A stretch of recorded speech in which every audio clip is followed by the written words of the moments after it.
Who the heck is Pep Talks? I'm not gay, but I fantasize about Marco Rubio. Pep Talks. Pep Talks. Pep Talks. Let's eradicate the Kung Flu. I'm literally coming. Pep Talks. Pep Talks. Who the heck is Pep Talk? They want our women. They want our children. Pep Talks. Sometimes no means yes. Grab them by the Pep Talk. Grab them by the Marco Rubio. Obama is a racist. Pep Talks. I'm literally coming. I'm Pep literally coming. Pep Talks. We found weapons of mass Pep Talks. destruction. My fellow Americans, it has been confirmed today from Pep Talks that we are indeed all high on politics. Good afternoon, everybody. Welcome to the Wednesday edition of High on Politics. We are an hour late because I had some technical difficulties, not gonna lie. Yeah, this kind of sucks. It looks like that there is something going on with the internet just overall. Not sure if you guys are experiencing any issues, but I got this weird warning that there was like a geomagnetic storm that might be screwing with Google Docs and stuff like that. So it's been kind of rough. But what up, Batch? Good afternoon, Josh. How's it going? Thank you for joining us today. Yes, we are going into it today, but the nice part is this is going to be kind of like a normal show. It's get this. It's a slower news day. In the context of everything that we have been living through, and the day-to-day news coverage today is a little bit lighter. Things are so cold in Minnesota that the protests are essentially put on hold. I know that you have a few people out there, but there's really nothing going on. I think they're pretty much doing the same thing that happened in Portland, where they want to continue the whole thing, just to kind of have like the what's the word I'm looking for? Like, so they could just kind of say like this protest has been going X amount of days. So let me get the multi-chat up, dude. Okay, Streamlabs is a cess fucking pool. I'm so sorry, guys. I might be going, I don't know. I might be going somewhere, like, what am I going to use? OBS or StreamYards? They're just as bad. Like, man. It's annoying. But when they said we could see the northern lights all over Canada, I knew there must have been a huge solar flare. Yeah, there's something going on. And I'll tell you what, it's definitely affecting my stuff. Like I said, you guys be vigilant about that. Also, just so you guys know, I did a little Terminator timeline situation today. So when you guys go and watch my live show over on this space today, it is technically not live. It is still exclusive content. I put something really cool together. But yeah, it's pretty cool. Definitely look forward to that. It's a little more spicy than usual. As far as, we're going through something a little more controversial. Also today, guess what? Cam James dropped the TYT vid, so I'm pretty excited to get to that with you guys. You look like, oh, that's nice of you. At least it's not your standard fare of, are you trans? Mom's basement, blah, blah, blah, blah, blah, blah. But nope, not pro-ice. Not pro-ice at all. Let's see. I got nothing. I mean, that's the weird part. In the last few weeks, to have a day where ICE is not, like, taking over the news. Also, I will say this, too. Like, this is happening on right-wing circles that I've seen. Apparently, you know how, like, they were talking about that church and stuff like that? Yeah, there's a reason that they're kind of letting go of that. Same with the fraud in Somalia. Like, they don't ever do any follow-through. That's why you hear about this so quickly.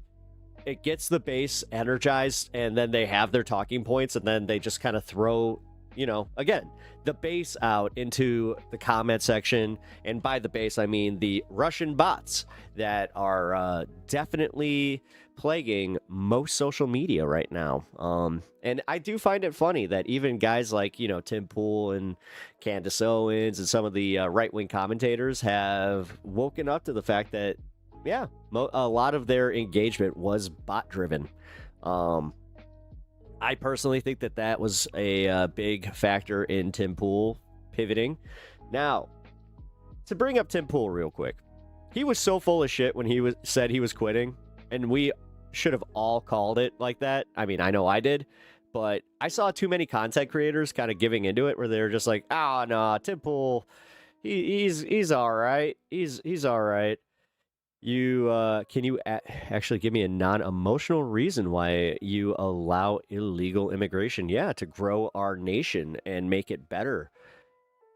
Add them to the flock, because if you start, bringing in people who are willing to do work that a lot of other people are not for wages that other people are not, and by other people I mean white people. And trust me, man, like if you're gonna get to this point, I'm going to have to speak to you in words that you'll understand. You're going to end up paying if you get rid of all the illegal immigrants. You are. You're going to end up paying, whether it's for produce or you're going to end up because if we don't start picking if we don't have people to do that, then we're going to have to start importing it. So we're going to have to pay for that. But no. Illegal immigration right now, as it stands, you do understand that a lot of these businesses benefit from the labor from illegal immigration. So why do you always focus on that and not the people employing them and giving them incentive to be here? It's almost like there's a problem there. Do you agree, Foxhound, that maybe, just maybe, we should prosecute the people that are hiring them and we should take their money? Because they pay taxes and don't receive benefits? Yeah, that's also a big one. They don't see that, though.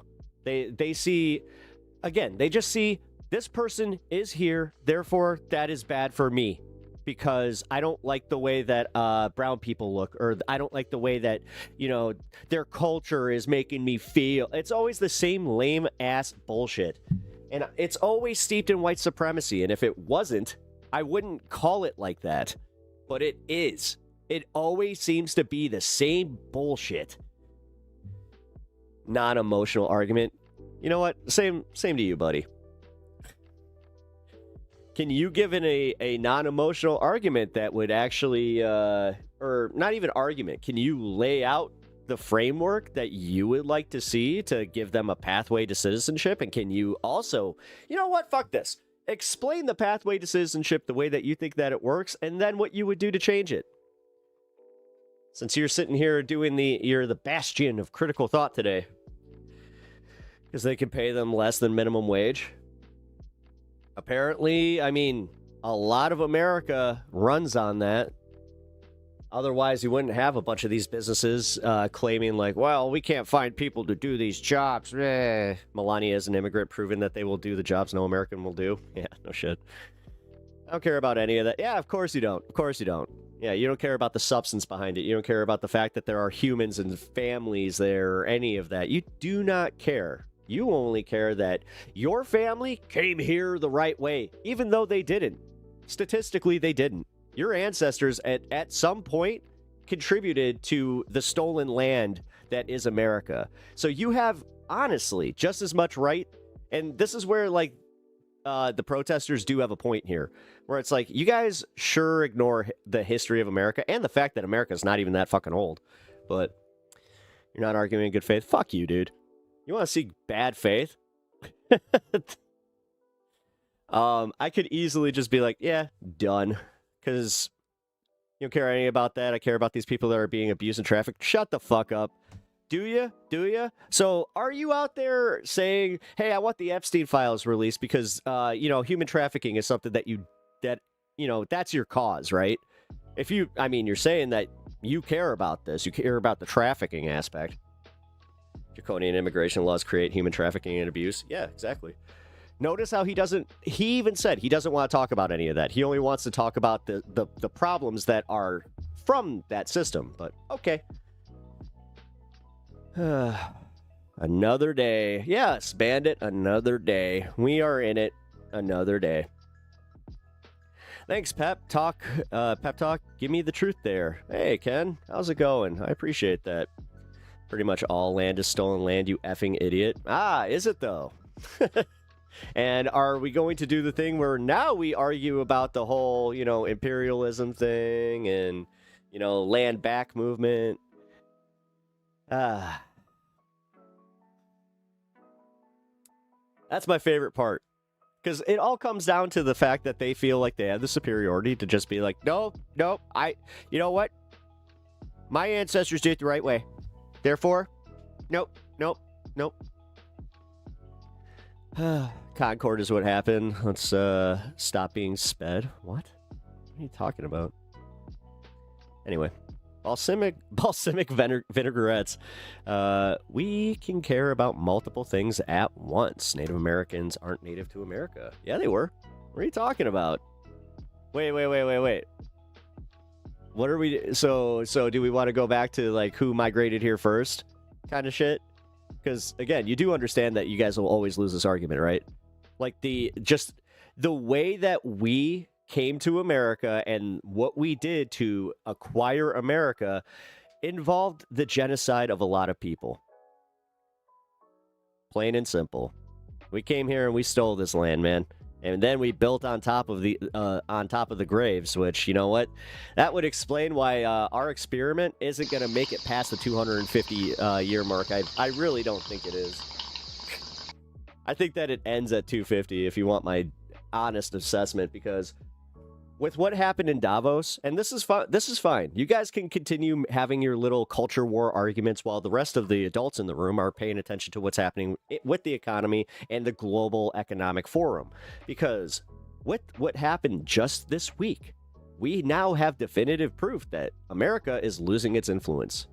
We are just ceding territory left and right to China.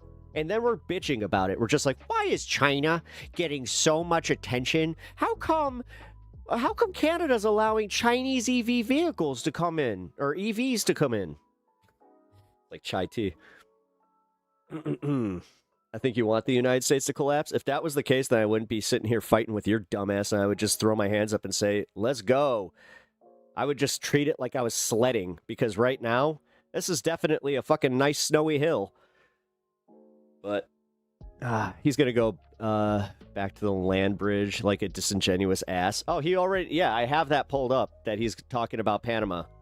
Like, trust me. What's up, Serena? I wish someone would have gave Trump a copy of Civilization 7 or something. Yeah, well, yeah, yes. Could you imagine him? I found this game, Civ. You ever heard of it? It's very cool. You got to make your own cities. You know, all of a sudden it's just like, hey, what happened to Trump? How come he hasn't like made any public appearances? And that's the secret, is he figured out how to play Civ, and all of a sudden he starts making decisions that make sense.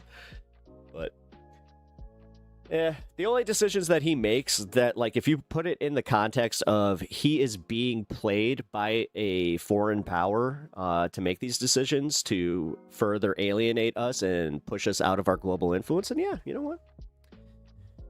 At least you amuse yourself at Foxhound. I bet your sister mom is impressed by you.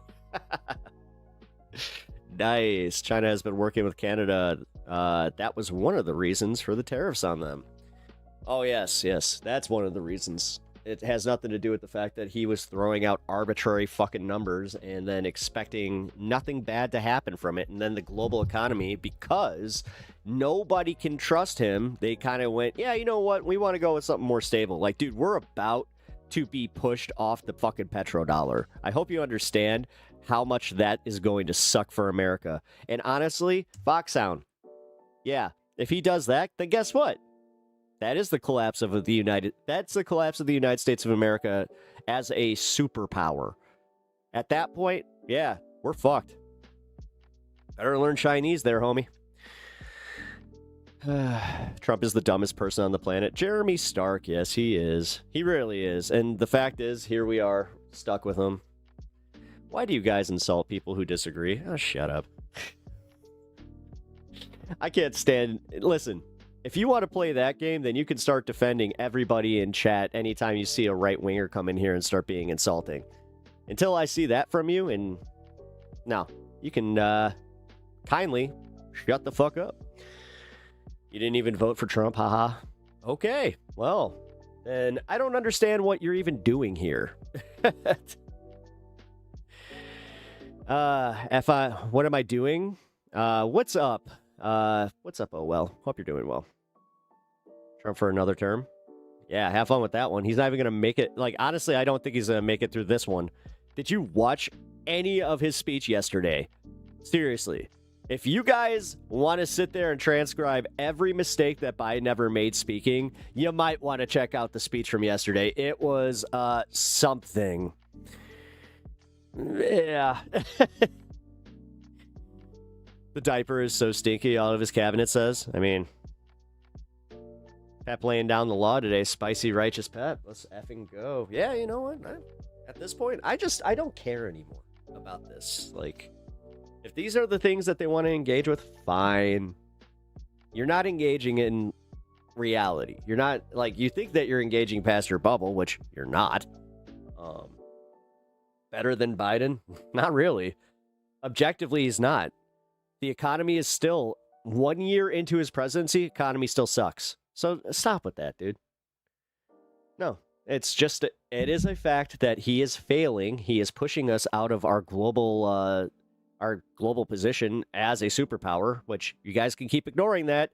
You think that the strongman shit is based and cool without looking at the fact that he just walked back the whole Greenland threat, because you know what happened? The adults in the room, the ones that, run their nations like actual fucking adults, they sat him down and said, hey, by the way, we already had a bunch of stuff in place to give you some bases. Like, you've already got a base here. We were going to give you more. We were already in it. We already had a treaty here. We already had this. We already had this. And he just went, oh, you know what? I win.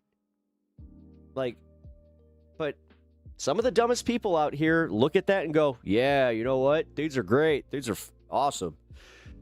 Awesome. Things can't be changed overnight. It has been a fucking year. You guys could have said that through the first 6 months. And no, you don't get to do that when all I heard was 8% fucking inflation rate. 8% inflation rate. Biden did this. Biden kept things locked down. Blah, blah, blah, blah. It's the same, dude. No. You know what? Your boy's in power. You get to hear how shitty he's doing. And then you get to kind of sit there and go, why? Why does everybody keep saying mean shit about him? How come the only people that really sit here and suck his dick, they're always saying the same bullshit, but it never is really applicable to your practical reality. Again, everybody on Fox News talking about how great the economy is. I'm telling you right now, no one in America that doesn't make a couple $1 million no one's buying that. Most your average Americans are just going, nah, things are fucking expensive. Eggs are back up. Everything's going back up. So the few dips that did happen, turns out that they didn't mean much. Also, the housing market. Oh boy, are we going to get to that one.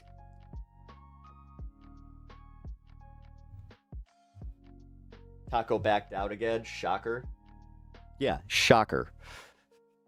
People thought he was going to go to this frickin' thing in Davos, which, again, how come the conspiracy theorists are not talking about the fact that he went even? I thought that this Klaus Schwab guy, in the, what is it, the EMF or whatever? Come on, or the EF, what is it, economic? I don't even fucking know. World Economic Fund. There he is. The WEF. That's what it was. Because I kept hearing a bunch of dudes the WEF. The WEF. I'm like, the WEF? What? Because I thought that they had a speech. Howard Lutnick. It was Howard Lutnick. And he kept saying the WEF. The WEF. And I'm like, does he have a speech impediment? And he's trying to say the left? I was like, oh, the WEF. W-E-F. Oh, that's what these rich fucks call it. Interesting. Is it only 57%? Must be a CNN poll. What poll? So what's your explanation of 57% of the country supporting Trump's immigration actions? Well, I'm going to call you on your bullshit, because here on this program, we like to pay attention to what, Harry Enton and his magical board of numbers. And I can tell you right now, no, that's not the case. After 1 year and ICE's heavy-handedness, and even after Renee Good, no, it has plummeted. The guy has under 40%, which that doesn't work out, and it continues to drop. Independents have completely abandoned his ass, and they do not look at what he's doing with immigration and go, yeah, it's based. Nobody is looking at that, and like the jackboot fucking thugs and like the heavy-handed tactics, they're not looking at that and going, great. The only people that are the ones that are a little bit racist, that are very comfortable because you know you're not going to get targeted right away. Just wait, though. Just wait. Just wait till you see one of your Polish neighbors or something like that. Just wait. Just wait till it comes to you, because I keep saying this. It's going to happen. Eventually, it's going to turn on you. I know you don't think it is, but soon enough, the people in power, they're going to abandon the right-left principles, and it's just going to become, oh, you're not being a good little slave laborist. Guess what? We're locking you up. Foxhound, you aren't very smart, my guy. Nah, he really isn't.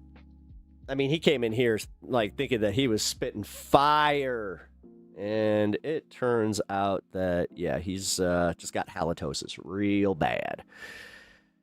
I'm not racist. I just don't want criminal aliens in this country. Well, then you should be upset that I think it was something like 68% of the most recent arrests had no criminal record.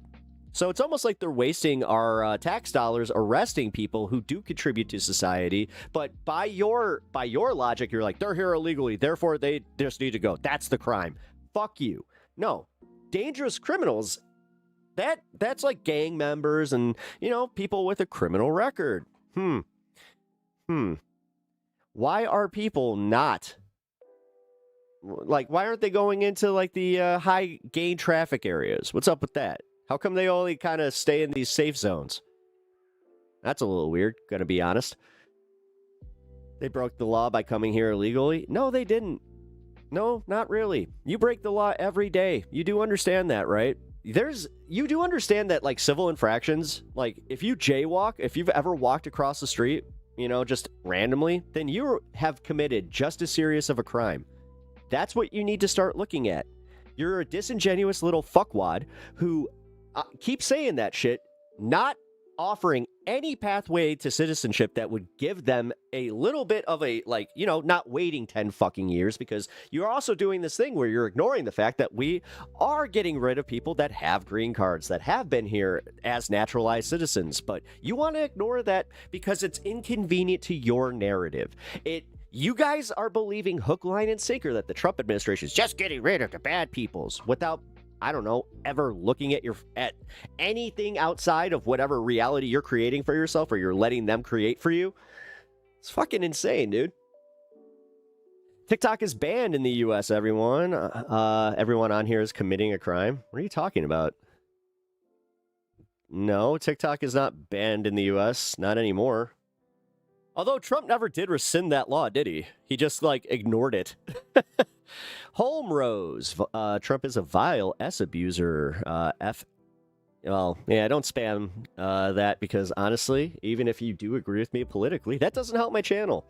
So, yeah, if you guys don't want your comments deleted, then maybe refrain from doing that, but okay. Yeah, technically, it's like, yeah, I could allow, little blue potato here, but, yeah, you start spamming the other stuff, and I gotta... downloading MP3s. God, could you imagine if, the Napster shit was happening? I mean, dude, he signed an executive order to open insane asylums and mental institutions again, which I'm not sure if you guys understand this, but there's no infrastructure there for them. So, now... that's more money that we're going to have to commit. So that's more tax dollars for you guys. And I'm not sure if you understand this, but because of the way that he has been labeling mental illness, this is where you will probably see oh, they're going after the left because they're mentally ill. And you guys are going to buy that shit. You guys are totally going to buy that shit. And honestly, I'm here for it. I'm here for me, like, to call you guys out as just being fucking fascist little fucks. It's embarrassing. It's embarrassing that we have to share a country with a bunch of people that would gladly see us get locked up for our political opinions. Meanwhile, I have, consistency in my moral beliefs. So even if that happened to you, I would feel like, no, that's not okay. I would protest on behalf of that, which that kind of sucks sometimes. And I get angry at that, where I'm just like, God damn it. Like, why do I have to always be consistent? Sometimes I would love just to see the jackboots hit your fucking neck. But then, nah, the American in me, the true patriot comes out, where I'm like, yeah, you know what? I may not agree with their politics, but God damn it, I don't want to see them locked up for their political beliefs. Fuck. The right respects freedom of speech. Yeah, sure you do. Sure you do. So you might want to read that First Amendment and check up on that whole protest section, because every time that you guys see a protest, you guys call it a riot, which there hasn't been a single riot in all of this. Even after Renee Good got killed, not a single fucking one. Weird how that works. Weird how these violent leftists constantly have millions of people showing up to these fucking protests, but they never devolve. What's up with that? It's almost like the people that would instigate that kind of violence happen to be in the ranks of ICE right now, so they don't have anybody that they could pin it on. Also, you have a bunch of people that are being vigilant about it, so they're stopping the violence before it even happens. It's called self-policing. Cars are in the street is not a riot? No, that's not a fucking riot. And if you believe that, then you truly are, like, dumb as a box of rocks. And there's no helping you. Honestly, I don't even know why you're in my chat. Like, you're fucking, you're retarded. Plain and simple. I know that I got people in my audience that don't like it when I use that word, but I'm sorry. That's the only thing that resonates with some of these people, is just, like, getting called something that, number one, like, watch. It's like, oh, you guys, you're going to have to apologize to your base. Yeah, I probably am. Which, I don't know. Maybe we need to calm down on the word police stuff. We already check who's coming into the country. We've done that for decades. Yeah, it's almost like we have a whole process for it that you're just ignoring. Like, the fact that it is broken and the immigration system is broken. There it is. I was waiting for the is he trans thing. Okay, Johnny Rockets. First bot of the day. Calling names, that's the left's number one tactic. No, but I will say this, that your IQ is definitely, I mean, you love ice so much, your IQ is ice temperature. Riots, kind of blanket term for civil unrest. No, it's not. No, it's not. You can sit there and try and mince words, but no, civil unrest is now considered to be just, that's a riot to you? So what was the January 6th then to you guys? If you don't mind me asking, was that just civil unrest? Was that practicing your First Amendment? At Bandit MTC $5. Peaceful protest. Look at these rioters. Jan 6th. Wow, First Amendment. Yep. Personal attacks, didn't see that coming. Where I went into a leftist stream and the host actually roasted me and he made fun of me before I could make fun of him. Jesus Christ, cry harder, bitches. Like, God damn.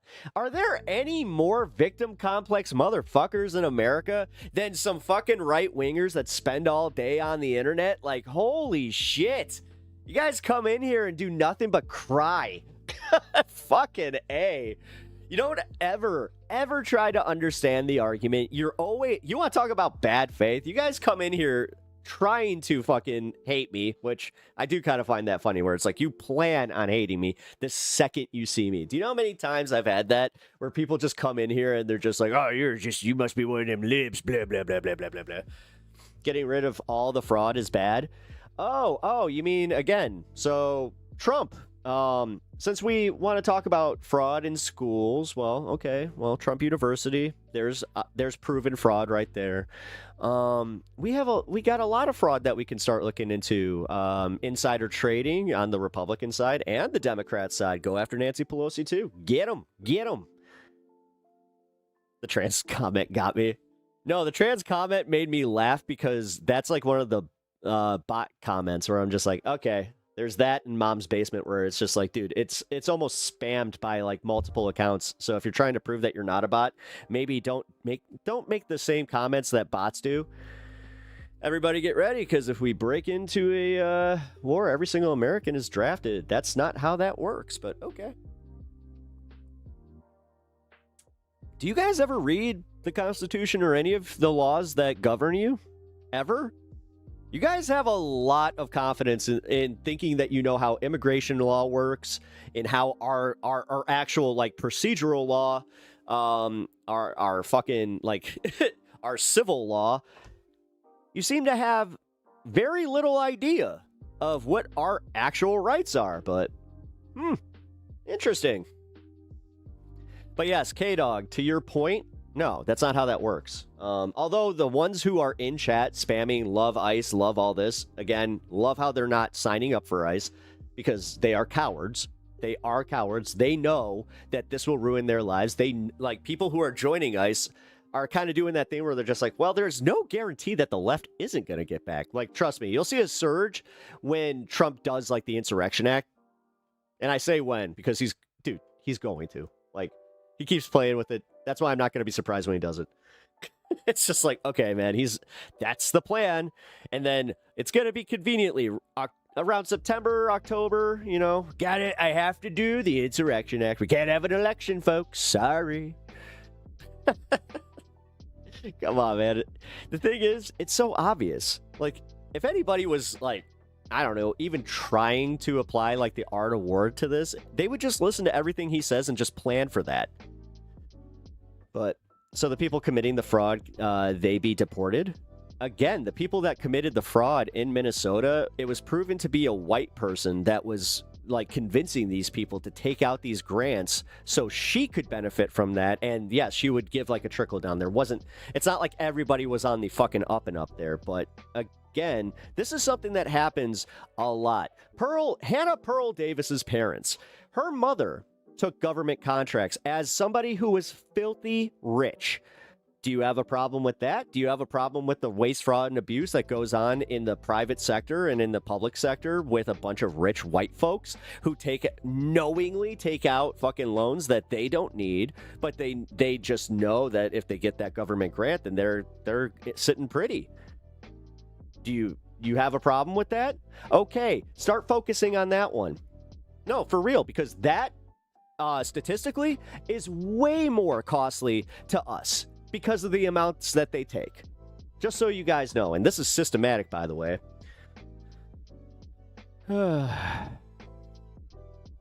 White people do the most fraud? Yeah, they do.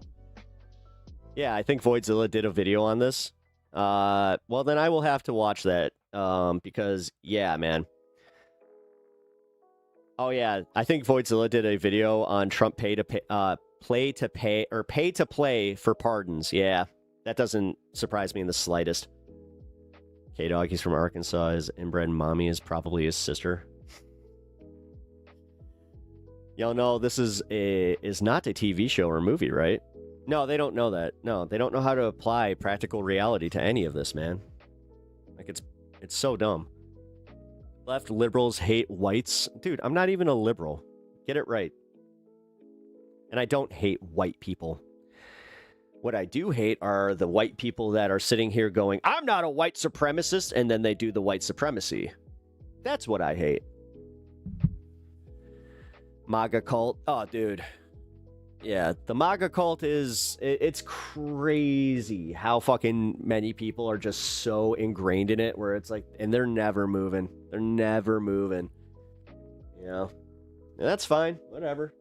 I'm legit just in the mode of fuck them. If they are so convinced that things are so great, how come they're even in my chat? Why? Oh, is it because they're insecure and they need to get that insecurity out some way, so they go and try to find somebody that they can just, bloviate to? Somebody that they think is, well, because they see my numbers and they think that I'm somehow, smaller streamer, this is a weak, it's like the weak animal. Must jump on it. I mean, whatever. I've kind of come to terms with the fact that, yeah, the insecurity is real, man. You don't stay in MAGA and like not have any criticisms if you're secure. Most secure people that I know can criticize any of the movements that they're in. Like, for instance, I'm part of DSA. I have some criticisms about DSA. I think that DSA, they like to play this game where it's wait and see. And like I've been saying, we are going into a primary season with a good amount of candidates, but no backing. I'm not seeing a lot of push, like, to get these, like, to bring awareness to some of the DSA people, and I think that that's fucked up. I want to know where my grant money, my due money is going. What? MD myth. Yes, F Trump, but stop with the fucking caps, dude. I know that my mods have asked multiple times. Like, I'm going to yell at people who are ideologically in agreement with me if you're breaking the fucking rules. And yes, I'm mad at my fucking DSA chapter because, like, for instance, we have Kat Abu Ghazaleh who is running. They are barely doing shit to fucking, like, get people to vote for her. Instead, they're doing the thing. They're doing the thing that I was criticizing yesterday, where it's like she genuinely thinks that she's going to get the youth vote to come out and just... K-Dog, I am old enough to not be drafted. I can tell you that right now. Unless they do, like, the blanket draft, which they didn't even do in Vietnam, so calm the fuck down. If you're under the age of 30, yeah, you might be fucked. If you're under the age of 35, you might be fucked. But no, I ain't going to the fucking military. I can tell you that right now. Like, I will not be drafted. I can't be drafted. I also have medical stuff that keeps me from that. Mr. Bone Spurs ain't got shit on me, apparently. Exactly, yeah, Josh. They will say they never voted for Orange Diaper Don. It's so obvious that what's coming. Oh, absolutely. Absolutely. No, I'm telling you right now. Yeah, you're going to see a huge, you're going to see just a dip of so many people that will not publicly fucking say that they're Trumpers. I mean, you got the ones that will never stop. I think it's about 30% of the country are just, they love them. And it's because they genuinely need a cult leader to function. Of course, he has medical problems. Okay. Is that a dunk? Like, oh yeah, here. Speaking of medical problems.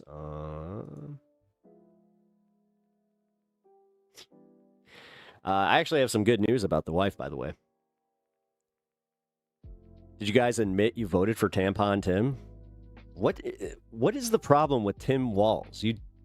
Here, since you're such an objective thinker, name a few good things that he did. I'll wait. If you say there's nothing, then you're just literally a useless asshole, and I will make sure that you're out of here. My mods don't need to do shit with that one. You want to sit in here in my chat being just a little disingenuous little fuck? Okay. He did nothing? Okay. Bye.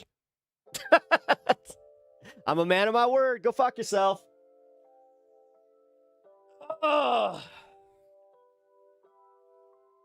Listen, you can hate him. I'm not exactly a fan of Tim Walz. Tampon Tim. The name doesn't really stick when it's like, yeah, okay, so why are you so scared of tampons? Oh, yeah, that's right. You guys are afraid of women. Cool. But for real, if you cannot get past yourself to just be like, yeah, you know what? He did this. I kind of like that. Like, I can do that with Trump, but...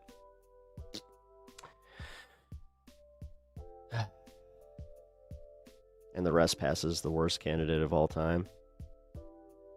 Maybe Dan Quayle or Walter Mondale. Dan Quayle. Wait, wasn't that the guy? Wasn't that Dan Quayle? Diaper Don has done nothing but divide the country and have Americans hating each other while they're stealing and grift billions. It's insane. Yes, that's why I've been calling these people the most useful idiots on the planet. That's all they are. They're so useful to a very, very specific contingent of the American people, which happen to be the billionaires. They always fight for the billionaires. They always fight for Trump and all the shit that he's doing, ignoring the fact that he's hiding the Epstein files. He constantly chickens out of everything that, you know, his big, strong man techniques. He chickens out every fucking chance that he has to actually do something. But, okay. Did nothing to further white supremacy and misogyny. God damn it. Yeah, right. What's up, Tony? How you doing, man? 147 House Democrats voted against the affordable housing. What are you talking about? When? You do understand that he signed an executive order and nobody has voted on any of that, right? So, like, the affordable housing thing that you're talking about, if you're talking about Blackstone and the inability to have these, you know, these companies come in and just buy up fucking single-family houses, read the fine print there, guy. Or just listen to his Secretary of Treasury that has literally said that this is for, we have to look into this. We're going to make this for the mom and pops of the America. You know, the mom and pops that retire and buy 6 to 12 houses. Because you know how that's a thing. So wild how dumb MAGA is. It really is. No, like, seriously, I was saying this earlier. I used to work in sales. And when I did, I seriously, like, I wish I worked in sales during the Trump administration, because seeing anybody come in with like a Trump paraphernalia on at all, I would know for a fact that I had a sale, because I know how to trick those people. I know how to make those people feel like, you know what, I could sell like ketchup popsicle to them if they were wearing white gloves. It was always one of my favorite ones. But it really is, because you can, they're rubes. If you can play into the emotion, like, dude, I could get them into an F1, like, I'll put you into an F-150. I mean, seriously, Trump is the biggest fucking car, like, it's a car salesman. And I've been saying this, like, he's just a fucking car salesman.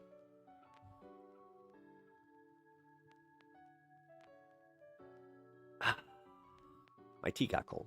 That sucks. You can always tell by the lack of the Bob Ross painting that my tea has lost its heat. You don't look like a loser to me. John Windle. I'm not sure if you meant to do that, but funny. Funny. The thing is, I've been told, they're just like, don't give in to the trolls. It's like, why? Some of it's fun, especially this stuff. Like, this stuff, I love it. I absolutely love it. But in the whole mix here with the trolls, I got my regs. So what's up, folks? Sylvie, Amanda, Ryan Kennedy, what up, dude? Herbert, good to see you. Bandit. I just noticed that your membership is gone. What the hell? What happened? Did we reach that month? What's going on? Tim Walls, oh, okay. All right. Got that. Zombie Banana, there we go. I was trying to refresh my comments, and it did. BlackRock buy land in Ukraine before the war? Yes. And it's almost like these BlackRock, people were just at this Davos conference, and they were all, chumming it up with fucking Howard Lutnick. Weird how that goes. Keep Twitch going too. Oh yeah, Twitch. Yes. Everybody check out the Twitch. We have fun over on Twitch. Is Foxhound still in here? I've just been ignoring him, so it's not socialist versus right-wing thing. No caps, no spam, no slurs, no trolling. Thank you for your attention to this matter. Yeah, you know what? I've got to get the Nightbot up here. Just for that. Like, I'm not gonna give it like any ban power or anything like that, but yeah, just to have it so it constantly refreshes and tells people, like, guys, it's pretty simple. Don't break TOS. That's the main one. No TOS. No caps. No spam. No slurs. No trolling.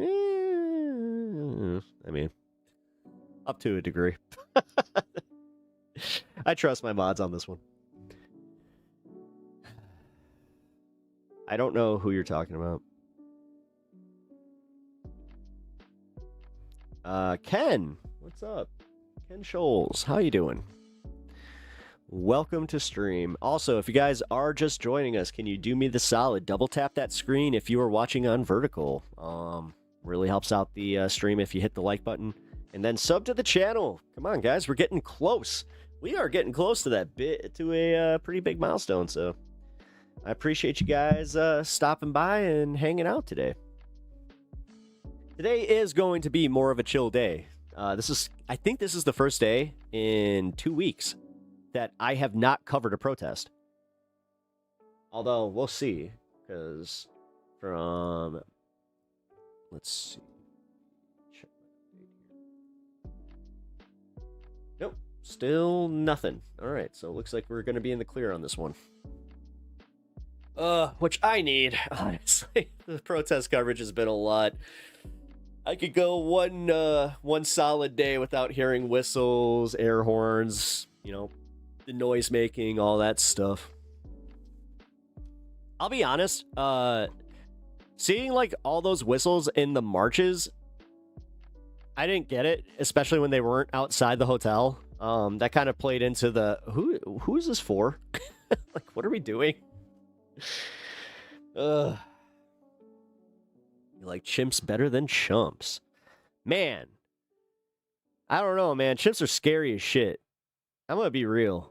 Like, I'm not sure if you guys had the same reaction I did, like, if to that one lady getting her face ripped off. Like, after I heard that story, and dude, the way that it happened too, like where it was just, she knew the monkey and it was like, the chimp actually, but she knew him and like, they were friendly and it was just out of nowhere. I don't know, man. That's crazy. I mean, I've had a friend get attacked by a dog that was very similar, where the dog had never attacked anybody and just out of nowhere attacked my friend, where I was just like, what the fuck?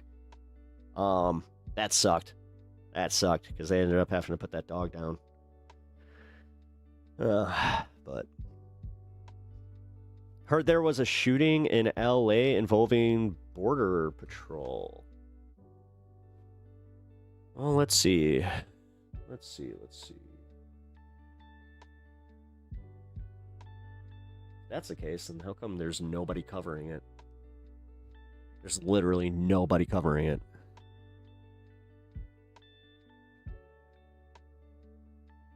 I'm at LA watch right now. Nah. Sorry. If it comes out later, but don't want to offend the chimpanzees in chat. Good call, Pep.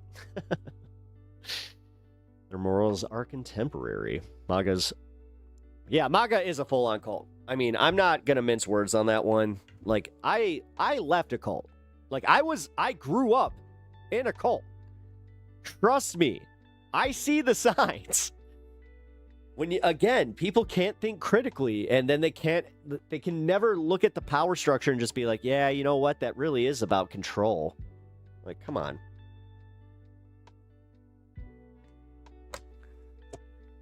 An enemy of the people, like you said.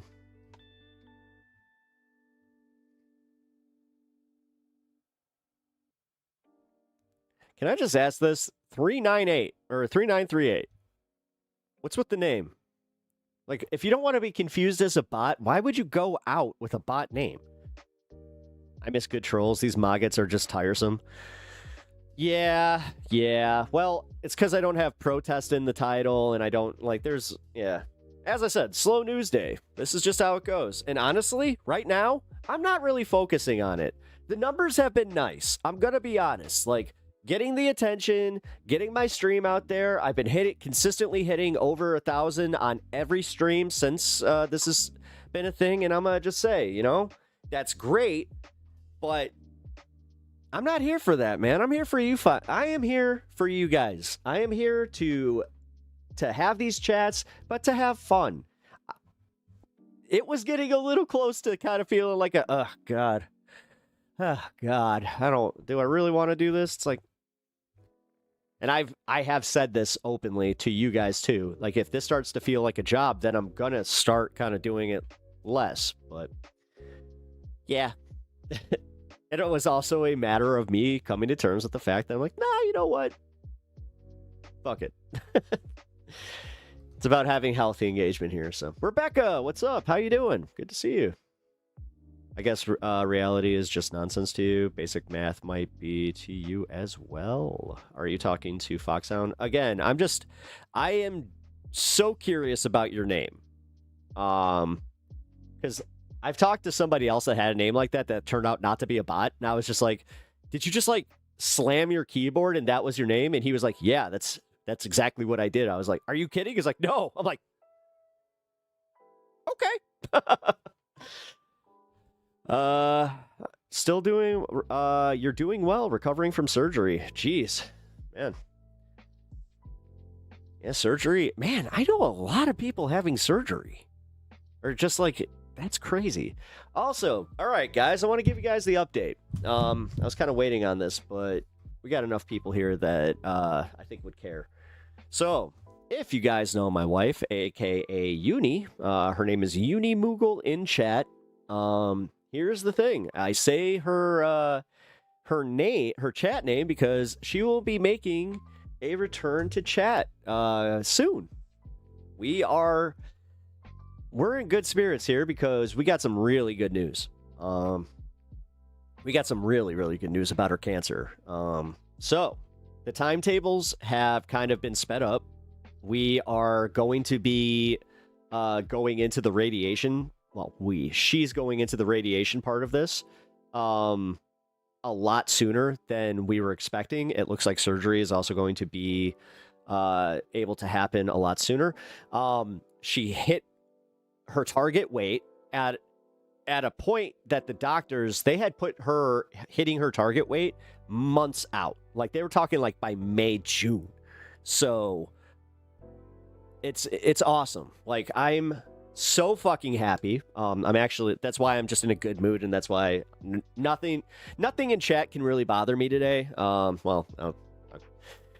Okay, I won't say that, knock on wood. But it'll take a lot, because yes, it's awesome to get this news.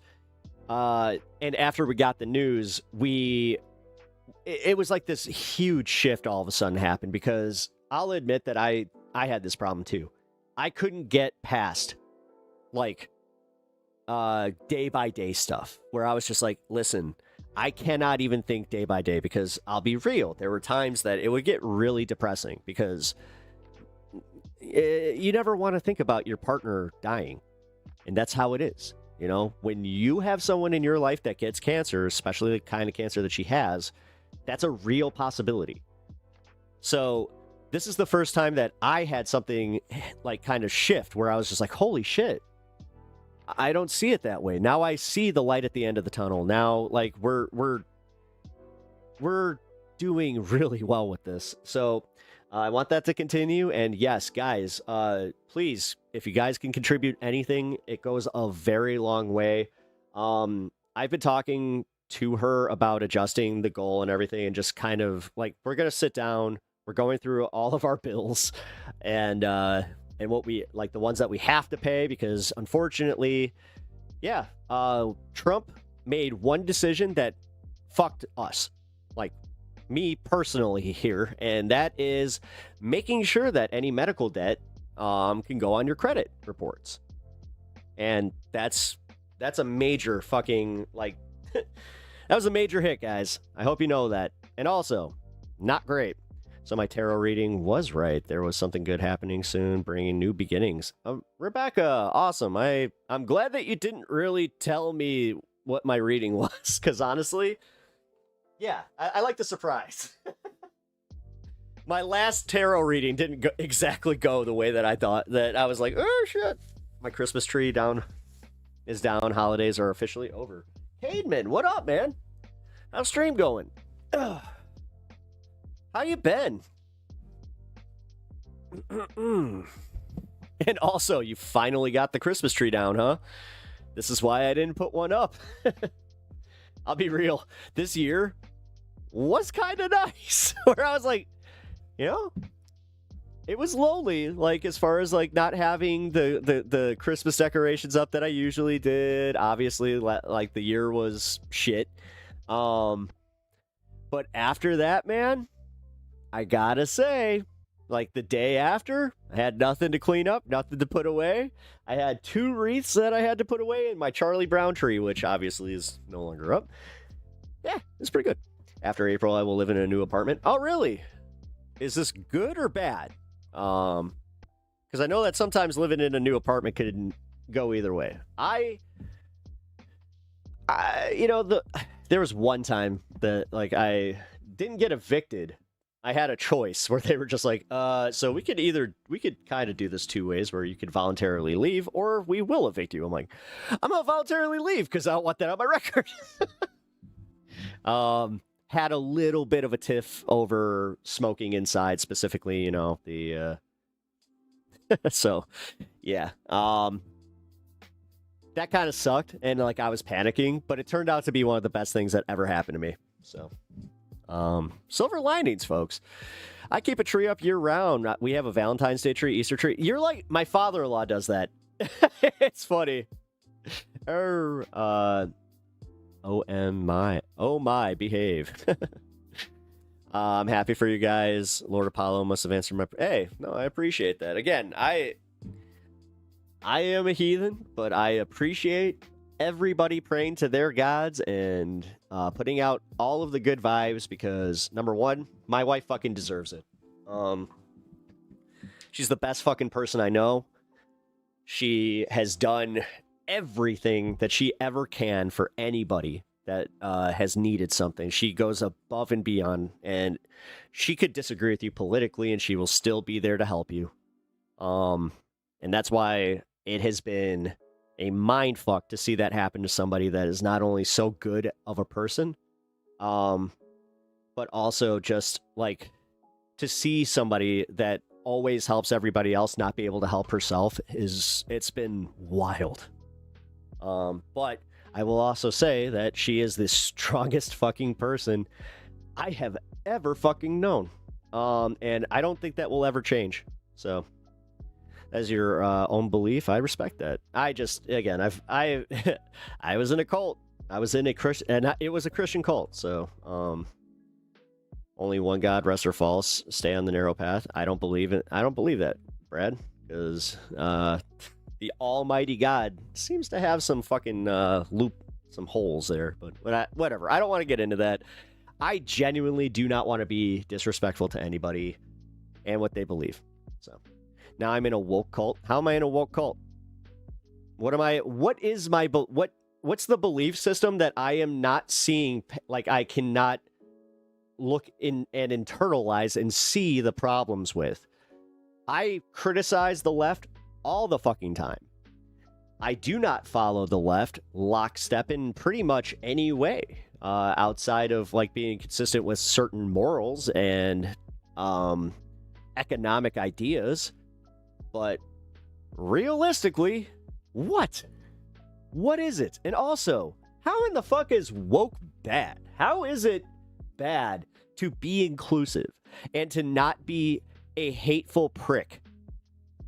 How? You guys realize that you took that and you're just like, woke stupid, woke's gay, woke's XYZ. Keep doing that. I'll be disrespectful for you, Pep. Adults with imaginary friends are weird. Pep's not even a vegan. How can you be in a cult? I'm not.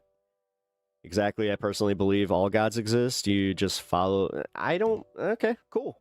Everything has been so crazy ever since Jesus passed away. Yeah, no shit. Mago would deport Jesus. I have said that. Song Sword. Welcome back. I remember your name. Song Sword is cool.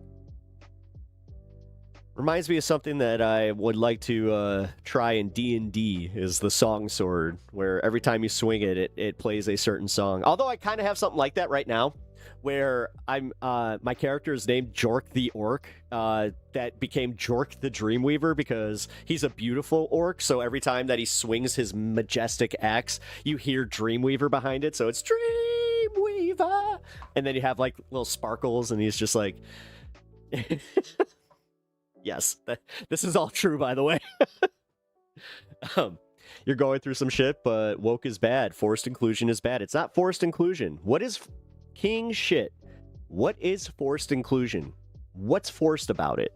The fact that we just say, like, here's the thing. Nobody is forcing you to think that. No. Nobody's doing that. Nobody is doing that. You're the only person thinking about that shit. You're the only... King shit... And I want you to be fucking honest. I know this might be hard for you. And I'm not trying to be mean. Have you ever had this encounter? Has this affected your life outside of any news report or anything like that? I'm talking a tentative moment in your fucking life that you had to deal with a trans person that you did not want to deal with, and it absolutely wrecked your fucking shit. Like, shut the fuck up with that. No, that pisses me off. The fact that you play the pronoun game. Why are you such a disrespectful cunt? Listen, if you want to be known as your name, you want to be known as your name. You understand that. So you understand what it means to, like, make words come out of your fucking face and then apply that to somebody. You also know how it feels when they use the wrong words for you. Why can't you give them the same fucking respect? It's not that fucking hard. Don't be a disrespectful cunt. But god damn it. You guys sit there focusing on trans shit and gay stuff and all these things that really don't affect you unless, do they? Because the only way, and this is why we are kind of like this, and this is why I'm specifically like this. I know that if you think about trans stuff that much, you jerk off to trans porn. I know that if you focus that much on gay stuff, you're probably gay. And you're uncomfortable with it. You never wanted to fucking face it. And you grew up in a situation where most people made fun of that. Like, you in your brain correlate gay as being bad some way, instead of just looking at it and being like, yeah, you know what? So what if I'm gay? Who cares? That's the problem. You ascribe all these things to, woke's forcing. You did say that. They're forcing you to use pronouns. They're forcing you to acknowledge the existence of people that you don't want to fucking acknowledge. What the fuck? Just in general, what the fuck? Why do you care so much? Why? Why do you care? Literally, equal respect given, equal respect taken back. Yeah, they don't understand that. They don't understand that. And that's why they all get butthurt here, where they're just like this guy. He's like, look at how triggered he is. It's like, no, there's a difference between being passionate about something and triggered. You want to fucking see me triggered? Watch me respond to a protest that has some copywritten music. That's triggered. I'll even give you that one. I have zero respect for anybody in MAGA. The thing is, if they're openly MAGA and they do shit like this, where it's all because they're just like, oh, I don't like the transes in sports. I don't like this. I don't like the fact that they're trying to make me believe stuff that I don't believe. It's like, well, number one, Christianity, anybody? Number two, like I keep saying, and I'm going to beat this dead horse into the fucking ground. How does it bother your life? How has it upset your life? Give me a prime example, whether it's your daughter or your niece, but it has to be true. Like, this is where I will say, need proof. I need proof on this one. No, none of this just like spewing your bullshit. I need to see somebody from the right that is just like, you know what? I was forced to deal with this in this moment. And I have it on record. I don't seem to see a lot of that. It's the same with the paid protest bullshit. All these people are very confident that there's paid protesters, but none of them have infiltrated the protests. Not a single one of them has had the thought of just showing up and then going and asking for the paycheck and then exposing it on YouTube or whatever live platform you can hit the little red square that tells you you're going live and you're exposing this giant story that will go mega fucking viral.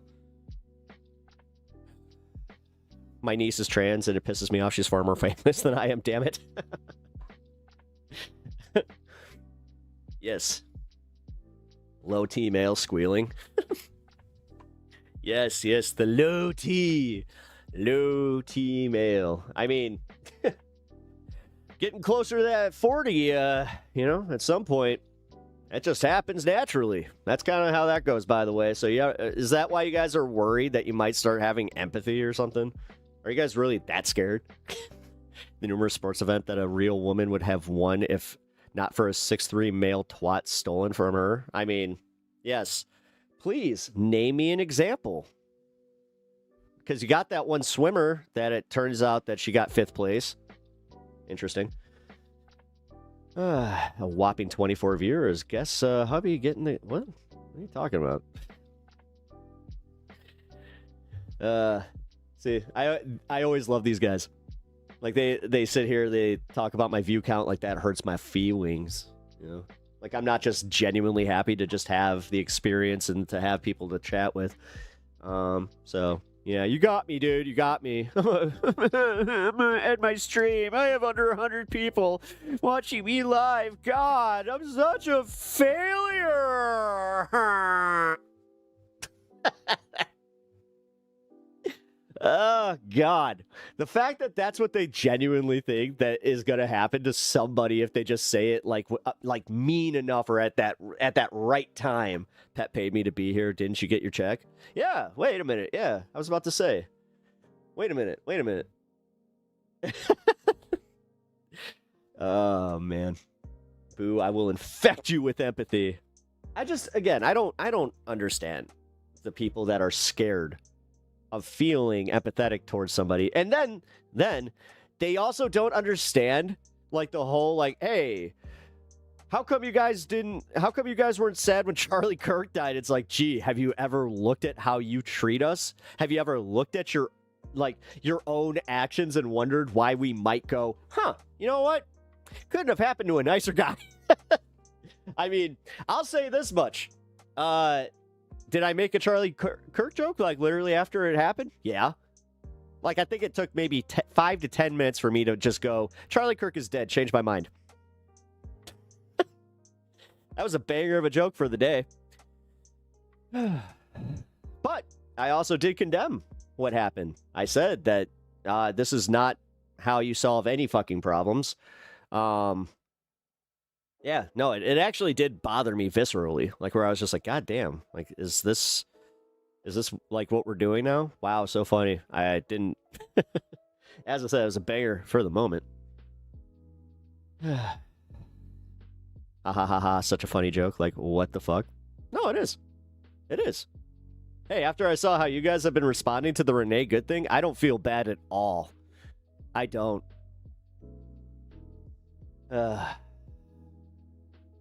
Hey, what's Charlie Kirk's favorite cheese? Swiss?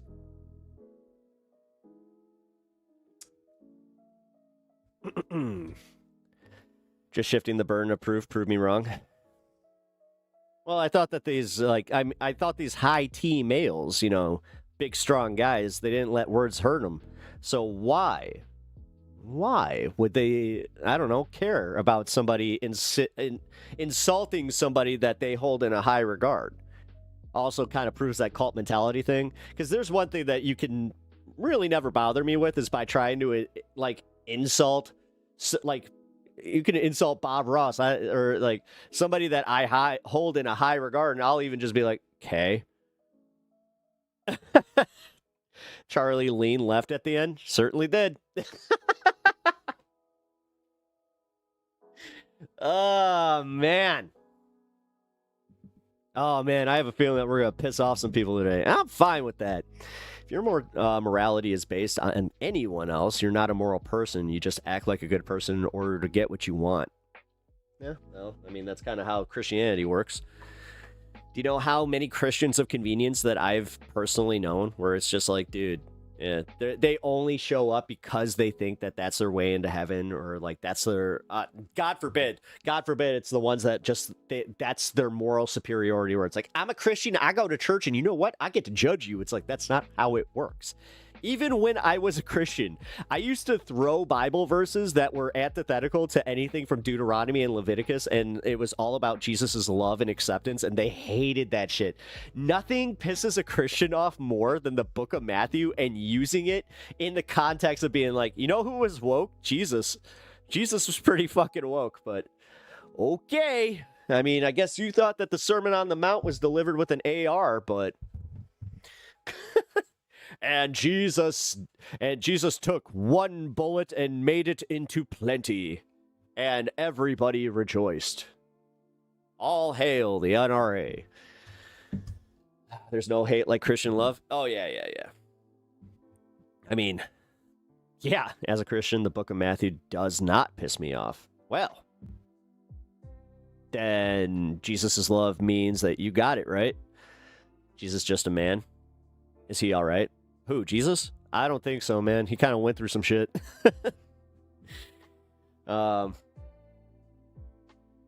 Just gonna say...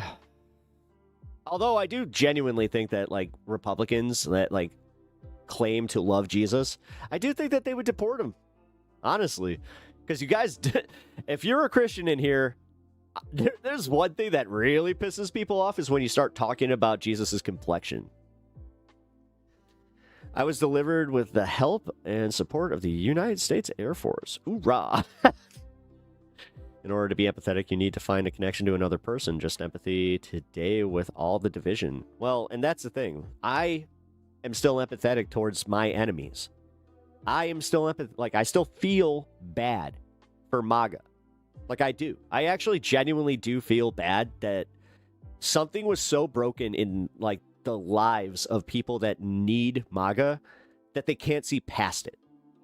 That sucks.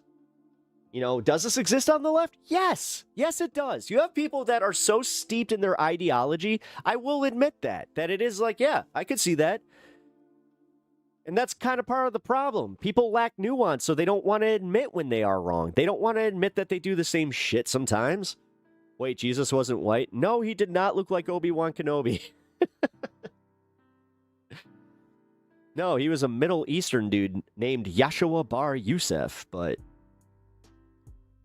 I guess, you know, they don't want to just look at the reality of, like, because I already have a problem with this one, the historical Jesus. It's like, yeah, but even by their metrics, they even admit it's like, well, Jesus was kind of a popular name. It could have been, you know, it could have even been Josephus. Like,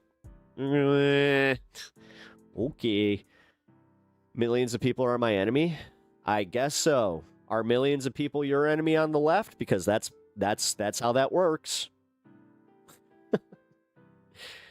Yes, you are my political enemies. You guys have made it abundantly clear that you support a regime that is that's very okay with locking up political dissenters, that rights don't matter, and they're doing everything in their power to make everybody comfortable with the idea of an authoritarian fucking takeover. That's what this is in Minnesota. This is the test. And you guys passed with flying colors in MAGA land, where you are exactly what they wanted. They wanted enough people to just be like, yeah, based. But they didn't see the independent movement on that one, where they're just like, ah, shit. We lost a whole lot of independent support. I don't like Trump, but I ain't voting for open borders. There is no open borders. Obama apparently was the deporter-in-chief. How is that open borders? I'm very, very confused by that.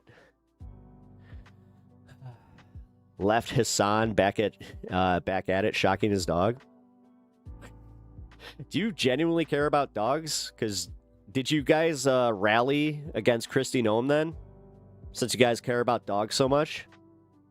I mean, you guys are very consistent in your morals, or, you know, your moral outrage. So I assume that you're a dog advocate and you're out there constantly, you know, trying to get strays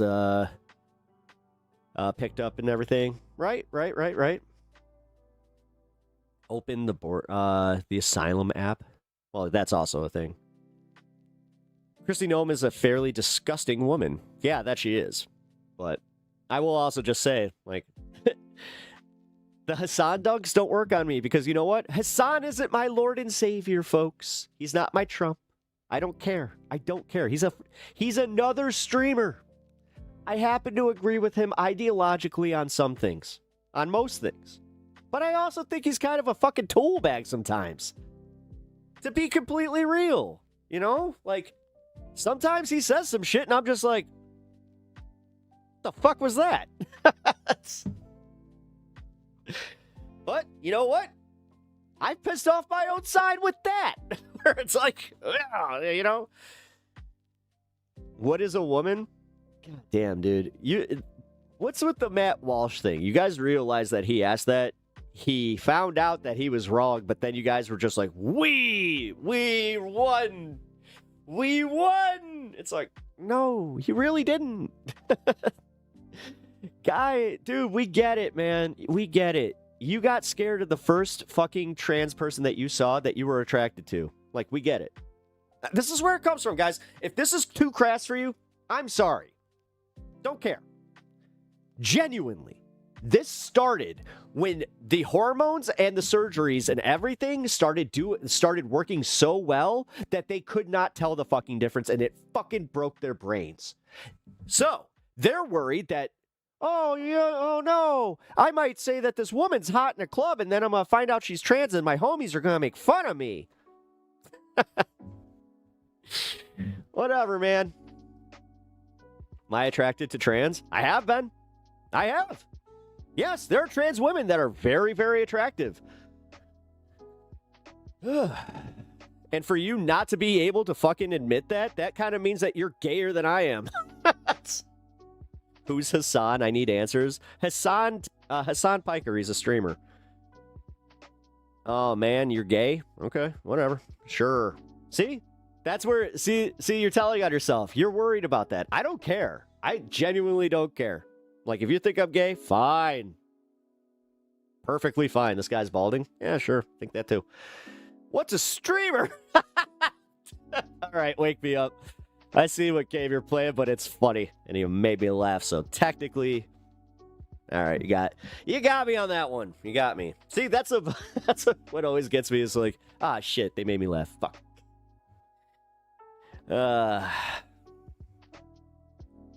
Oh, no. I do love how, like, triggered you got, though. Like, you want to talk about triggered? That did it right there. You're gay. You're gay. It's like, keep telling on yourself there, man. Keep telling on yourself. I like the, here, I like this test. Here's the, trans woman versus,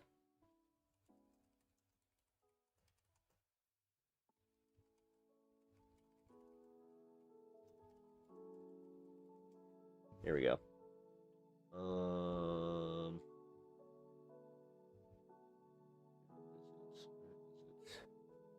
Ah, damn it. This is an old-ass tweet. All right. Well, I'm not going to spend all day looking for it. There was a tweet that brought up a picture of the woman who wanted Kim Davis. Kim Davis. Here. You know what? I'll just look her up. Kim Davis. There we go. Then, let's see.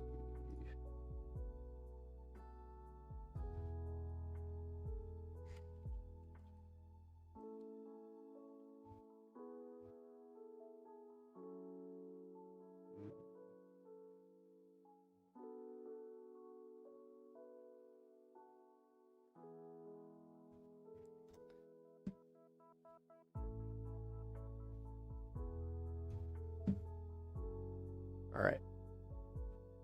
So you're telling me that if... Okay. You guys are so straight, right? God damn it. Hold on. What the fuck? It's not showing up on my screen. Hold on. Hold on.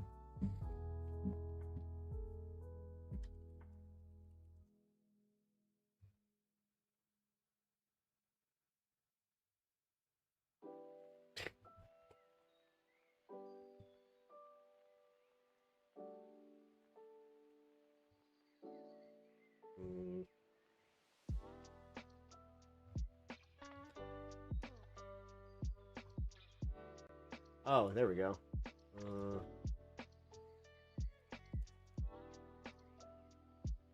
There we go.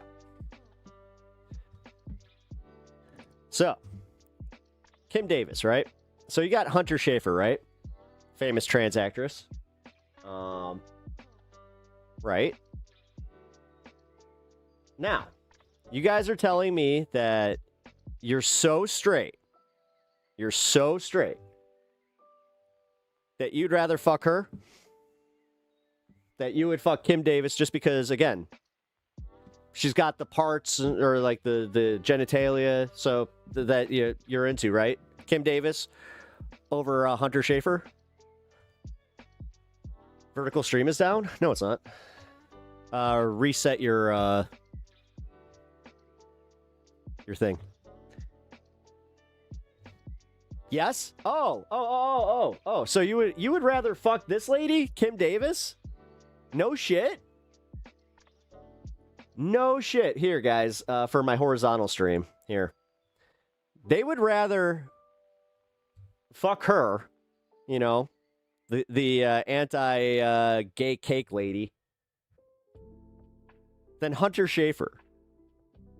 Here, let me put Stan away for a minute here. Now, okay. I mean, that's interesting to me. I'll tell you what, like, that's crazy. Because I would argue that somehow that's actually gayer that you like Kim Davis.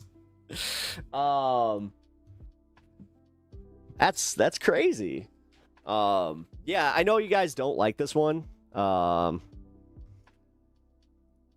Because most of the time, this kind of exposes exactly what you're worried about. Like, just admit it. Just admit it. Because if you didn't know that Hunter was trans, you would probably even go like, well, I like the other one. Oh, man. That's fun. That's fun. His wires are fried. Isn't Kim Davis like 50? Wouldn't something similar? No. Nothing similar in age, body. No, you don't get to play that game. This is as simple as this. One is the woman that you define as a woman. The other one is a trans woman who you do not define as a woman, but we all know who's hotter. But, okay.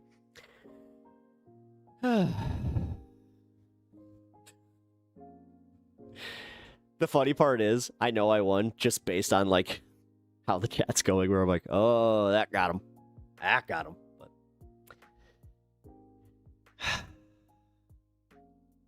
yes, we would. Fuck the ugly one. Cool. Cool. I appreciate your honesty at that one. Because, yeah. Literally looks like a man. Oh, Buck Angel. Wait a minute. Duh. You know what? I'll let you guys do this to your search engine.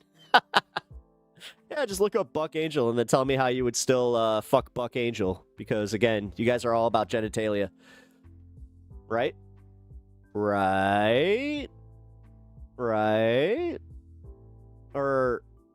is that something that's a little bit different? Dude, literally ask the lesbian. Both me and my girlfriend find Hunter 100% attractive. Boom. Good day. Good day, Cat. We're having fun. We're having fun here.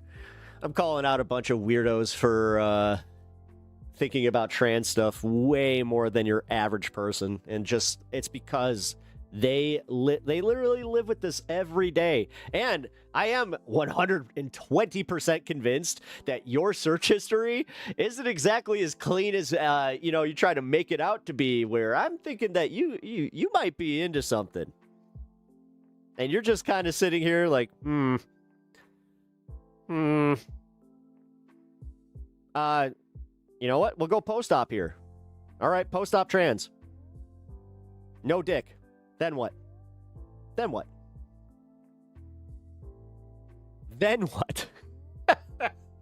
Again, look up Buck Angel, and with certainty that that's exactly who you would want to go and fuck because you're so straight. Okay. I'm too low energy today to type back to these weirdos. But yeah, someone's biological remains what it is. See, but this is where, like, have fun with that one, man. The Jews are still male. Jesus Christ. Oh my God. I do think that it's funny, man. Like, dude, brother, you are cooked. All right, here. You know what? Let's see if I could do this without actually fucking up. Here we go. All right. So, Buck Angel, famously, still has a vagina. So you're telling me that over Hunter Schafer, right here. All right, guys. You want to talk about biology? Here you go. Make your argument now. Please, by all means. I'm here for it. I am here for it because guess what? I have a feeling that you might change your tune on this one. Saw the green gas they saw in Minnesota. Sounds messed up. Well, no, again, here. I mean, this is... I don't find him attractive as he looks like a man. My statement might have missed the word, but the fact he stopped reading halfway shows that he has nothing to argue back. Here, I actually stopped reading halfway through because my chat froze. But yeah, someone's biological remains what it was at birth, no matter who wants to fuck them. Oh. So, you're telling me, again, just going back to it, that per your attraction standards, that you would get with Buck Angel over Hunter Schafer? Okay. Okay.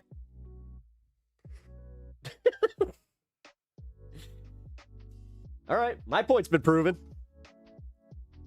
I don't need to take that any further because, guys, you know how they're sitting here and they're just like, gay.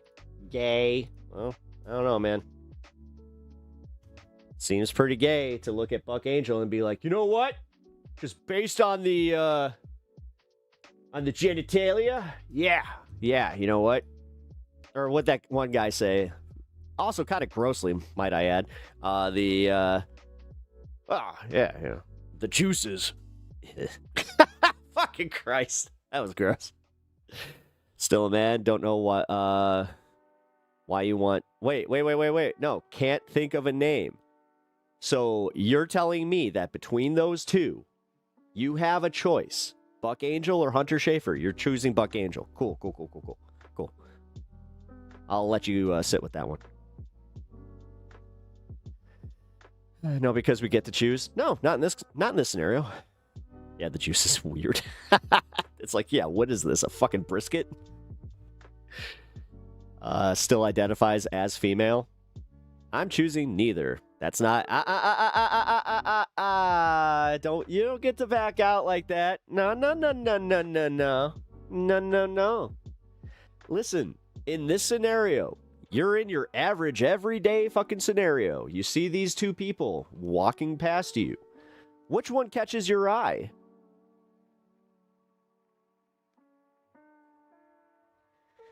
Oh, man. They both beautiful, that's it? Hey, you know what? I like your positivity there. But we'll just take this one for what it is. I'm right. You know what they think about a lot. And guess what? I don't think that's changing. Yeah. Oh, yeah, dude. He sees Stone Cold, and he's just like, you know what? Give me a hell yeah if you fuck Stone Cold if he had a pussy. Oh, man. That's pretty fucking funny. Oh, I got cooked, did I? Well, I pointed out the fact that you guys are pretty inconsistent in the way that you think about this, so. How, bro? I mean, I guess Buck, because I know who that is. Not everything is about... Ha! Okay. Okay. Hey, by all means then. This guy just admitted that he would rather fuck Stone Cold Steve Austin than, you know, someone that kind of looks like Zelda. Okay. Okay.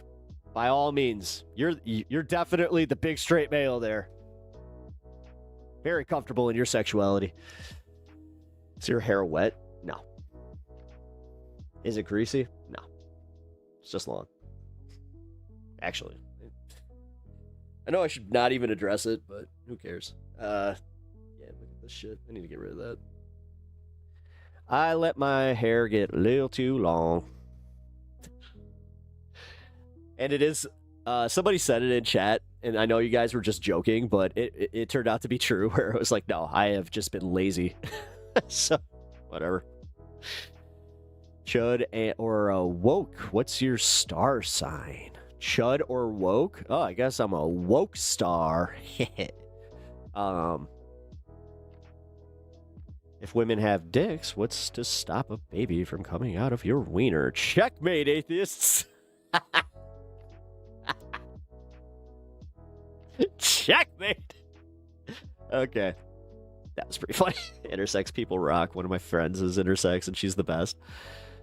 Also, of course, you're the one who wanted Legolas to... What? You do know that there is, like, a whole other way of going about that. You could just be like, oh, so you liked Sheik over Zelda? Jesus, get... Fucking taking your nerd card. You ain't got one, asshole. I'm Sagittarius. That makes me judgmental of people who believe in astrology. I am also Sagittarius, and I agree. What's up, Brian? How's it going, brother? Good to see you. Good to see you. What is intersex? I will allow Sylvie to educate you on that one because she happens to know a lot more about this. Hunter as Zelda? I mean, I thought that was what was going to happen because honestly, that was like no-brainer casting. Just going to say. 21 of 25 signatures for my petition so far. More door knocking tomorrow. Hell yeah. I actually had an idea with that. Like, do you have the ability to kind of go to like a concert or like, I mean, I'm not sure how far you are from Nashville, but something like that would definitely help with those. Kids in vertical are so confused. The thing is, they don't get it. Like, they've never like sat and really thought about it. And I'll be honest, this is the type of engagement that got me to start shifting my tone on this shit. Because I used to be a shithead just like these guys. Where do you think that I got some of these examples? Specifically the Buck Angel one. This was on Opie and Anthony. Like, just gonna say, Opie and Anthony had this argument, and then even Anthony, an overt bigot, had to turn, and it was Buck Angel versus Bailey J. And Anthony had to admit it, where he was like, all right, you know what? This is going to be uncomfortable for me, but I got to be honest here. I think that this is kind of Yeah, I gotta say, Bailey J. Bailey would win that one. And it was just like, there you go. You can admit it. It's like, hey, Anthony, congratulations on not being gay. I remember when somebody said, Jimmy Norton said that to him, where he's like, congratulations, Anthony, on not being gay. He's like, what? It's like, yeah, it's actually the other way around, where it's like, if you're looking at, you know, the male form, and then you're going, yeah, you know what? Yeah.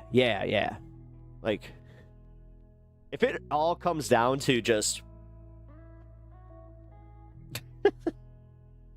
Also, realistically, that kind of tells me, like, I don't know.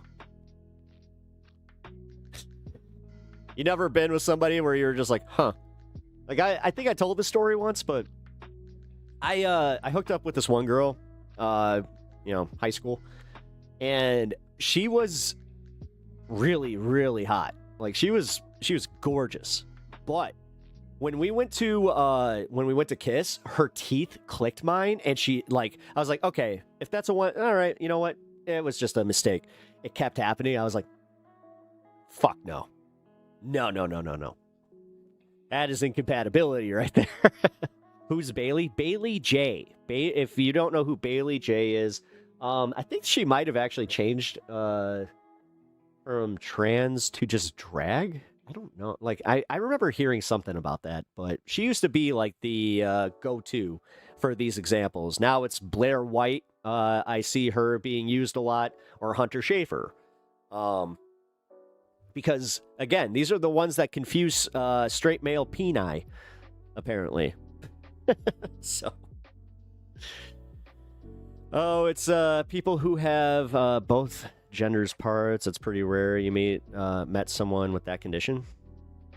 I mean, statistically, yeah, you might have. I mean, the guy that made me realize I was a lesbian was a femboy. He was the first and only guy I ever dated. Oh. See? Well, but just remember, that was your choice. I can't get over that one where they're just like, oh yeah, well, being gay is a choice. It's like, is it? I don't think so. I got some gay friends that it doesn't seem like a choice. You know, being straight wasn't a choice for me. Like, it's just like, no, I know. It's like, fuck. But I don't know. It seems like some people in chat here don't, though. You know, specifically the ones that are asking, what is a woman? I mean, kind of funny how all of a sudden they're kind of every time I roll the die, it lands on straight. Nothing wrong with anyone else's preferences. That's the thing. Like, this whole, like, I'm a live and let live kind of guy where I don't kink shame. I don't care. Like, when people are, I even remember standing up for this one guy, where he was on some show and he was talking about, like, it was like his weird kink, and I was just like, you know what? Who cares? Why do you care? Like, I think it was like he liked to have like burning wax or something dripped on him, and it was something that was a little avant-garde. But even I was like, if he's not hurting anyone but himself in that regard, whatever. I don't care. I don't live my life thinking about what other people are doing in their bedroom or in their free times with their partners. I don't give a fuck. Why do you? Is it because you're lonely and you don't have a partner, so it's something you constantly have to, like, sit and think about? Like, I'm not even trying to be a dick about that. I'm being real. I could have said it in less of a dick way, but for real. Is it because you are, you know, partnerless? What's the woke term on this one? You are sans partner? You are running stag? I don't know. I just kind of see it as like, no. Why am I mincing words? No. Are you just that lonely? Like, why? I personally don't care. You know? If you're not hurting somebody, I don't give a fuck. It's when you start hurting something, or you believe something that hurts others or impedes the rights of somebody else, that's a fucking problem. You know, kind of like, what's that guy's name? Jeffrey Epstein. You know, how part of his kink was the power and, like, literally the whole, procurement of these women. Like, that was part of it. That's fucking disgusting, and that's wrong. I think they call it incel. Oh, right. Involuntary celibacy. Where it's just like, oh, you just mean you mean being kind of gross. I mean, these guys kind of show it though, man. Whether they're physically gross or they are morally and just like their souls are gross. Like, you don't have to necessarily wonder why there is a loneliness epidemic. And guess what? I'm not one of these wokies that's like, it's our fault. We contribute to this. You know what? Women, maybe if you had, like, I saw this argument, by the way, from some fucking leftist where they were just like, well, maybe women need to, like, just try and fuck them and maybe they'll try and, like, then they'll change their minds. It's like, no. What? So you're going to reward bad behavior? For what? On the maybe chance that it might change their world stance? I don't think so. Although, if prostitution were legal, that might change some things. I know NoFX, like NoFX has a pretty funny song. Even though it has kind of dated itself. But you know, at one point he talks about how there wouldn't be a bunch of jihadists if you just sent in a whole bunch of whores. It was like, oh, you know, I never thought of it that way. You think it's pretty voluntary? I think so too. Honestly, I do. I think part of it is like, man, like they just feel like they have to. You have no children and therefore no skin in the game. Shut up. Shut up. I voluntarily didn't want to have children, okay? I was one of those guys where I was just like, fuck that. I saw how miserable my friends were. I saw how miserable my fucking family was with kids. Oh, yes. Yes, kids are great until they fucking turn into something that you don't want them to be. Then all of a sudden, I start hearing oh, yeah, don't have kids. And because I have no skin in the game, you know what? Fine. If I have no skin in the game, why do I have to pay taxes for your shitty kids? Or do you understand the game and you're just disingenuous about it? Fat Mike is crazy, but generally a cool dude, it seems. Eat the Meek, good tune. Hell yes. Eat the Meek is one of my favorites. Actually, I like the Tegan and Sarah song, too. The Tegan and Sarah song is so fucking funny. Where he talks about creeping out Tegan. Dude, the fact that he made that a song that he played at the same fucking festival as them. They played that at Riot Fest, and Tegan and Sarah were on the stage adjacent. That shit's hilarious. Oh, man. Good old punk rock, man. God, I'm so mad that, like, again, they retire and then all this shit starts happening. I mean, I did see something where they were toying with going back out because they're just like, yeah, shit's kind of fucked up. And it does kind of feel like we should, like, I got some tunes in me for this, but you blame prawn for most problems, not the creators, but the consumption. Ruin an entire generation of men. That's bullshit. You do understand that prawn that dates back to, like, Mesopotamian times, right? Like, they used to do stone carvings and get off on those. It's not prawn. Which I'm saying stupidly because of YouTube. Hey, Cassandra. Welcome. Good to see you. Hey, I have a announcement to make real quick. A longtime viewer of this stream, and you guys understand I'm a leftist. He has been with us for over a year. He is a gay man that is in the IDF, which, you know, just the IDF part. Most people would be like, why is he even in your stream? Well, it's because he's ideologically opposed to what he was doing because it is mandatory conscription. He got out today. I want to say congratulations to Ryan for doing his mandatory service, for seeing it through, even though I know he had a really hard time and he was mentally having a really hard time with it. I am very, very proud of him for doing so. So congratulations, Ryan. I hope you see this. If you don't, too bad. But yes, everybody give Ryan, Rion. Actually, you guys probably know him in chat as Rion, but yes, I am very happy for him. And his future is looking bright. So, especially now that he's not dealing with that.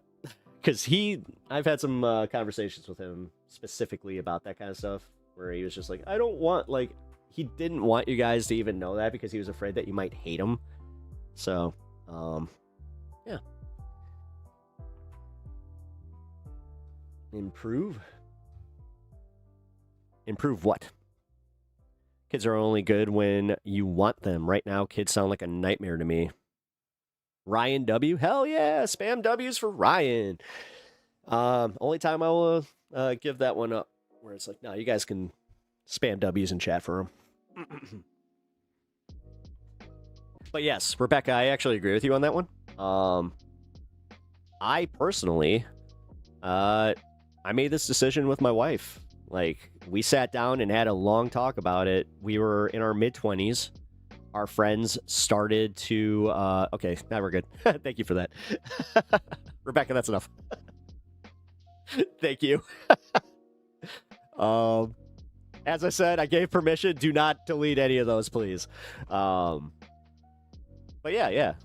Me and my wife, like, we sat down, had a long talk about it, thought about it, weighed the pros and the cons, and yeah, there's no pros in my case. Like, nah. I like being an uncle. Being an uncle's the shit. Because I don't hate kids, by the way. I hate that common misconception that, like, because I don't want kids, that I'm like some curmudgeon that hates kids. I don't. You know, like I said, I like being an uncle. It is way more fun. I get to, you know, it's a standard thing, but it's like, yeah, I get to teach all the best lessons, have all the good parts of, like, being, like, an influence on, you know, on my nephew. But then if he starts acting up, it's like, you're going home. I don't have to deal with that. I love that shit. Red State, Texas has 2.1 million undocumented immigrants. Red State, Florida has 1.6. Blue State, Minnesota has 130,000. Why isn't ice flooding Texas and Florida? That is a great question, First Avenger. The First Avenger, I remember you being here because I made the comment about you being Captain America. And I just saw your Captain America shield, so nice. Like the name. The people who ruin that in the companies who keep pushing that are actual domestic enemies against the American people. Yeah, I kind of agree.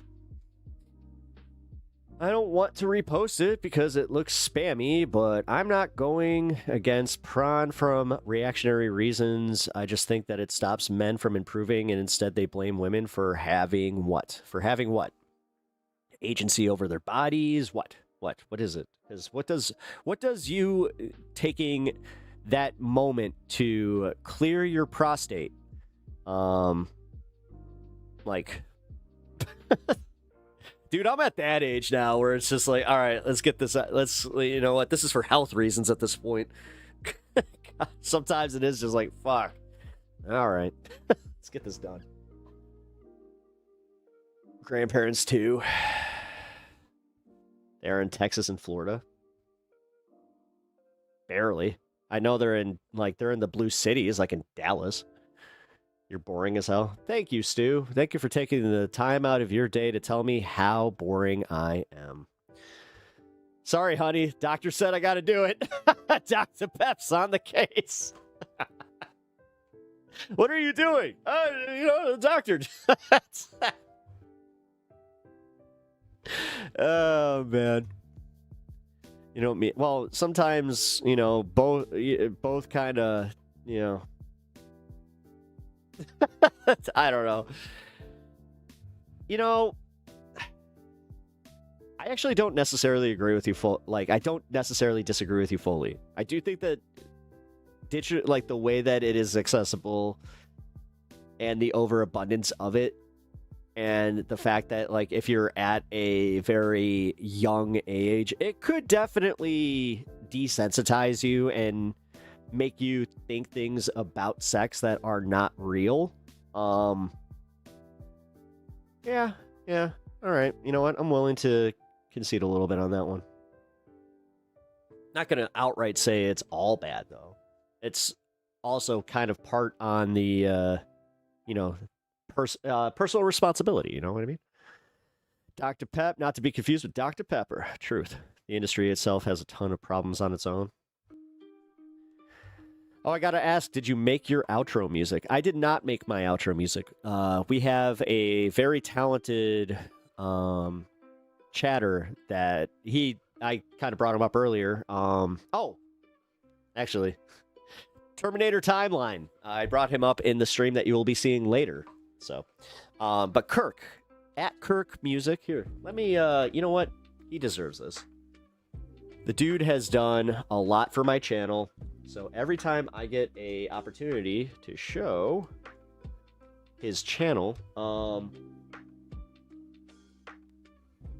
try to promote. So go follow Kirk Music. He's got some great stuff. And we have run it through an AI checker. So for anybody that wants to say that it is AI, it is not.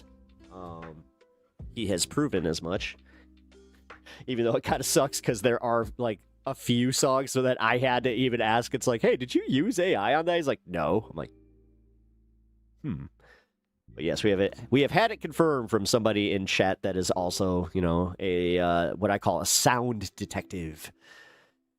But yes, I have a very talented crew here, and yes, we are actually working on a new song. I haven't heard a ton of political music mix-ups like that as much, but it seems like good stuff. Thank you. No, I love it. I love my intro, outro right now. That's why I use it as an intro, outro. But yes, I'm trying to do a separate outro because, yeah, I like the Who the Heck is Pep Talks as the intro to the show, which that drop of Biden, he had to work on that one. I got into it way too young. I'm working on quitting and developing better habits. I'm still a minor, so I'm way too young. Yeah, well, and I'm glad that you are recognizing that you have a problem and that you need to kind of step away. Honestly, it's very healthy. Keep on with that. Dude, I have to stop using M dashes and essays as my professors think that that you're using AI. Are they still doing double space requirements or anything like that? I mean, I know this is dumb, and I did not go to college, so I know. Shocker, guys, shocker. Pep Talk's not exactly the most academic guy, but sorry, I'm still going on about it. It's all right, whatever. Just the average person doesn't have the self-control. Yes, they do. Yes, they do. Stop. The average person has the ability to recognize when something's not good for them. Sometimes they admit that it feels, and it also, like, it's passing the time. Like, life is too short to sit here always feeling guilty for giving into something like that. Like, again, if it's not hurting somebody, if it's not, if obviously this is where it gets a little testy, because yes, if there is in any way, shape, or form children involved, yeah, that's a fucking problem. And that is where it's like, like,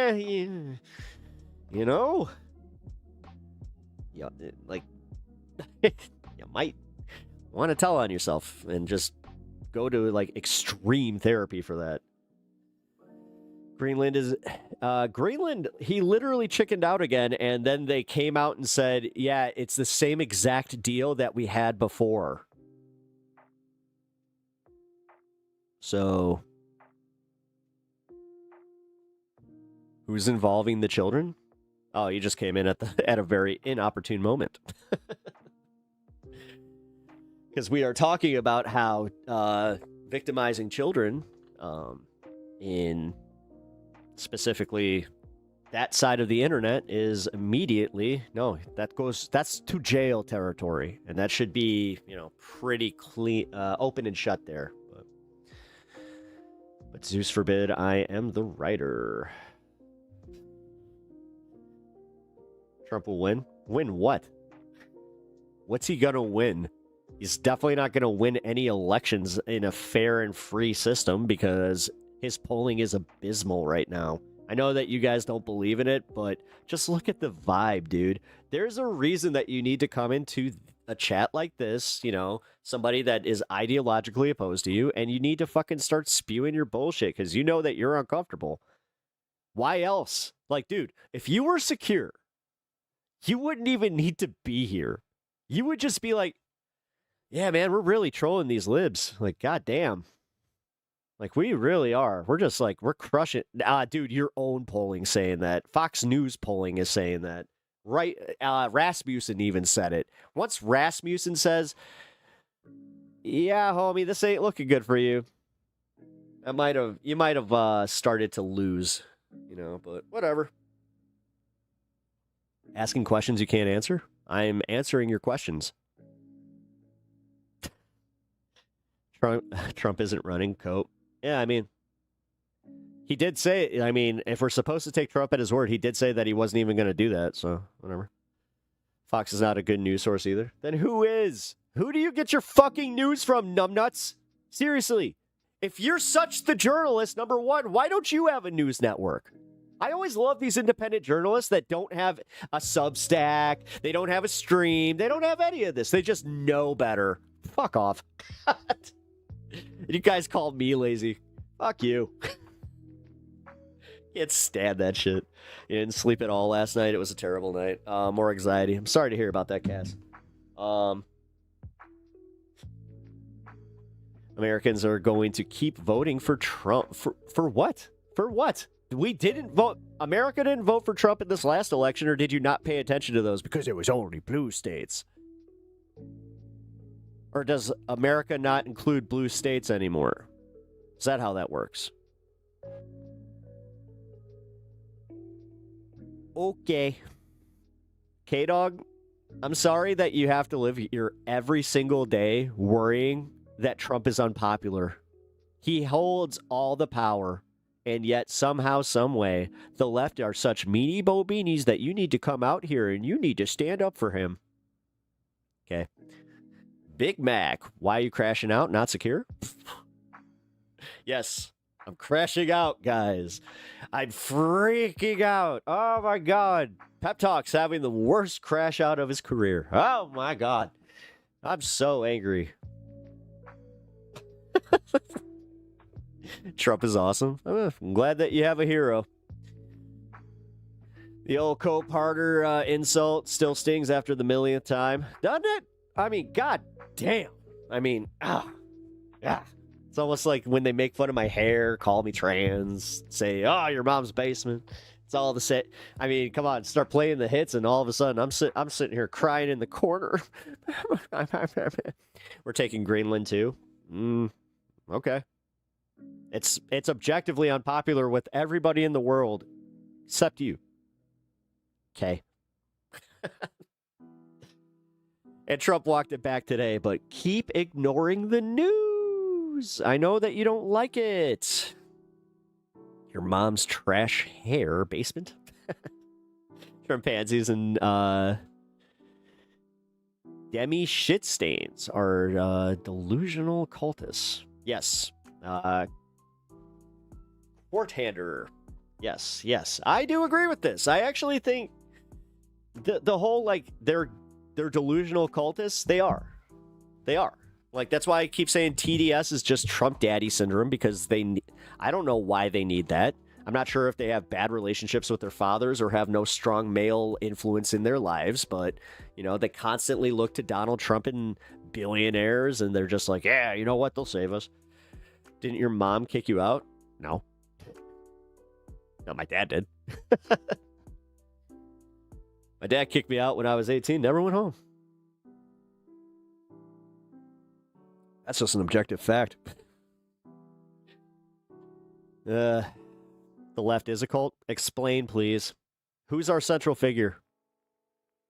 What's the left central, who's the central figure or idea that we're getting behind that we refuse to look at anything with, you know, any clarity, or we never dissent Like, who on the left do I never dissent from? Please explain to me, since you know so well.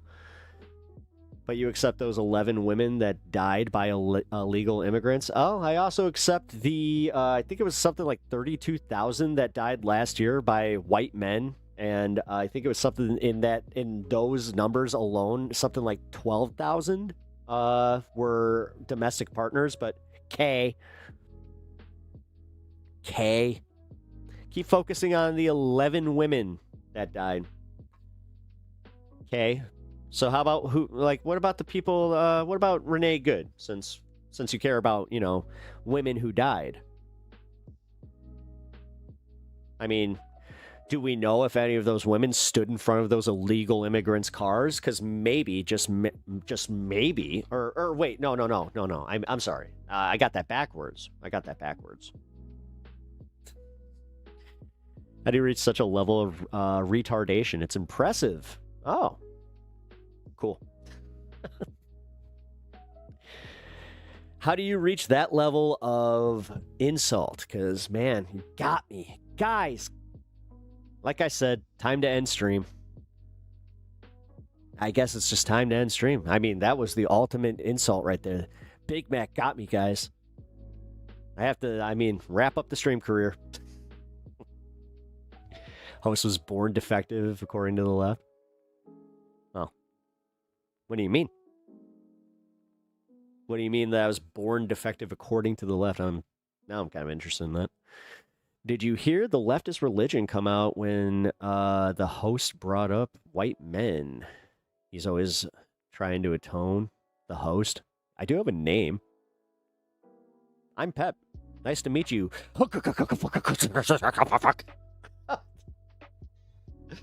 Totally not a bot, guys. Totally not a bot. Bye, Lefty. Bye, Brandon. Let's go, Brandon. Guys, let's cheer him on his way out. Woo! Let's go, Brandon. Woo! Fucking Christ.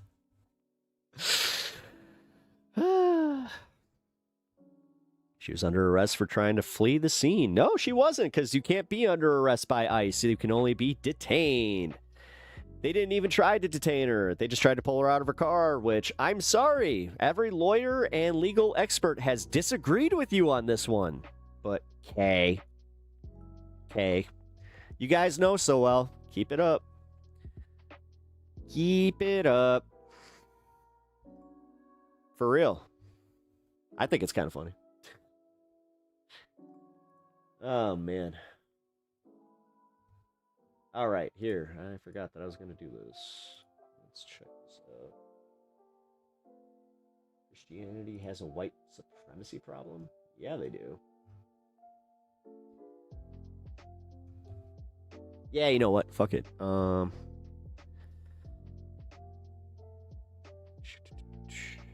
She learned like Ashley, right, K-Dog? Right? Democrat or Repub? Bob is good at games. Well, Bob, I'm glad you're good at games. I'm neither. I'm also not an independent. I'm a leftist. I am DSA. I am proud of that.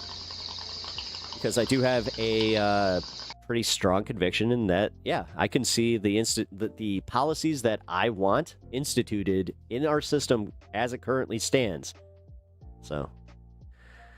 But that pesky word, socialism. Meh. Left is an L. Okay. DSA, shy communist. No, because I don't actually like ascribe to like the whole seize the means of production and just the whatever. I'll be honest. Also, like, this is kind of where I can prove you guys wrong in the whole, we're a cult. We don't ever, like, criticize our own. I do. I actually criticized Karl Marx and, in general, how I was like, even when I read it, I was like, I don't necessarily agree with all this. But they're protecting your rights, dipshit. You're going to head out. You're tired. Good night, Rebecca. I hope you have a good one. What policies do I want? I would love to have some more taxation on specifically billionaires at this point because, yeah, even 100 millionaires, they seem to convince everybody that you're all going to be there. I mean, the billionaires do that with you too, but it's a little bit easier for you guys to conceptualize that. It's like, hey, you know what? If you see the good coming from it, then you might calm down on that one. Always protecting these billionaires. Because I think that, yeah, we can start taxing billionaires at 90%, not even 99%, 90% after every dollar they make after $1 billion. And then we can start using that to institute a little bit of that socialism. I know the bad word, but here's the kicker. This is where we fund the police, not defund. You fund the police even more. You fund the fire department even more. You fund hospitals. You fund medical schools. Yeah, medical schools too. And then here's the real one. Here's the one that I really want. Socialized medicine.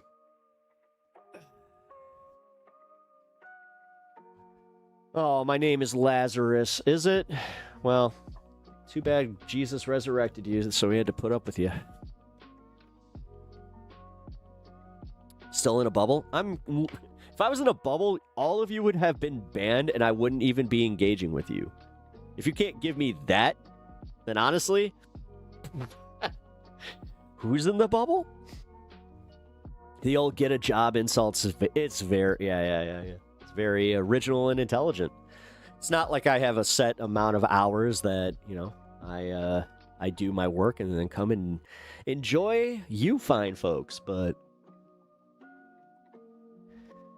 lots of blue tribers making 300K think that they aren't the rich to be eaten. Again, 300K is still under even the 400K that was that was the marginal tax rate in the 60s. I hope you understand that, by the way. So no, they wouldn't get hit the same way. But the thing is, I'm also okay with that. If I'm making that much, okay, I'll pay a little bit more.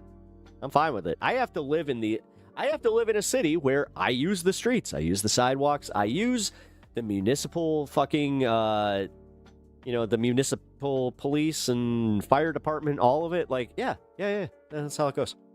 But I would like that to be offset by other people who make way more to come in, start paying their what they actually owe, because I don't think you have a conception on how much these billionaires are already dodging taxes. But okay. What was bad about Biden? Pretty much everything, honestly. He did good on the auto workers. I think that he did good with the unions. And I thought that the CHIPS Act was pretty okay. But realistically, there was a lot that he did that was ass. And he didn't fight for the fucking student rights. He didn't actually push for Kirsten Sinema to, push for a higher minimum wage. None of that. So, yeah. Yeah, Biden wasn't exactly what I would call awesome. But he also didn't open the fucking borders the way you guys disingenuously constantly say. You guys can't have Obama be the deporter-in-chief and then magically the borders were open by the time Biden was there for only 4 fucking years, because who did he inherit his presidency from? Oh, yeah, Obama. Oh, yeah. It went right from Obama to Biden. We can ignore Trump. Fucking Christ. He opened the borders last year. Oh, did he? So he literally unilaterally, he had an executive order that just opened the borders, and we just had millions and billions of illegals. Obama. Yeah. Hey, what's up, Mitchell? Michelle. My bad. What's up? Thank you, Jack. I appreciate that. Thank you for the subscription. Also, if you guys are just joining us and you haven't already subscribed or hit the like button on the stream, helps me out, gets the channel out there. And if you are enjoying the engagement, consider this. You can always come back and engage some more. Because again, have I kicked you? Am I such an intolerant lefty that I've banned everybody from fucking chat? Now, have I done that? If there's one guy in here that's just like, well, you did that one time. It's like, listen, I kind of blew up really fast. I don't understand. Like, I don't know. Like, I wasn't. There was one specific day where I was like, yeah, fuck this. I had over 100,000 people on that stream though, so I was like, hey, thank you for the gifted membership. Thank you, Bryant. Survive. Got a gifted membership from Bryant. Thank you. Who fucking cares? Get a haircut. Original, dude. Very original. Hi, I would always catch you on YouTube. You're Sif. I decided to finally start chatting. Oh, hey, thank you for following earlier. You know what's really funny, Sif? When you hit follow on Twitch, I was in the middle of recording my my show for later that's going to be on this space. I'll make sure to link it for you. Here, I'll actually do that right now. Yeah, go follow this space. You will see it at 8 o'clock Central. 9 Eastern. Yeah, I actually thanked you because it happened live. It was funny. I got my notification to go off. I was like, oh, thank you for the follow. So that was funny. Liberals count your days. Ah, see? There it is. No. Guys. We got it.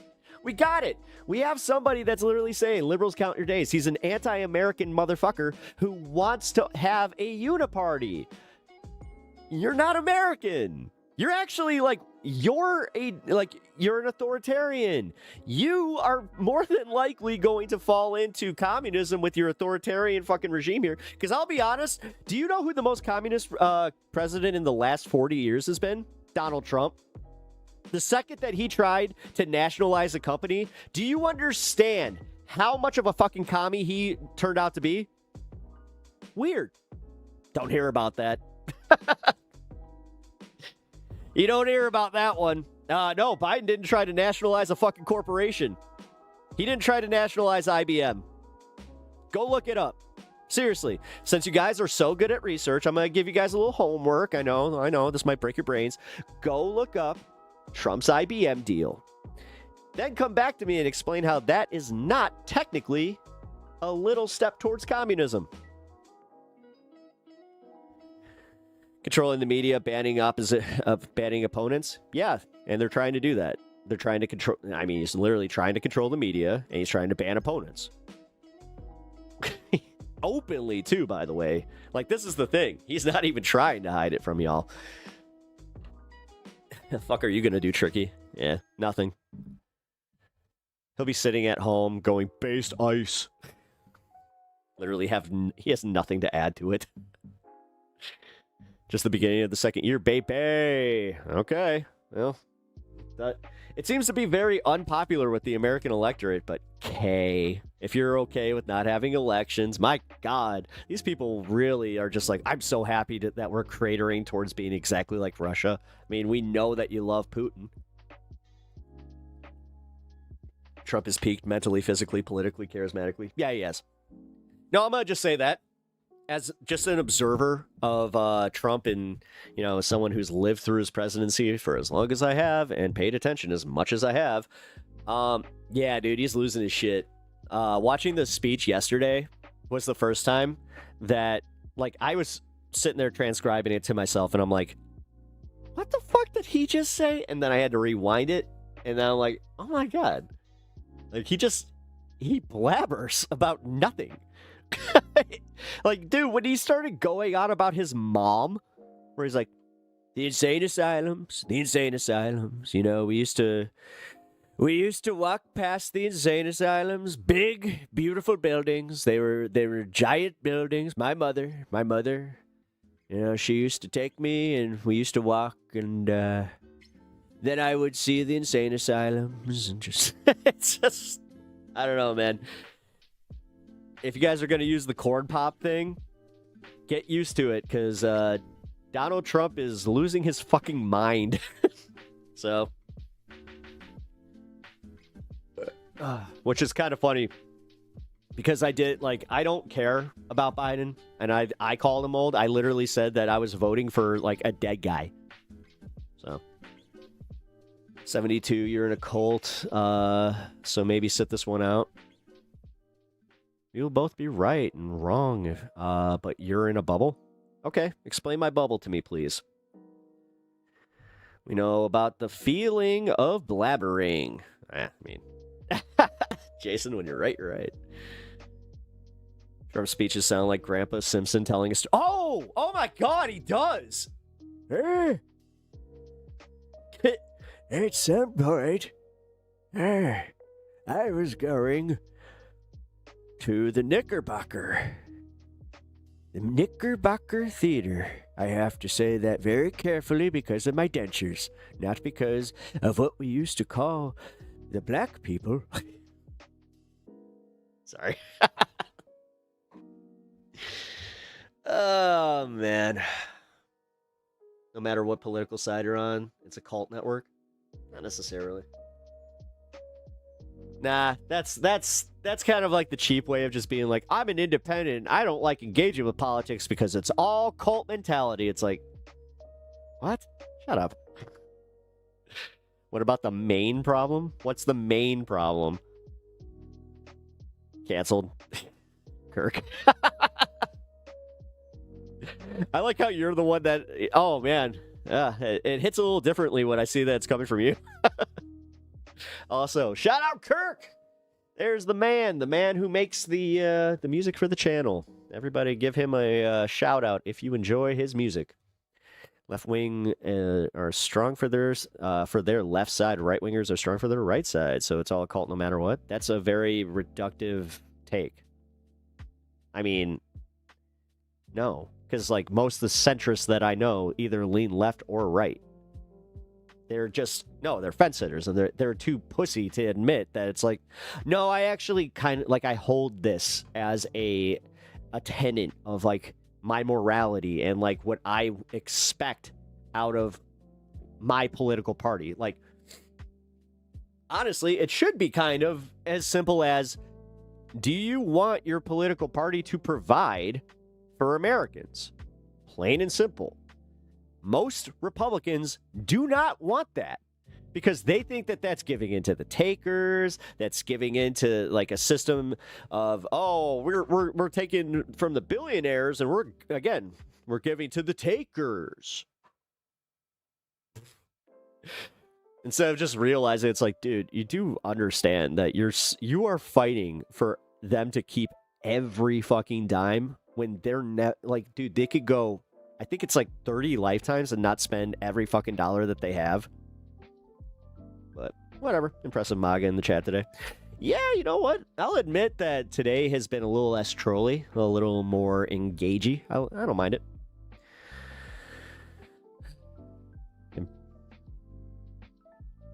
The left created the... No. The Democrats created the Ku Klux Klan. The left did not. No. The left, at that point, technically by your logic, was still Abraham Lincoln and the Republican Party. No, what you're doing is you're disingenuously trying to use history to prove a point that you cannot prove without being honest about said history and the shifting of the political parties. But since you are intellectually dishonest and you want to try that shit, I will just say this, fuck you. Like, seriously. Like, you don't get to do that.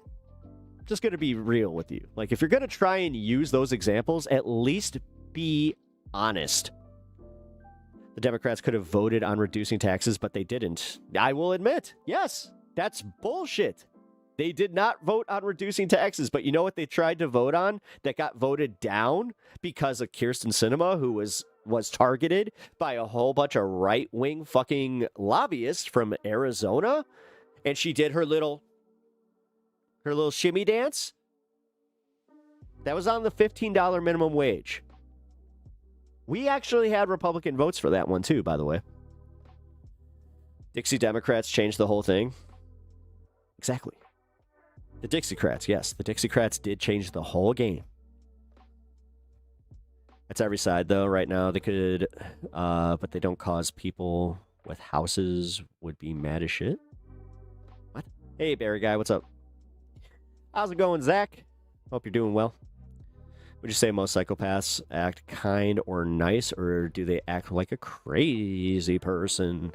I think that most actual psychopaths, they try to give off an air of normalcy. I mean, I hate to use American Psycho as kind of like the go-to as far as like a case study on it, or like a character study But 6 days sober, brother, hell yeah. Fuck yeah. Air high five to you, sir. And also, fist bump. You fucking deserve it. No, for real, man. I don't know what this means to you, but I'm fucking proud of you. Like, you know, you've been in this chat, and I've seen what's going on, and man, I gotta say, like, you're doing it, man. You're doing it. So congrats. Congrats on 2 hours. Nice. 6 days. Nice. Keep it up. Oh, hell yeah. No, 6 days is, dude, I mean, especially like when you're first starting, that's a lot. So keep it up, man. I remember when I quit smoking cigarettes, I counted the day. I mean, I didn't have the cravings as bad as a lot of people, but it took past like the second week for me to finally go like, I'm not thinking about it anymore. Woo! But yeah, everybody give a W to Zach. You know what? Give props to Zach. Don't care what your politics are. This man was going through some struggles and decided to help himself. And anybody that has the power to do that, I don't care what your politics are. Fucking badass. So, serious no, dude, for real. The subsidies were were put in place because of COVID in 2021, then extended in 2022. Yeah, I thought that, and then when he let the child tax credit go up, that was one of the dumbest political moves that Biden could have pulled, especially leading into a fucking election year.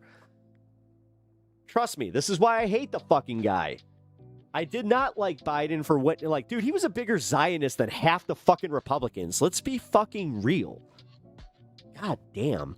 This is what I don't like about MAGA, is you assume that we all like that motherfucker instead of just looking at it for the reality that it was like, no, Trump is that unpopular that so many people were like, I'll go for the stammering half-dead guy instead. You know, at least he won't wreck the country. Like, he could literally pass out for 4 years and it would do less, damage. But, any leftists that ran for president talking about taking away guns. The thing is, most leftists have stopped talking about taking away guns. No, what most leftists still talk about is having comprehensive gun reform. Like, for me, I'm a Second Amender. Like, I am a Second Amendment believer. I actually, like, I utilize the Second Amendment. However, I grew up in a time where the assault weapons ban was still in place. And you know what? I saw it happen in real fucking time, where all of a sudden they got rid of the assault weapons ban, and guess what started increasing exponentially? Do we need to wonder? Come on, man. And again, I like me some pew-pews. I do. But the way that people disingenuously use that is like, my freedoms, and then also ignoring the fact that it's like, nah, dude, we have like more gun deaths than any other country, and most of the fucking victims are children. And then you guys simultaneously try to do the disingenuous, but think of the kids. We can't transients in the bathroom because that hurts the kids. It's like, stop. This is why you keep getting called out on your moral inconsistency. I'm not MAGA, just trolling. This guy's views are just sociopathic. Mr. Oh, I'm better. I can sit here and complain. Wait, me? You're saying that me? I'm sociopathic and I'm just better because do I think I'm a little bit smarter than most people that like do just kind of cater to like their bubble and their cult? Yeah, I do. But I'm also like, I feel like I'm honest enough to admit my fucking biases. This is why I don't go around trying to be like, I'm a centrist that leans left. I'm not. He's saying that his party side didn't like Biden, but they didn't go to the primaries to make sure that he got impeached. What? It's not about impeaching because he didn't commit any crimes or high crimes or misdemeanors. I know that you guys think he did, but there was nothing there. So no. And honestly, him not allowing us to have primaries and then him doing the incumbency shit, getting to the point that he did in the debate and then dropping out and then yeah, I'm fucking pissed. Why would I not be? I voted for Bernie twice. Why the fuck? What do you think that I'm jazzed about this shit? As I said, I'm at least intellectually honest enough to just be like, no, I thought Trump was that bad. Honestly, I did. Because the first time, it wasn't about him being an outsider, because I didn't see it that way. He is the insider. If anything, it's kind of like that guy. I'm not sure if you ever dealt with this, but like I dealt with this. Going from a religious school into like a public school, and then all of a sudden you're just like, wow, that guy like is really popular, you know? Wonder why. And it's mostly because you just have like you're an you're an outsider. But then you watch that popularity dwindle the second that they start fucking practicing the religion that they go like of the school that they're at. I watched that happen a lot. You think the bank fraud wasn't real? I think that his bank fraud was definitely real. I think that the bank fraud in Minnesota was real, a year and a half ago when it was being investigated and they arrested that woman for the $9 billion in tax and fraud that she had perpetrated, and how they did an investigation and they found that she was a ringleader of that fraud, and they had already clawed back a significant chunk of that said fraud. But tell me more. Since you're an expert, tell me more. What'd we miss? What'd we miss? Since you always claim about the Somali fraud. That story made no fucking sense. What story? I would rather have voted for a piece of burnt toast. Piece of burnt toast than the Groyber in chief.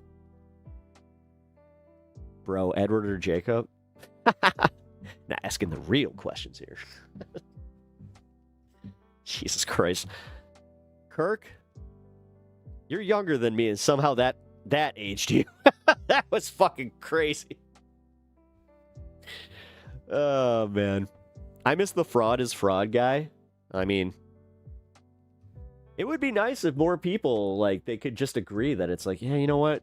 I don't like Trump. I don't like the way that he committed fraud. I think that this is bullshit.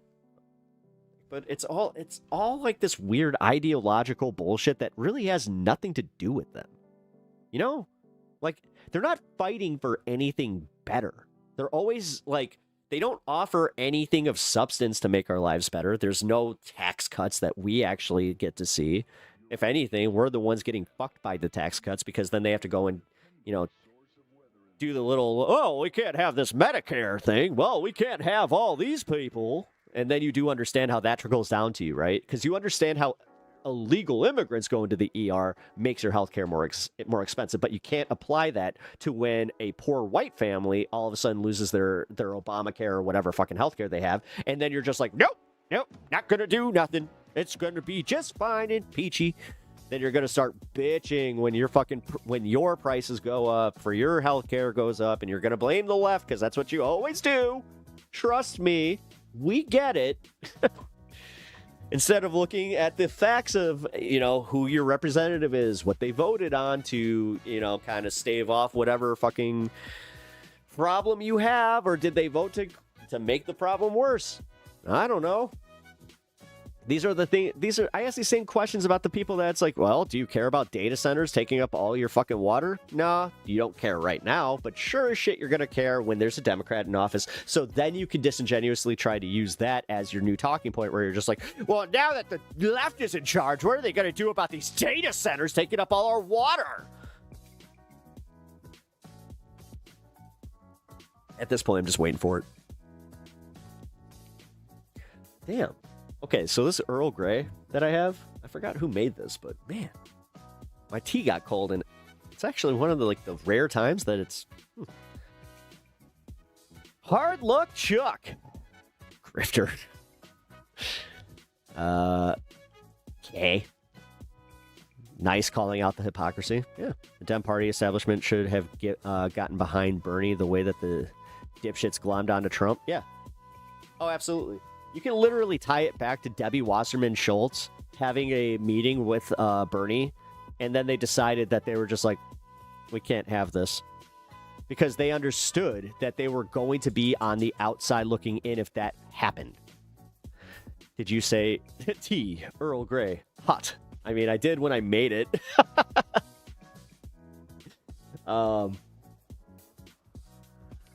Yeah, this is actually one of my favorite cups because when you don't see the painting, that means that my drink got cold. Okay, the whole voting. So he opened up the borders so that the illegal immigrants can vote, even though they don't have Social Security, so they can't vote. You do understand that you constantly using blatant lies to justify your whatever this is. I'm not even sure if this is hatred or just ignorance. I'm going to go with ignorance. But holy fuck, man. Like, it doesn't even make any sense. Again, I keep bringing up Deporter-in-Chief Obama, but sure. Sure, that doesn't matter. All right. So, here's what's going to happen. We're going to do a segment. I need to get to this segment because I'm going to have to end the show a little earlier today. Even though when you guys go over to this space, make sure that you guys hit the like button on your way out and hit the like button on your way in. Okay, let's get to this. Trump says he reached Greenland deal framework with NATO, backs off Europe tariffs. Trump always chickens out. Taco, taco, taco man, taco man, taco man. Trump is a taco man cause he gives up. Always chickening out, chickening out, chickening out. Always chickening out. Trump is taco man. All right. That was a silly song. I had fun with it, though. All right. I teased this, and we're going right for it. TYT getting exposed by a leftist. The left are eating their own, folks. Guys, everybody, breaking news, live from the Polymarket studio. We're about to call out some Cenk Uygur and some Anna Craftsberrien, and I keep forgetting to use that one. But yeah, Cam James kept his promise, and yeah, he did us a nice fucking service by going and exposing TYT as a whole, not just Rashad Richey. So, with that being said, let's watch the Cam James documentary. Hi, I'm Cam. I used to spit, now I make flicks. The first two parts of this series were about the many suspicious degrees of Rashad Richey, the supposedly progressive host of Indisputable. Since Richey announced an impending lawsuit in his most recent response video, while looking like he was about to cry. But I see now. Rashad passed the hot potato. The thing is, man, I don't know, TYT, they buried this specific video. That. By the way, just so you guys are prepared, I did cover the Rashad Richey stuff for the show on this space today. A part two, and other people are grabbing the commentary. Well, it has to be done. I figured making another one about him alone would be overkill. This one's about the network itself, specifically their leaders, Cenk Uygur, that's how the founder of TYT, Cenk Uygur, pronounces his name, by the way, and the self-labeled politically homeless Anna Kasparian. Though they've both done a lot of great work in the media for decades, and there's no way I can erase thousands of videos pushing progressive messaging and causes, many people on the left see them as deeply compromised, in more ways than one. I'm also not letting their COO and former CEO, Jack Gerard, off the hook either. You don't get to fade to black just because you ain't a celebrity. Assuming all of y'all have heard of this YouTube OG news organization would be a mistake. So let's run that down real quick. The Young Turks is an American progressive news network founded by Cenk, Ben Mankiewicz, and Dave Kohler in 2002. They actually launched on Sirius Satellite Radio in the early days, then hopped on YouTube and Twitch when those platforms rolled out. Anna worked her way into a partner position fairly early on, and even took over She was like 21 when she got in there, too. editorial control after Cenk became a politician. I have to say, that's TYT impressive. is co-hosted by Cenk and Anna on the flagship broadcast, with a gang of shows targeting different left-leaning demographics. Thank you for the $5 donation. I appreciate that, At Bandit. Bandit MTC $5. Jink, Damn it, Rashad, you couldn't just be happy with 2 degrees? No one going to believe you, some quantum scientist. A variety of hosts anchor those Nice. shows, including our best friend, Rashad. I hear everybody loves John Iadarola and The Damage Report. There is not a pure soul at the network than John, I'll be honest. I love to hear it. I've heard great things about sports and politics commentator J.R. Jackson, OG news anchor David Schuster, and I've heard of Nina Turner through the grapevine. Everybody else doesn't ring a bell, but they got a lot of shows, bruh. At any given time of day, one of their shows is live, which seems like it was the whole goal of building so many spinoffs in the first place. I interviewed Dan Evans, aka Hey, the space contributor, Dan from the internet. Also, Dan on the street. Dan from the internet, a former producer Also a follower of this fine program. and guest host for the Young Turks, and collaborated with their former editor, writer, and co-host, Hank Thompson, Hey, Hank, oh man, this space getting some who's shout been outs. eyeballs deep Hank's the shit, by in the his way. own expose, You will be seeing him covering the scandal around TYT's on this show coming up. union-busting saga called Tell the Truth, Jank. I'll be including snippets of that, but over an hour of it is available on YouTube right now, and they're previews, but incredibly solid. Both of them reached out to me when they heard I was covering this, laid out some pretty strong evidence in Hank's case, and some important background info in Dan's case.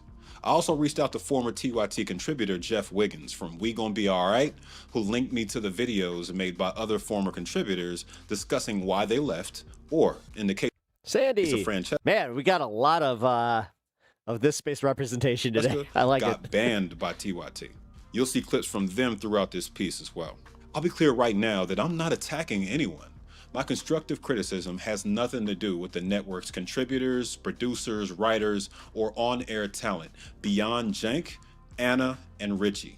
After reviewing all the evidence, my conclusion is that despite It's kind of the way we all watch him. all the measurable we all watch TYT. good this network has done for progressive causes, Yeah, represent like TYT Sports is still based. one of the strongest checks to Republican media dominance over the past 20 years.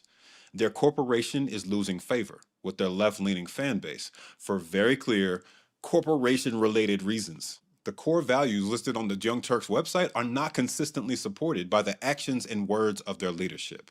And the sum total of these actions is much more reminiscent of naked capitalism than it is progressive. For the Trump also invented groceries. Come on, guys. purposes of this video, here's the definition of progressive straight from the U.S. State Department. Progressives are, quote, interested in furthering social and political reform, curbing political corruption caused by political machines, and limiting the political influence of large corporations. You know what's funny? Based on that definition, you would actually think that some MAGA would just be like, oh, crap. Rashad ain't off the hook either. We'll cover his past affiliation with conservative Oh, man, that's a little too close. The whole political corruption and social change. Damn figures it. and wild statements about progressives in one of his dissertations. But I got to light up his employers first for me to make this point effectively. Let's pay the bills, then get to it. Shout out to my longtime sponsor, Aura, for making these investigations possible. I'll keep it quick. All right. I appreciate that, man. And because he is sponsored, I will be cutting out the end of this story, but we can't skip it. The name the Young Turks is a popularized term among Turkish people that refers to a group of anti-establishment forces working to establish a constitutional government instead of a monarchy in the Ottoman Empire. Before you turn the video off, this whole thing won't be a history lesson. That's just what it means. It's become a more general reference to like, young rebels fighting the power. Like Public Enemy. Back in 1991, when I was saying my first English words, Cenk Uygur, a Turkish East All right, that was a great use of a baby photo. Hey. Brunswick, New Jersey native, was a senior management major at UPenn, writing for their newspaper, the Daily Pennsylvanian. Oh, fuck. He called his column, How You Like Me Now, Baby, which screams preppy Gen X, but I'll let that one go. And in this article, Jesus, look at him. called Historical Fact or Falsehood, he uses 1,200 words to convince readers that the Armenian genocide did not happen. I've put the whole thing in the description in case y'all want to read it. He was really going in, talking about what 69 American professors wrote to Congress, nice, gassing up those professors' qualifications ad nauseum to make You know what? We can't say shit about 6'7". sure we believe We constantly hear 6'9", and we're like, him, like another person we know, and even leaning on the words of a rear admiral working for the U.S. government who called the genocide misinformation. What actually happened is that the Ottoman Empire's officials were shook at the prospect of Armenians joining the Russian war effort, so they wiped 1.5 million of them out via executions and forced marches. And yes, forced marches are a form of genocide. Remember the Trail of Tears? That was an American genocide committed against Native Americans, as an example. Fast forward to 2025, and Cenk is on the Lex Friedman podcast discussing what made him take that stance originally and how he came to disavow that article and admit that the Armenian... Oh, Lex Friedman, by the way, I'm not sure if he's going to mention this, but Lex Friedman is also in the same vein of Rashad Ritchie. He went to a degree mill too, even though he didn't have to. genocide did actually happen. Growing up in any tribe, whether it's a religious tribe or an ethnic tribe, you're going to get indoctrinated into that tribe's way of thinking. I'm in college, and I read about some battle that the Ottoman Empire lost. And I'm like, that can't be right. The Turks have only lost one war, World War I, right? And I was like, oh my God, I'm an idiot. I got taught that in 3rd grade in Turkey. Of course that's not true. That's ridiculously untrue, right? I read the Turkish version, right? And the Turkish version has all of this evidence, right? So it's real in that it exists. And that one was so indoctrinated that it was tough to let go. And so Anna and I disagree on things from time to time. And we've been co-hosting now she's been at Young Turks for 18 years and co-hosting for, almost 18. And so she's Armenian. It just dawned on me like, no, this too was obviously propaganda. So at that point, once you realize that, it becomes easier. That's why I'm trying to unplug people from the matrix. That's a good debate to watch, by the way, when they first had that. He changed his mind when he realized Anna snapped on him. he was wrong. Here's the problem with that, though. He still refuses to change the name. Anna defended it too in a now deleted tweet, even though she's Armenian. Quote, we've explained the name 1 billion times. You know what it means, and you know the type of coverage we do. To perpetuate the same lies over and over again, which of course directs harassment and disinformation towards me, is an odd move, especially right now, end quote. Given what we dude, just to this comment real quick, Green Day want to stay small, but they became big. I can't stand the whole sellout. I hate that shit. know about this historical event, it's like calling your progressive news organization the Hitler Youth. Anna knows this and defended it for one reason. She didn't like how the public was making her feel about it. Cenk did the same thing for the same reason. Of course, harassment isn't okay in any circumstances, but public pressure is another thing entirely.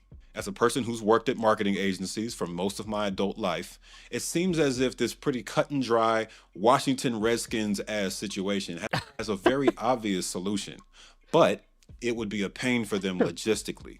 Any organization that publishes media on the scale that they do, which is thousands of videos a year, would need to dedicate a whole month of some unpaid intern's time to make sure any name change is reflected as widely as possible and to make sure their SEO and marketing campaigns are flipped to match. Yeah, and that's why, like, being a smaller creator with TYT, I know that this is a little bit of inside baseball, but I never signed a contract with them, so I can expose this.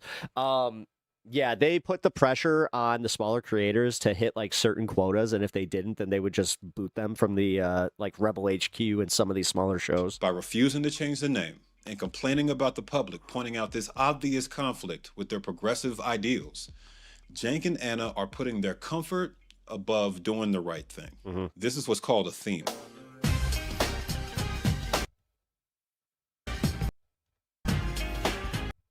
Ooh, I recognize that drop. Yeah, shit. I know that song. All right, sorry guys. I'm gonna do the pause 4 seconds, so that we can continue. There we go. Pay with TYT. Dan, what's up, Dan? No one will say it's great. I will say Hassan has previously talked about being underpaid at TYT, and I'll even contest to that because, funny enough, I was paid more than him. Wow. So, you know, That says a lot by itself. Yeah. Bo Baby, I wasn't like family with Cenk or anything, but because I was such a young kid and because I'd shown Guys, such interest I have a feeling that this might act like, at a young age, Cenk sort of protected me in a lot of different ways. didn't even realize Your that uncle Dan was part letting of this. everybody steal your sales deals too. That's true. His uncle would like let him. Why is it them massage being at that table just sales made me deal the last thing, really and someone would hungry? swoop in and close it and take the close it. commission. Objectively, Hassan was like a host. He would leave, especially near the end of his time at TYT. He would leave and start doing his Twitch streams. He would basically come in, do the script we worked on, leave, and then, you know, that was it. I'd be there producing 2 or 3 shows, so like I better have been paid more.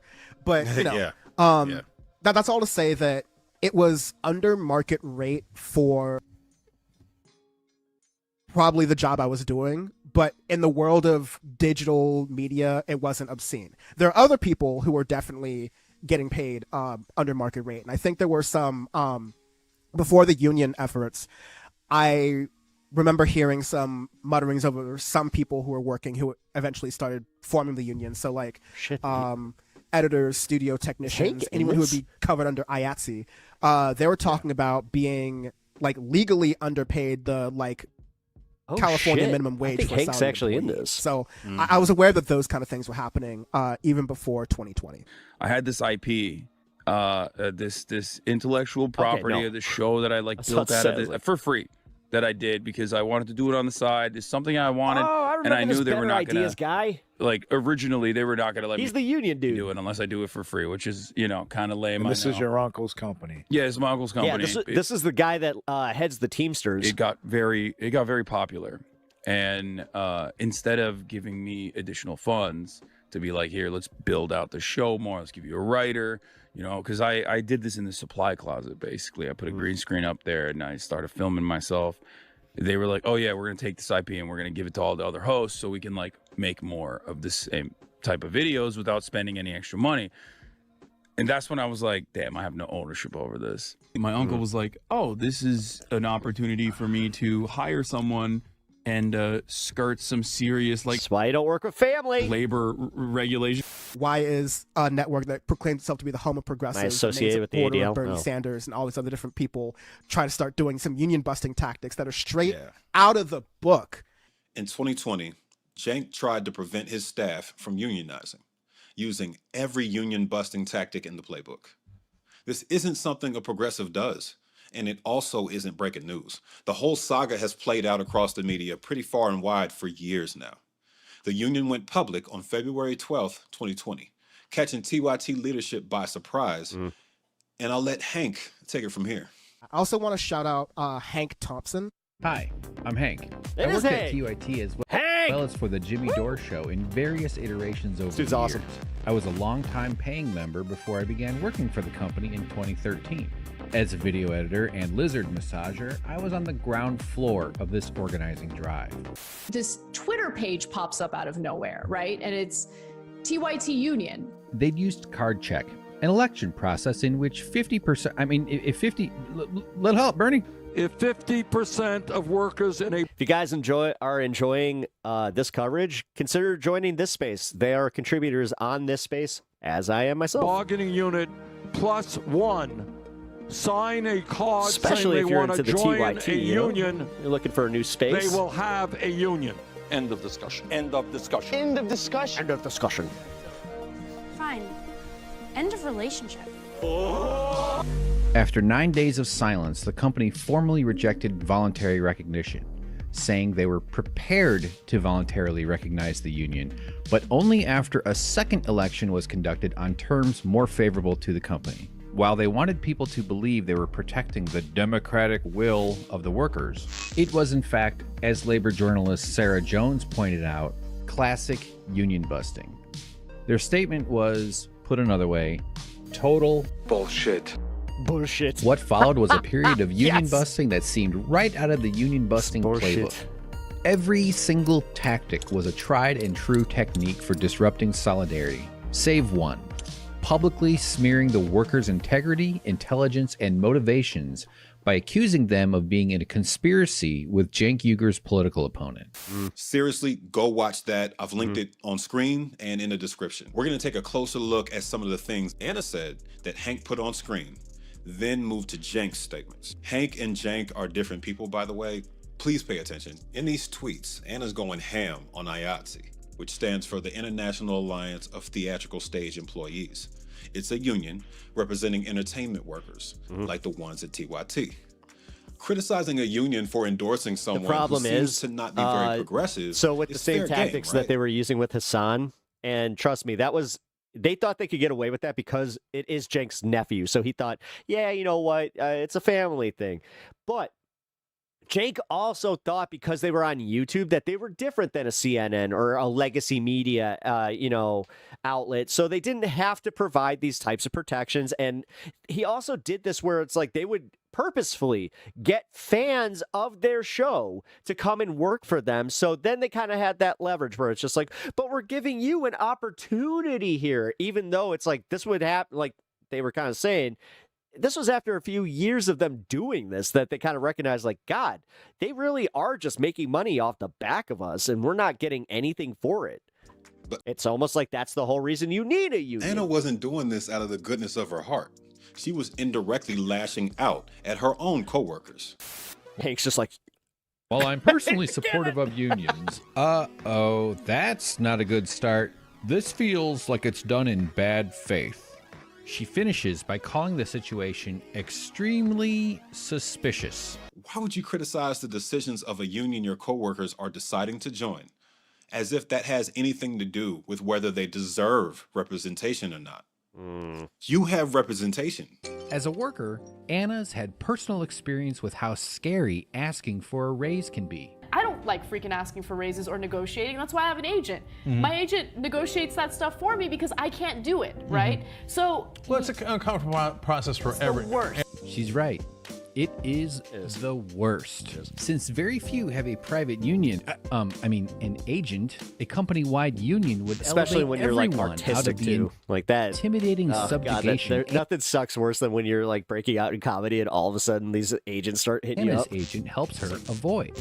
Right, that's called having your own personal union. As Hank went on to point out, you're doing this to defend your boss. Now, what did Cenk say about it? Our relationship got off to a bumpy start in the beginning.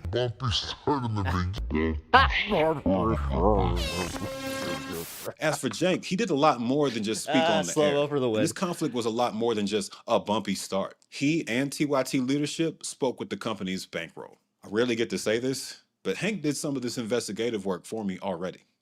The other tactics, all documented in these 4 articles, none of which the company has refuted, might seem so familiar because, as NLRB filings would later reveal, the Young Turks hired 2 anti-worker management-side law and consultancy firms. Since the home of progressives is largely member-funded, it stands to reason that the audience deserves to know how much they spent on union busting, if any. How much member money did TYT send to these anti-worker law firms? For those listening in the car or while doing dishes, he just pulled up the receipts showing that TYT's 2 hired firms specialize in union busting. Here's a notice TYT had to post in their office for 60 days after and then the way they tries to smear Hank, violating section like any chance that he gets where he hears the word Hank, he's just like, and Hank Thompson, that traitor. It's like the agreement with the National Labor Relations Board. Remember how TYT leadership said they voluntarily agreed with the agreement and were prepared to accept unionization? All that language is a front. If they wanted to agree to that first majority vote, also referred to as card check, they could have. It was a lie. There's a lot more to this story, but Hank's got y'all covered for that. We got to move on to the next reason I call TYT the throne of fake progressives: blatant transphobia. But first, I came across this NGO report page in my research, and they were talking about TYT being pro-Israel while providing zero proof of it.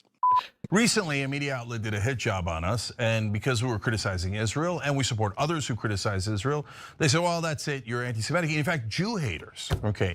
Now, my proposition is that they're liars, and they never clarified to people that we actually speak out against anti-Semitism all the time, and we say do not conflate Jews and Israel. That is a government, and our Jewish American brothers and sisters are one of us. Do not blame the entire Jewish population for the war crimes that are committed by the Israeli government, because I'm not an idiot. I can tell the difference between the two. And I judge people as individuals, not as an entire group. I don't believe in blood guilt. As we've said on the Young Turks now literally thousands of times, it is not about Jews. If you conflate the two, that is going to cause not just terrible anti-Semitism, but it's irrational and it's wrong. Jewish people are not getting their orders from stupid Netanyahu. Will some of them listen to him, like Larry Ellison? Of course, because those are pro-Israel zealots, but that does not represent all Jewish people at all. Please, please do not believe them when they say such outrageous things that drive up anti-Semitism. Israel does not represent all Jewish people. Nobody called my friends, Jewish friends and family,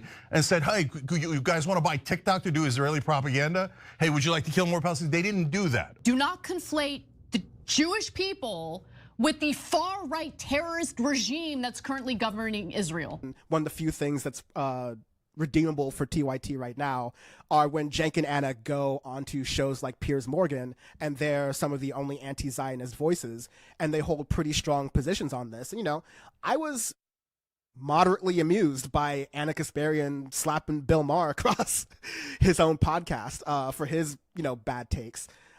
I don't like Israel as an ally to the United States. I don't. I think Israel is committing war crimes, atrocities, all sorts of disgusting behavior by this Israeli government and its military that should Andrew, if you don't mind, what industry were you working be in? condemned. I'm just curious. I think they're Not trying to do a gotcha or anything. pretty clear on that one, fam. Welcome to the show.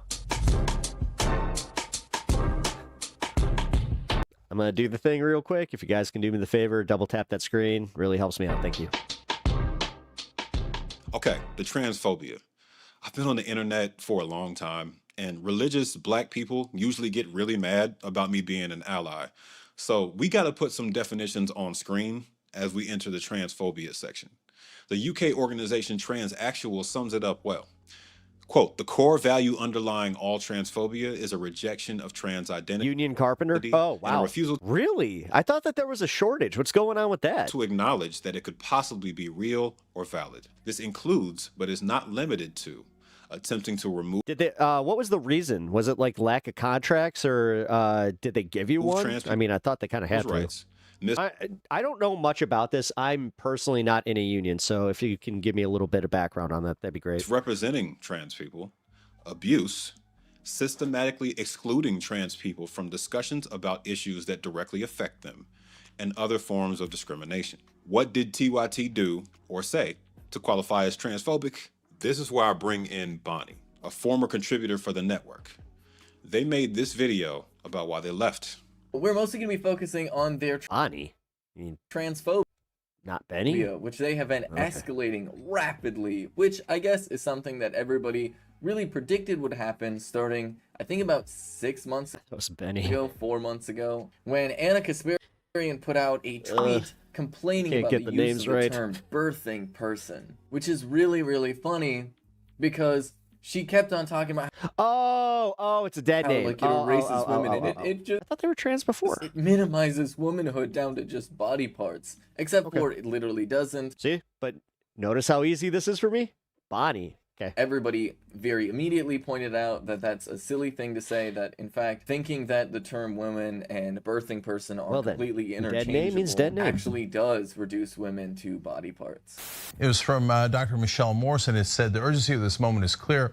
Mortality. The union hires way too many people, and all the jobs finish up at the end of the summer. Most construction slows down in the winter. A lot of people in my union are not working. I thought that when you were like, so for instance, my father-in-law is he's like a union construction worker that does like gas station, like he builds gas stations and shit like that. And even though they kind of like, they still have work in the off season for the most part, if it's too cold for the ground to even, be worked on, he's not working.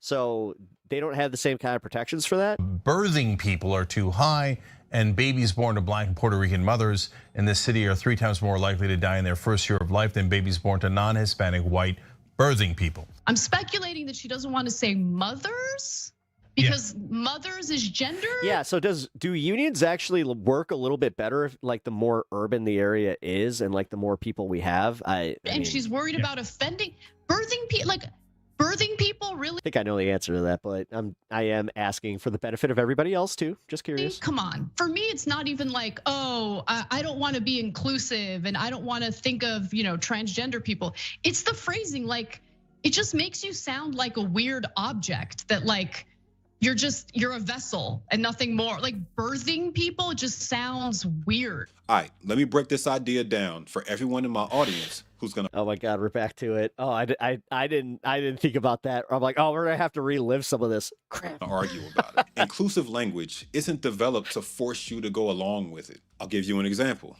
Cisgender. In my last video, I dropped that term in reference to me. And a few of y'all pulled the same shit Anna pulled in this situation. Yeah. Righteous anger over being forced to call yourself cisgender. Yeah, see? What did I say in response? I've had that in this chat today. Nobody asked you to call yourself anything. This language isn't created for no reason to make progressives feel better or shame everybody else. Cisgender was first popularized on the internet by a biologist in 1994. Fucking A. You know, a science person. There's competing ideas that it originated as far back as 1914 in German literature, but it ain't new either way. Y'all act like transgender people ran in the room and told you what you're allowed to say. Y'all act like they did something wild, like prevent you from getting medical care or threaten your reproductive rights. To address this specific term, birthing person, it isn't the same as woman. Opponents will just say everyone with a uterus is a woman and storm out the room. Well, now that you're gone, the rest of us can acknowledge that trans men can also have uteruses or uteri. If a politician or public figure has to choose a term to address legislation or policy towards everyone who's able to give birth, what else would they say? Yeah, but just saying non-binary, trans, or any of that, like, again, it's forcing them to call you something that you're not. And not like the sound of it, which is fine. It's pretty awkward. I think we can come up with something better personally. I like birth squad. What isn't up for debate is that the term has a real purpose. Like, while you might not enjoy the technical language, that awkwardness is inevitable in this current climate and necessary because we're trying to, like, fortify walls right now as trans. Did I just get used to her having glasses on, like, all the time? Erasure, man, she looks a little different with them. widespread right now. Like, there's a barrage of deliberately trans exclusionary language, which is what some of the awkward, stilted terminology is meaning to beat back. Anna's too smart to not see that, which reinforces my point that she doesn't want to let go of these popular stances. Popular on the right, specifically. She has that in common with Cenk. Y'all have become Karens. Believe it or not, this debate over terminology is the tip of the iceberg. This gets way worse. Cenk seemed convinced of this idea that I'm living in some sort of bubble. They've even said it on the air. People. How does your union react to you taking like subcontractor work, or you going out and doing some odd jobs, Fighting for trans rights, or or like all possibly living in some like sort of bubble. incorporating yourself? Is that like against the rules? I was like, no, Cenk, you don't understand. I matched with a random person on Tinder, and the first thing that they started talking to me about is how transphobic TYT has been lately. Because I think that they had just kind of figured out who I was. And Cenk was like, no, see, you're living in a bubble. And it's like, yeah, okay, buddy. That completely random person I matched with on Tinder is just part of the bubble that I'm magically living in. But really, that kind of gave me the vibe. I mean, it is anecdotal. If it's just one person, I'm going to be real with that. Of like, oh, Cenk really thinks that like every trans person is part of some sort of ideology, that we're of like a strict like political viewpoint, and that we don't just exist as like a type of person that exists, you know? So we got Cenk generalizing all trans people as living in a bubble, which is somehow both condescending and transphobic. They're not a hive mind. This ain't sci-fi, bro. Oh, shit. Next, we're back to Anna as she complains about teens being given puberty blockers and gender-affirming care. I pointed out something that Anna had said on the air, where I was like, hey, Anna said this bit about doctors giving hormone therapy to children because they were afraid of being called transphobic. And I was very clear. I was like, you know that's not happening, right? Like, you know that isn't happening.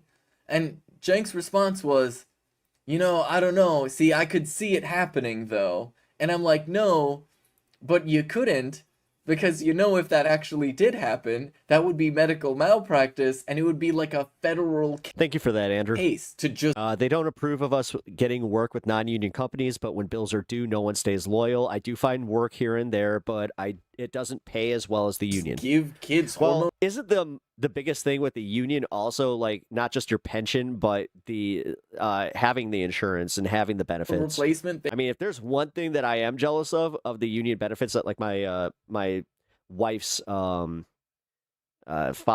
or my father-in-law. Jesus Christ, I couldn't even think. But yeah, I'm a little jealous of that because like it seems like his healthcare is way better than mine, and I have pretty decent insurance. Therapy because you didn't want to seem transphobic? That's ridiculous. On its face is ridiculous. Then there was what happened to Jesse Single, which I found disgusting. I didn't know about that until at some point this year. I would say earlier this year. With the trans stuff?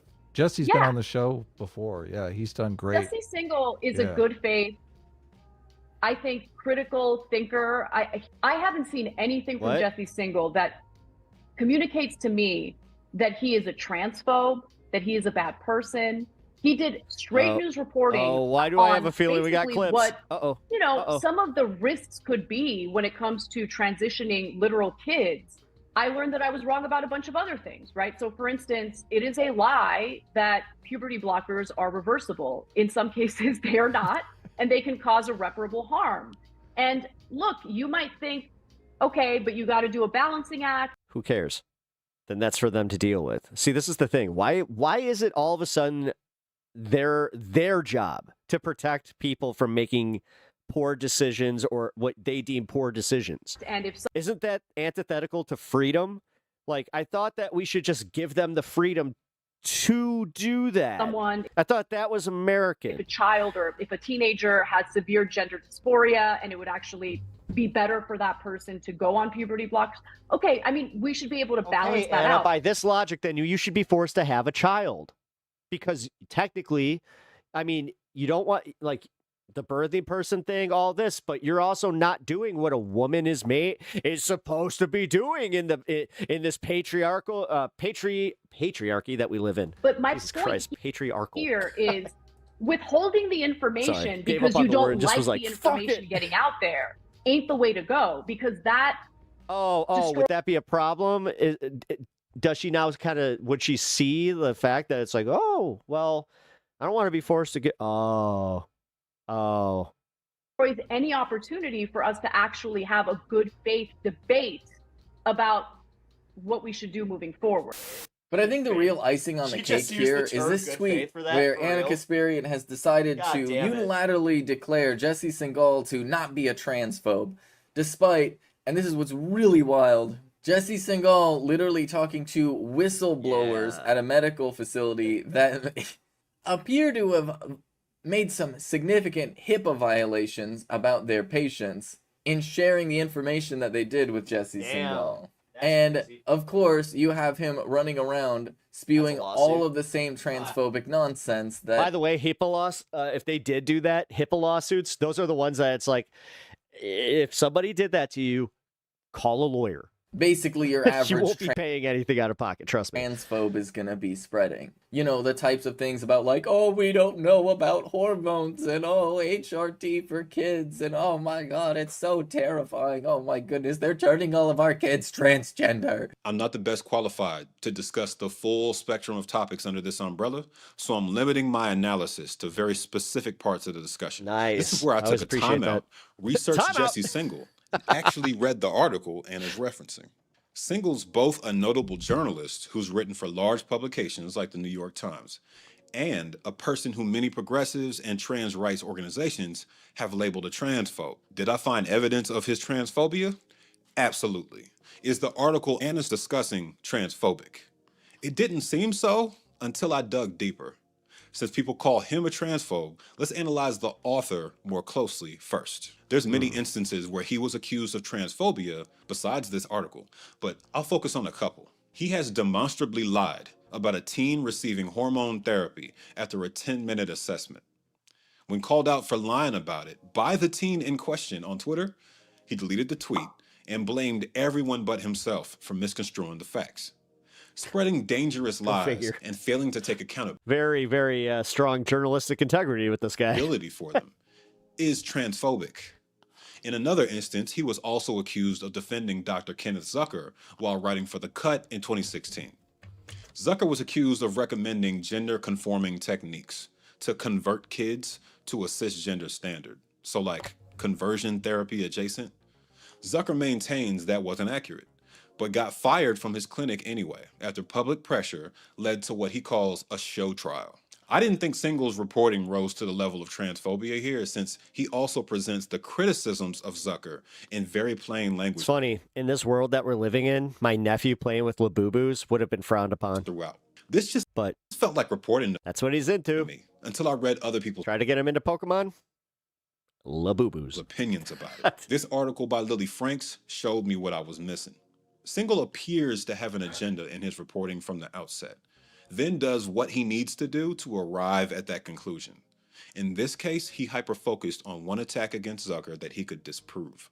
That Zucker called a child hairy little vermin I know, when they took trust their me. shirt I was off. like, oh. Turns out that didn't happen. What did happen is all the accounts from parents and patients he just doesn't give a shit about Pokemon. that they were uncomfortable with their care and that Zucker pushed them towards limiting rules and recommendations to get their behavior closer to cisgender kids. Cherry picking your arguments ain't the move, Jesse. I've been guilty of I it tried before. that. I actually tried to find the Pokemon that looks like a Labubu and just be like, hey, look, and he... Which is why I try to find information that disproves my bias. I've already beat you to that. Those two examples to show that there's times where he's very clearly transphobic, and times where the answer wouldn't be as clear Favorite to a layperson. Pokemon starter? Charizard. Or There's so Charmander. many more examples of him attacking trans people for criticizing his I don't work, care. I don't care. encouraging social media mobs to go after them, and more. Those are in the cited sources doc in the description. In interest of time, I'll move on to the article he wrote for The Atlantic, because it's a big deal. The link is also in the description. I encourage y'all to read Who's it. the best one practically? Venusaur, because technically he has not soul drain, but he can restore his health. And make up your own mind. Critics of his work, like Glad, G-L-A-A-D, insist that he focused too hard on rare cases of people who identify as detransitioned or desisted. Detransitioned refers We could be friends, Saber. people who have stopped or reverted steps taken as part of a gender transition, while desisted refers to people who stopped or reverted their steps to socially transition, but hadn't progressed to anything medical yet. I know there's competing definitions out there. Y'all bear with me. Those are the commonly accepted ones. They also accuse Single of amplifying the phenomenon of social contagion, meaning children being influenced by social factors to become gender dysphoric. His article was literally... I mean, he got mad at me for not having my own Labubu. I was like, what? Court cases to strip transgender people of their rights. I didn't know that was... Oh. He actively hid the fact that out of the 4 detransitioned people he interviewed, compared to the 2 happily transitioned people, already out of balance here, 3 of the detransitioned people were either directly associated with the anti-trans organization Fourth Wave Now, or, like the 4th one, they had a parent who was. This is deceptive. It paints a very anti-trans picture of this article, in my view. Hidden agendas ain't cool when lives are at stake. And again, so many less intellectual people will hear this guy and they'll take it as like gospel. Single's defenders argue that he interviewed doctors, transgender teens, and adults who self-identify as happily transitioned, detransitioned, and desisted. Parents on all sides of the issue, scientists, affirming therapists, neutral therapists, etc. And he spent a lot of time reinforcing the idea that transgender people are valid, deserve affirming care, and face significant obstacles in our current society. If anything, his main point seems to be that rushed affirming care has consequences. But he clearly bent the methodology to arrive at that conclusion and presented a slanted view. I'll be very clear. I can't sum up Bonnie's reasons for leaving TYT based on one specific comment from Anna or one article by Single, and it's not my place to try. And I cannot, I will not, I refuse to lend any support to those views whatsoever. I remember the day. It was the same day that they went after Lance from the Serfs. Bonnie caught some strays there. And I remember that like after that, you didn't see her anymore. What's her face? She used to be on Rebel HQ. Fuck. Because fundamentally, they're dangerous, Oh my and God. they're ridiculous, and like they're Jessica Burbank. She also left. straight up evil. What I will say is that Anna clearly hasn't vetted single enough to be dying on this hill. And that fits with the TYT approach when they get called out. Oh yeah, by the Ravana left. too. Lash out first, analyze later. Go with your gut feeling, despite the existence of so much evidence that you're uninformed at best and actively harming the people you're seeking to protect at worst. But okay, you don't care about the politics? Let's just, for once in your life, think strategically about what that means. That means I can't get over how much she looks like the fucking Samba meme, or like this the emote from your phone, where the dancer. that you're going to continue pushing the Democratic Party to unequivocally support everything that the trans activists want, even if it's unpopular among the electorate. That means they're not getting reelected. That means they're going to lose to Republicans. Republican lawmakers who are passing draconian, disgusting There it is. legislation in various states right now as we speak. Am I wrong or against the transgender community? Look at this. You're gonna push your Democratic Party to unequivocally support everything the trans activists want. Like, shut up. Literally, shut the fuck up. I think Anna Kasparian is genuinely personally transphobic. I'm just gonna say it right now. She's like saying and doing all of the things. She's referring to every trans person as a trans rights activist. Referencing every trans person as a trans rights activist is just, on its face, literally transphobic. Like, I mean, that is kind of like saying that she's a feminist just by the merits of being a woman. Oh, I'm a queer black man, so shout out to all the queer folks who were on TYT, who were contributors at the time, who had their own little like Twitch shows as they were trying to get out onto Twitch as well. Manuel Silva. This run really smart trans woman. How's it going? Went by Benny at the time, now Bonnie Carollo, who was on TYT, and when Anna was Your starting stoic human gaming taco, Trump always gives up. listen to Chickens out. I forget their names. Trump always chickens out, but you're stoic hero gamer. Consider hitting that sub button and hit the like. But a lot of these hang out. You're with good people. Like right-wing sort of like trans panic sort of Free thinker. substackers Good to and see you. journalists and things like that, and really falling for the listen. I have nothing against the LGBTQ plus community, but can we talk about bathrooms and sports though? Like just falling for all the tropes. Right. You had Bonnie, who is incredibly educated, truly one of the smartest people I have been blessed to know, who is breaking down on a biological level, on a sociological level, in a way that you could tell she was barely even speaking from lived experience. She was talking about papers in reputable journals that have studied this thing since before Anna or Ben Shapiro or any of these trans folks were but a twinkle in their You're pro-Trump, but you'll be respectful. father's eye.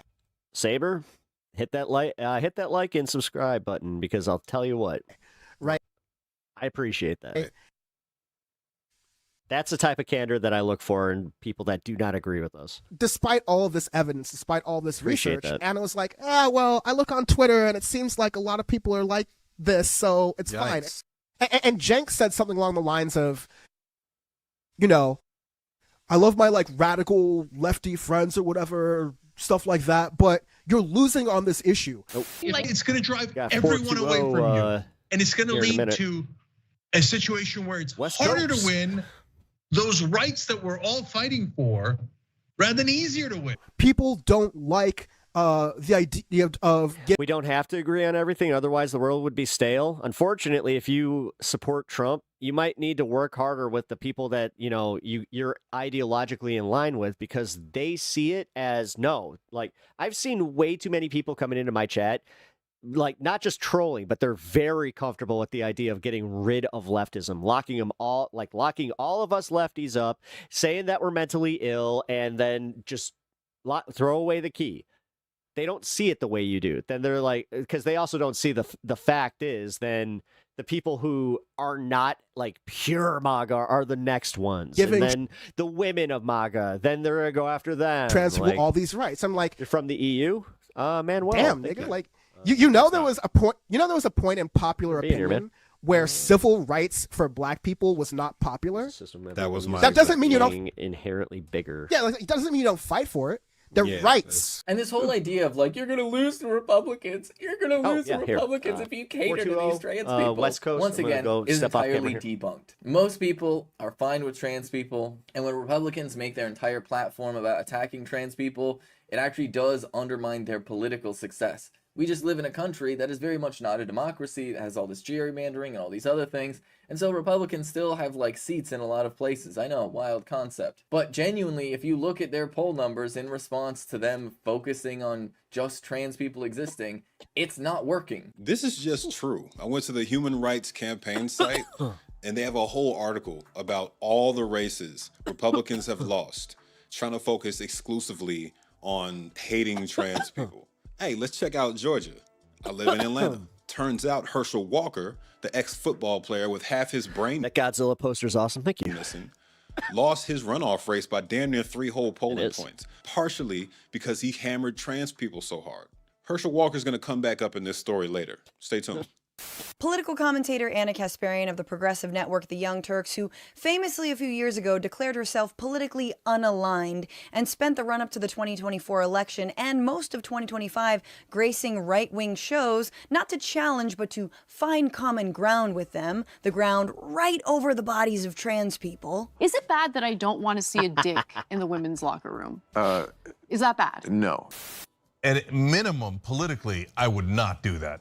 I think that it puts people off. They're confused by it, and especially conservatives. I mean, you're never gonna get conservatives anyway, but maybe conservative independents, right? They're scared of change, right? And all of a sudden, when they hear something so foreign to them, they go, "Oh, hell no, no, no! I'm not. Nobody's gonna call me a birthing person. I'm a mother, right?" And especially on an issue like that. I kind of put my foot down, and on my own platforms, I was starting to interview the contributors who were being let go of, not necessarily because of their numbers. They were doing great numbers, but because they were arguing with Cenk and Anna too much. And you know what? They were being honest that if you say trans rights except this, that's transphobic, take it to the bank. And they didn't like that, but they were apparently fine with, you know, multiple people sexual harassment, multiple people who were like rabid Zionists on their network, multiple people like, you know, like all this other different stuff, usually giving them a pass because they had 5 figures of followers on Twitter. It's just not journalism. Quick pause. We addressed anti-Zionism earlier, and it's true that Cenk and Anna don't necessarily have any stances that are Zionist. But if they're letting people on their network, like the Jimmy Dores and the Dave Rubins of the world, get away with being so far right and— But they didn't. So to be fair, Zionist, they didn't. Then that's on them too. They're responsible for their network. No, that's why Jimmy Dore was pushed out publicly, and there was a huge fucking breakup there, like as far as Jimmy going after TYT and TYT going at. That's why they're so obsessed with calling out Rubin. Come on, man. I was scheduled to be on. I don't want to stand up for the Young Turks at all, but that one is disingenuous. Like, no, they weren't exactly standing behind Jimmy Dore. Like, maybe they did behind the scenes for more time than they should have, but I don't know. Like the public breakup. Rashad Ritchie show. I feel like that was framed a little disingenuously, in my opinion. And their producer told me that I was taken off the show the week that I was starting to talk about all this stuff very publicly and wasn't mincing words. And I was hosting people who were former TYT people who weren't mincing words. That is and I know that was not Rashad Ritchie's decision. That was not that producer's decision. That came from much higher. Yep. I'm going to talk about this a lot more later, but Cenk is much more obsessed with what's popular and what's going to put off the Republicans than he ever will be with actually growing a backbone and doing the right thing. I will agree with that. The Young Turks core values page is full of statements that make it clear that they're never going to do this kind of thing. Either they forgot what it says or they sold out. Either way, both of y'all are tripping. Yeah, I agree with that.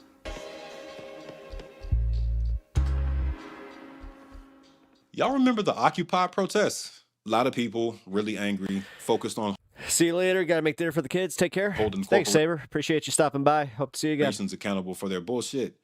Now, do you remember Citizens United?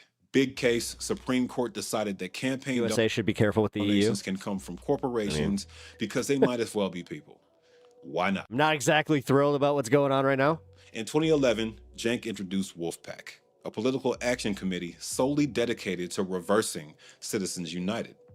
Sounds great, right? There's a couple problems with it though. For one, Wolfpack worked with really destructive right-wing organizations like ALEC extensively to achieve their goal of creating a constitutional convention. Hold up. There's two terms in that sentence that most people probably aren't familiar with. ALEC, A-L-E-C, is a group of right-wing lobbyists and political leaders that want to rewrite the Constitution. A constitutional convention is the same thing that took place in 1787. A bunch of white men getting together to debate and ratify the Constitution. Now you're all caught up.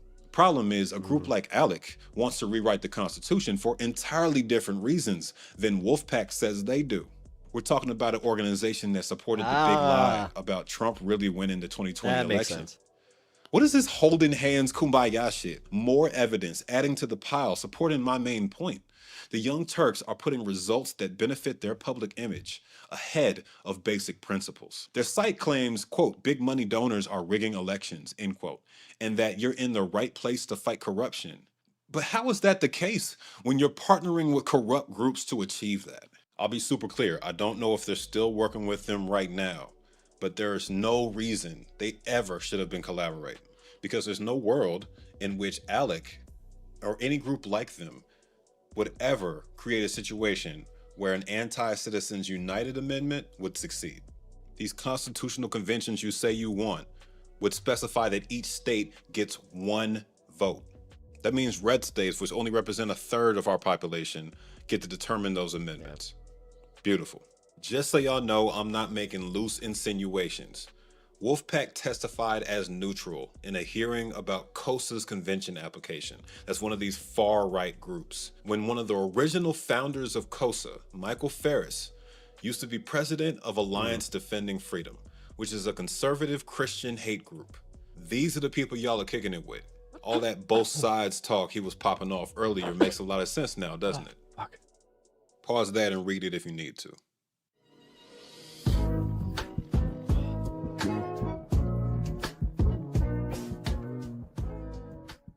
In 2024, footage of at least 7 to 10 armed minorities in an apartment building hit the internet in the middle of a dispute between a terrible landlord and his tenants. The landlord was facing lawsuits for not handling bugs, repairs, and tenant complaints, and hired a PR firm that specialized in planting news stories.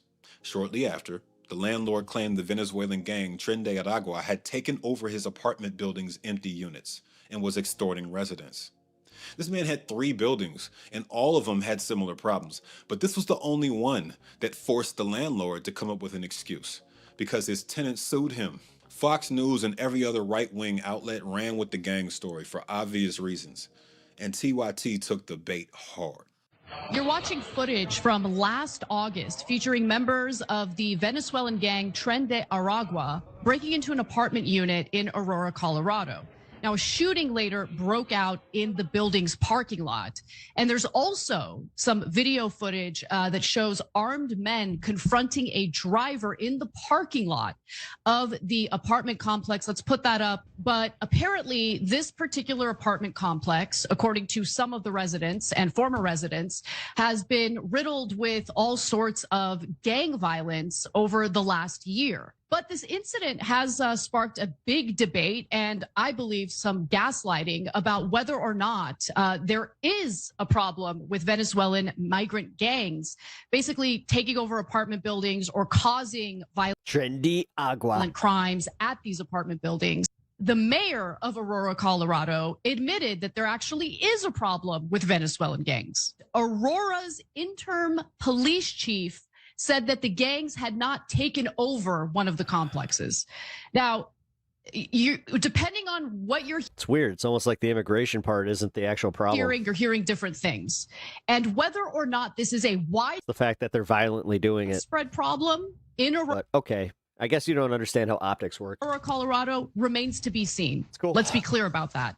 But the issue of this Venezuelan gang carrying out violent acts and crimes in the area there seems to be a lot of evidence of that, while the Democratic lawmakers and leaders in the state and local level want to pretend like it's not happening at all.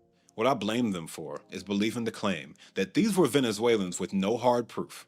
The fact that they ignored information about conservatives inventing the city's gang problem, and the claim that there's a gang violence problem, which is a completely different thing from a gang taking over one building.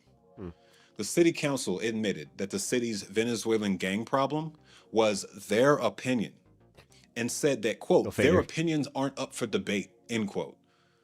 What? TYT had access to this story that's not how that by works, 9 but News okay. because it was published the same time that this event happened.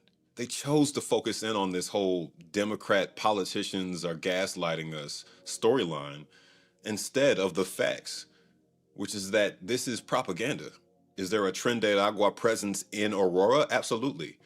Is it a massive gang violence problem that Inferior extends Penguin. to Thank you multiple for the sub. buildings? And did they take over this building? No, and they shouldn't have reported it in the first place. Jerinsky, the same person that dropped that quote, also accused. Wait, wasn't Aurora, Colorado, the place that had that motel that they like found that had a bunch of like secret passages and shit and like holes cut out and like fake mirrors? Accused Tren de Agua of Yeah, I being think that behind was- this large I think that was crowd Aurora. that gathered at a local mall when the Venezuelan election results came out. Spoiler alert, they were there to celebrate the expected fall of Nicolas Maduro.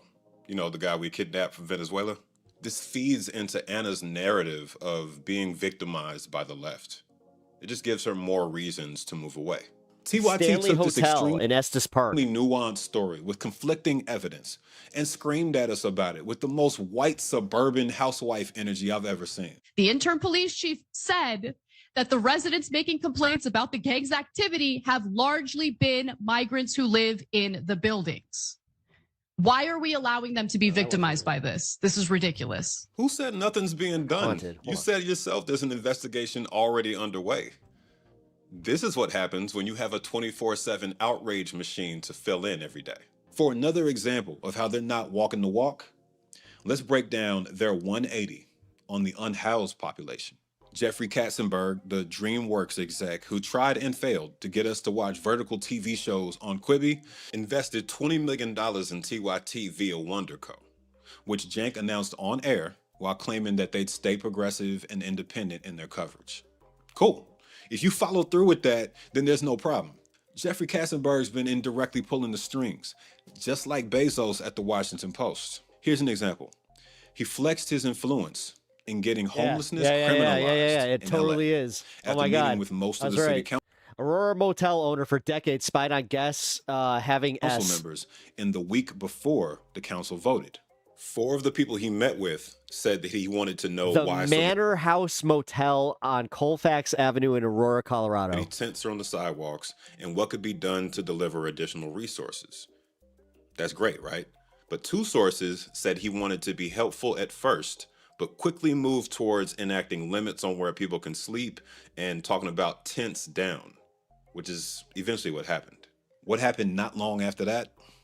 Anna advocated for anti-camping laws on TYT. One of those terrible decisions is essentially doing away with anti-camping laws, right? Allowing people to camp out wherever they want, whenever they want. And if, like, we have a homeless problem in California. We have it all throughout the country, but it's particularly bad in California.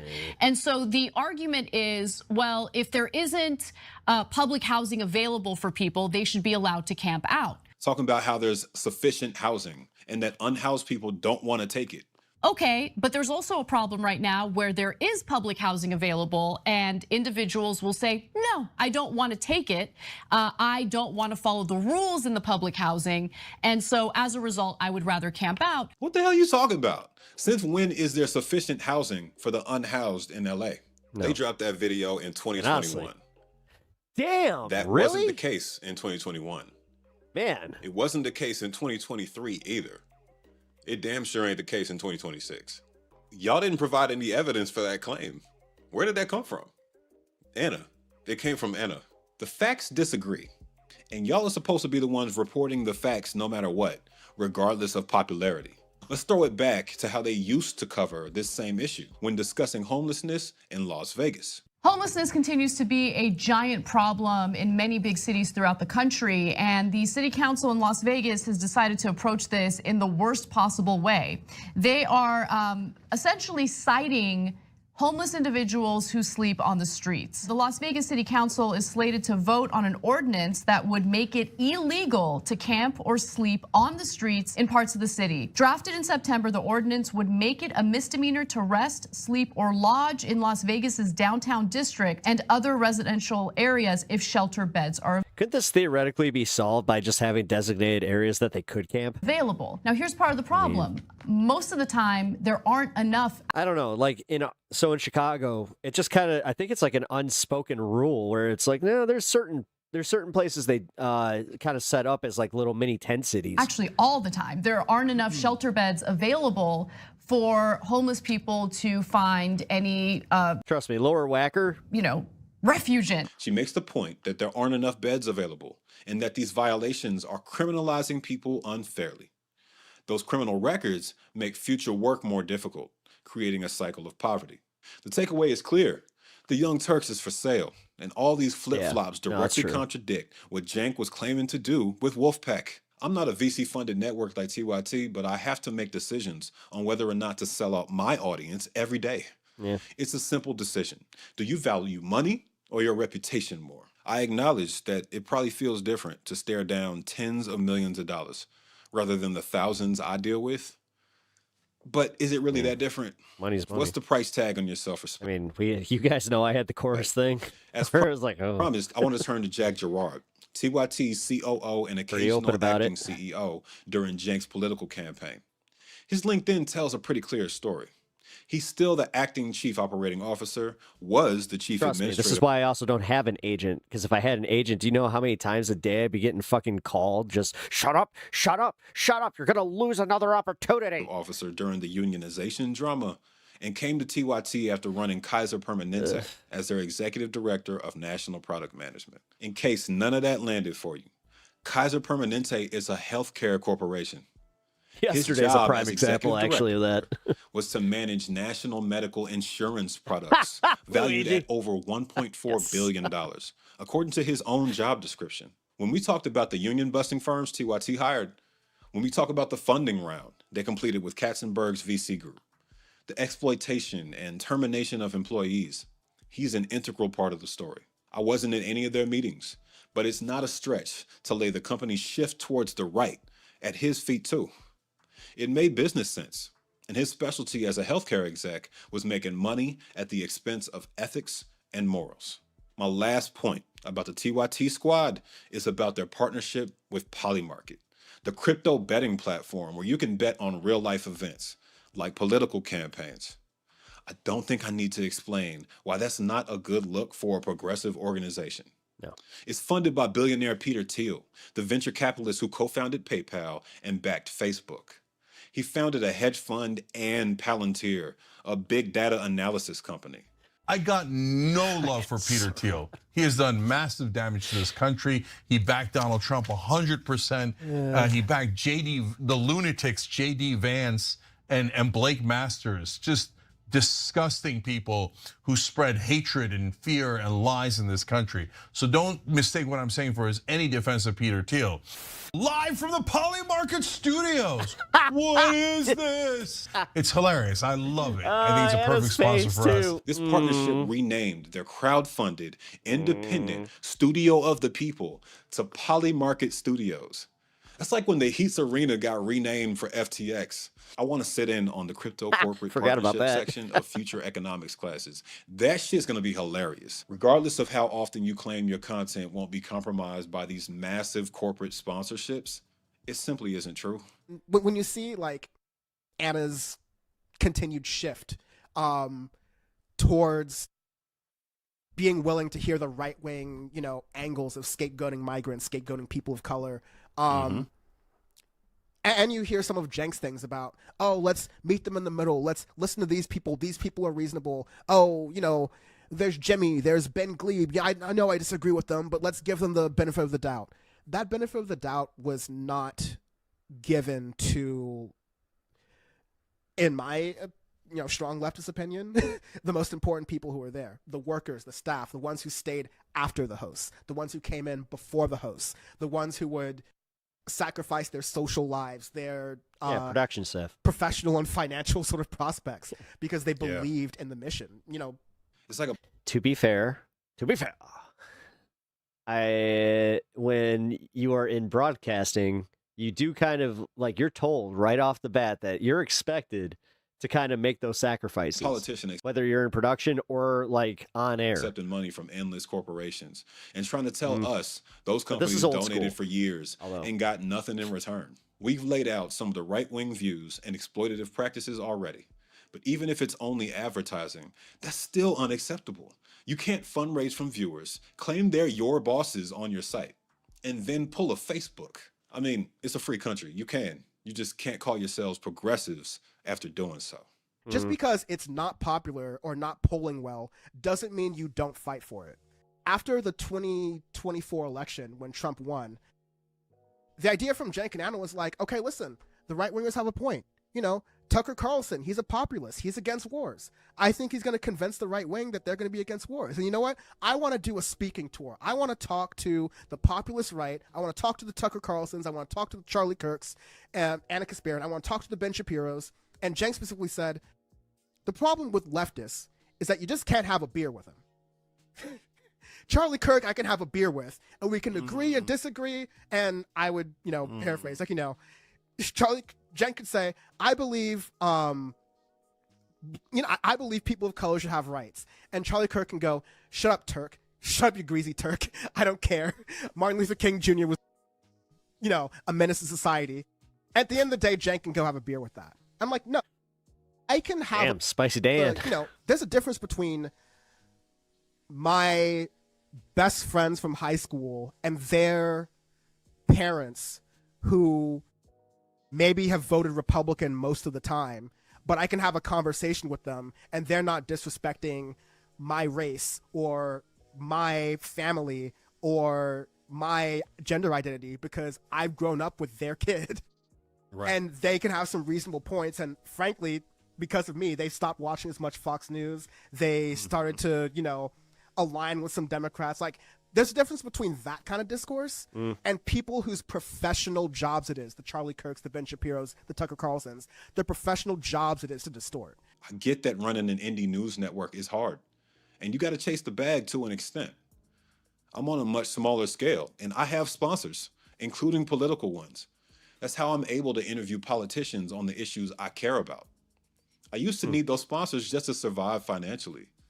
However, I've never let that funding compromise my brand or my morals. My audience would absolutely tear me apart. Y'all are way too smart to not know what this pattern of behavior and business moves is doing to your integrity. I used to proudly put on my LinkedIn that I worked with Anna Kasparian. I can't do that anymore. Not only just because she has made this right-leaning shift, I could give a good goddamn, right? But it's because her practice of journalism has diminished. She's not rigorous. She's more just trying to be like everything that she was supposedly fighting against in the 10 years that I had known of her, which is, stenographer journalism. This side says this side says this, we'll have to leave it there. Or we'll have to try to find something in the middle in order to appease some radical centrist, right? We can't trust y'all anymore.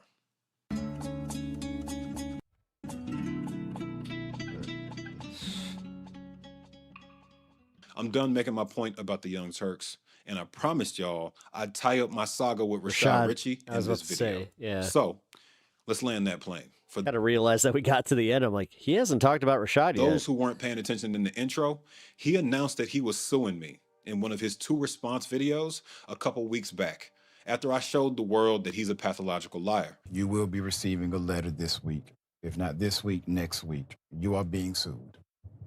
Not only are you being sued by me, you're being sued by others.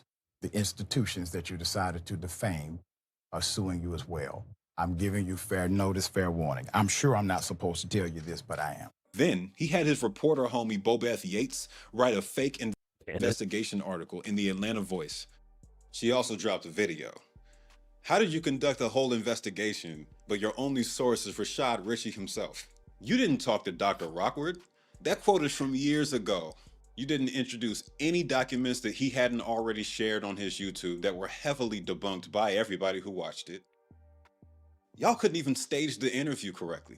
Maybe I have more curiosity than the average person. But the reality is, it's not about the degrees.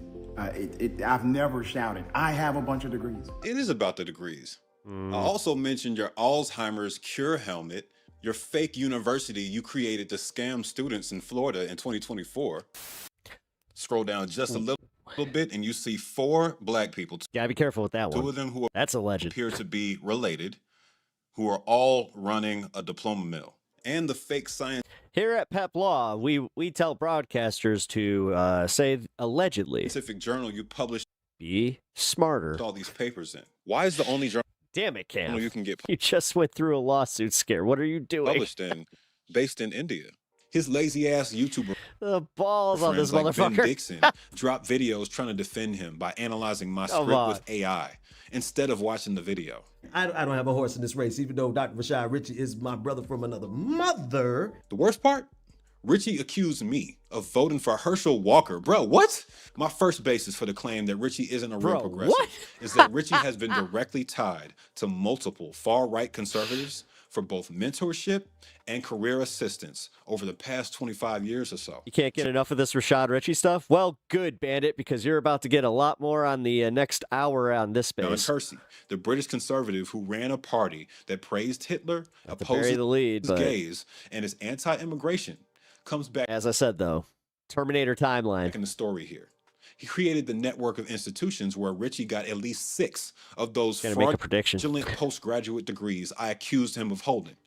Chancellor and professor positions at one point in the video, I think that I even say, oh, this is going to be unpopular. Same fake colleges Rashad Ritchie got his degrees from. Light bulb.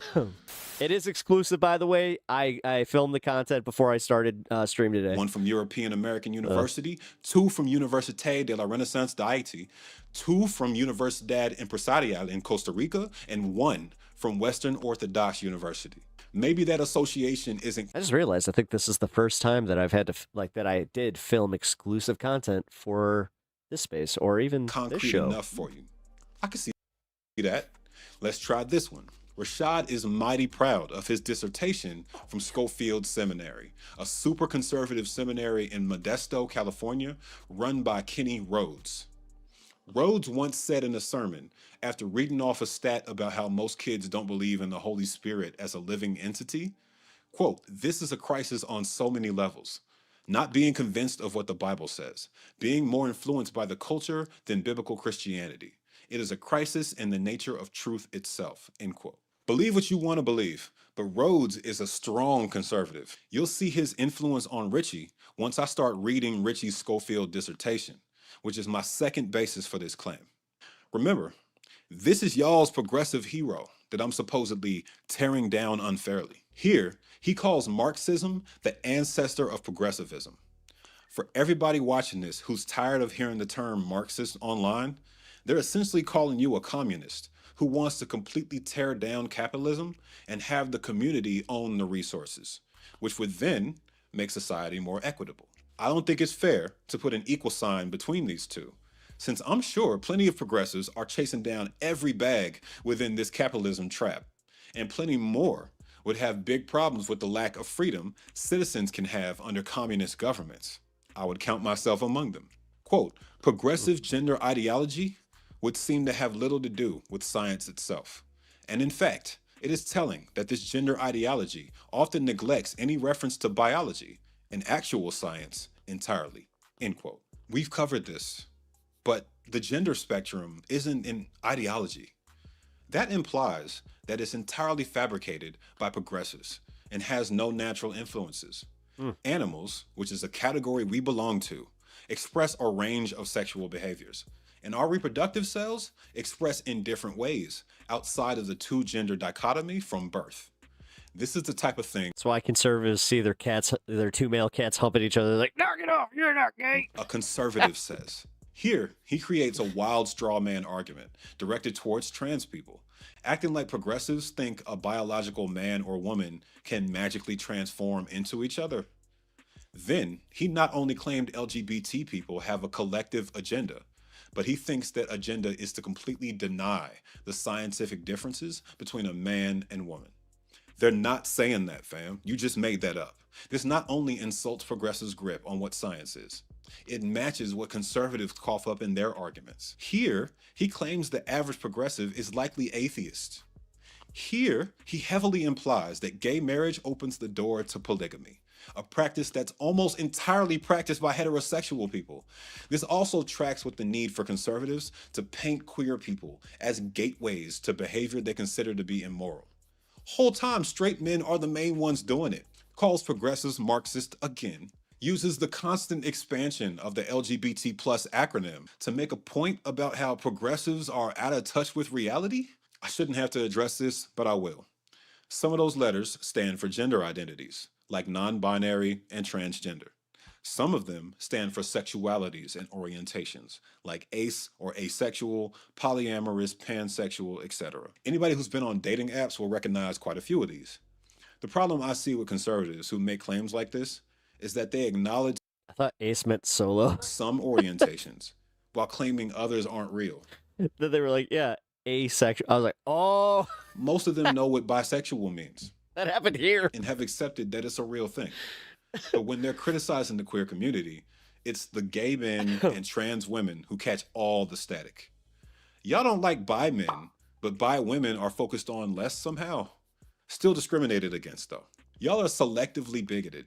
Meanwhile, people who aren't interested in sex at all are also part of this community. Here, this man defends the ADF, the Alliance Defending Freedom, who we talked about earlier with Mike Johnson's ugly ass quote.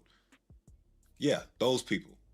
He says that they're in fact nothing other than a defender of First Amendment protections of religious liberty.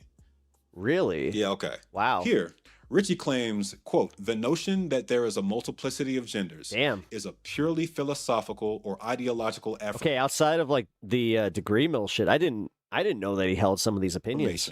That has almost literally nothing to do with established biological science, end quote. This is false. For everybody who's already mad at how much I've mentioned queer people in this video, this part is for you. Remember the most recent inauguration speech, which I didn't watch, when Trump said this? As of today, it will henceforth be the official policy of the United States government that there are only two genders, male and female. In all his executive orders that followed that, he defined the two genders like this. Female is the one with the larger reproductive cell at conception, while male is the one with the smaller reproductive cell at conception.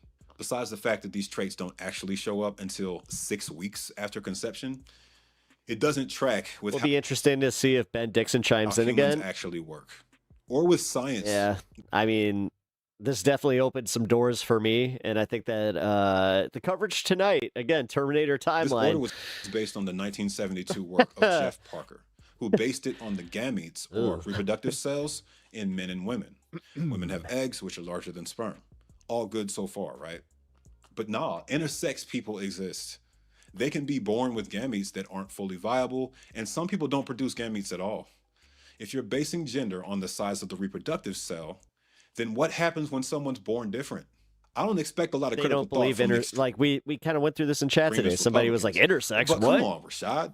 Ain't you supposed to be a renowned biophysicist? Denying the connections of science to the gender spectrum is extremely non-progressive, fam. Full stop. Believe it or not, I'm actually going to end this on a positive note. Oh, he already gave up. I know that you're not paying attention to it, but yeah, he already gave up on taking Greenland. Because they informed him that they already were going to allow America to have some army bases and just be like, yeah, you're not going to own our fucking country, dumbass. Richie's involvement with Cop City. Am I going to play it here via the space? No, actually, it's going to be it's going to run like it usually does. Police training facility in South DeKalb County. I might be in chat. I had to film it early because I got something going on tonight. So live in North DeKalb. Launched by might be able to chat, like as I said, hang in chat for a little bit. Mayor Andre Dickens. I know him personally. He used to be my boss at Georgia Tech back in the Stone Age. ACLU of Georgia, which fights for civil liberties, left the task force for this project after Manuel Esteban Paez Terán was shot and killed by police while they were I trying will be putting the VOD up, though, so if you guys do miss it tonight. to clear protesters out. There were thousands of protesters. The residents did not want this project to move forward. The release of Terán's autopsy, showing he was shot 13 times, triggered the ACLU's departure. Another reason was the fact that the first meeting for this task force had a closed-door policy. 2 weeks. You know what, Mitchell? I heard that. I actually heard that joke from someone else, but it was pretty funny. He'll think that the classic mistake with Greenland, and he'll send a bunch of troops in their summer gear Before the Atlanta City, even though every commander's just like, sir, Greenland is not. Remember, they're opposite. Council voted 11-4 to approve it. No, what do you mean? Why would they do that? I heard that they swapped it some time ago. City government. Oh my God! Could you imagine if Emmanuel Macron pulled a joke where it's just like, Mr. Trump, you know that you're going after the wrong one, huh? You know, technically, you know, they swapped it, so technically, yes, you want the green one. It's not on the ice like you think, eh? Government announced.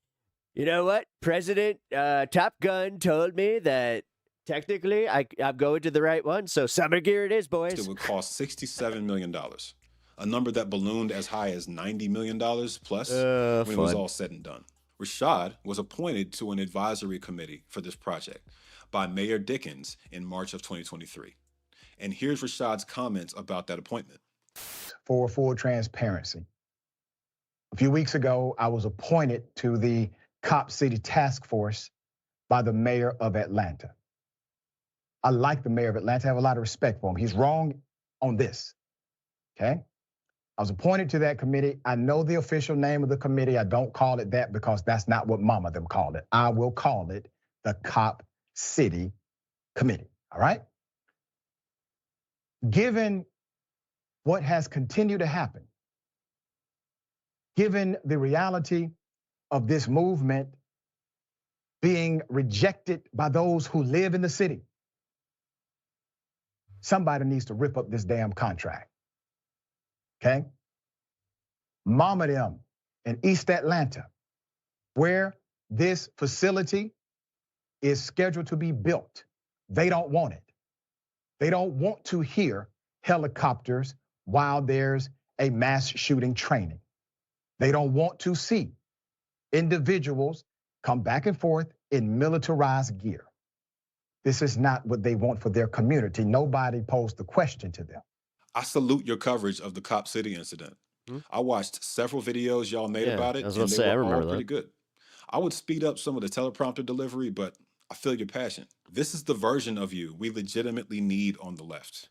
Not the version of you that built a religious grifter university with your friends in Florida, or falsified large parts of your academic history. Rashad claims my pieces have been executed in bad faith. If it was in bad faith, I would have blasted you for your criminal record. Oh, Manuel, you found me over on YouTube. Some other YouTubers have done already. I didn't, because I believe people can change, and it just wasn't relevant. I also could have brought up the text messages people sent me where you were harassing them during your time at the WAOK radio station. Or lit your ass up. WAOK. For using your blackness to dangle crazy okie doke white people in front of us in your Karen videos for clicks. While hi, you're calling okie dokie. We got you live. Simultaneously claiming that you're fighting. What do you got for us? The good fight. Sorry. If you want to wear that hero cape, WAOK. Earn it by focusing on quality over quantity and being honest when you make mistakes. Like the one you made when you claimed I'm being sued. TYT, get it together. Dump all the right-wing sponsors and talking points. Yeah. Vet your hosts more carefully. Yeah, and retire Jank and Anna. He's spitting fire. I really don't see a way back for those two. Good Their advice. naked ambition and refusal to admit when they're wrong has very clearly overshadowed the mission. But just like I said to Rashad, y'all have done a lot of good work since 2005 and even before that. The clout and the money just seem to have y'all lost right now. Progressives are hard on our own, and I don't see it as counterproductive. I see it as a necessity so that we don't become the people we're condemning. You know what? Yeah. I mean, there's woke scolding, but then there is like this. That's like, this isn't woke scolding. This is legit just be like, bro, what the fuck happened to you? Y'all got the information now. Can't say I didn't tell you. Nice. Okay, so here, I'm going to link the video in the chat. Fantastic video. I was not intending on watching all of it, to be completely real with y'all. But I'm glad that we did, because this does lead into my coverage on this space, which will be an hour from now. I hope you guys can join on that one. That's going to be fun. But here, I'm going to hang out for a little bit. Let me pull up my screen. I'm going to hang out until the 420, and then I got to go. Yeah, and there's no dicking around, no Midwest goodbye tonight, guys. I hate to say. It's going to be a pretty hard out tonight. Oh, I don't care. I don't care about Trump's meltdown. I just don't care. I don't care anymore about him. Honestly, if we just stopped caring and just pointed out like how he's losing his riz, that's the things that would really get to him.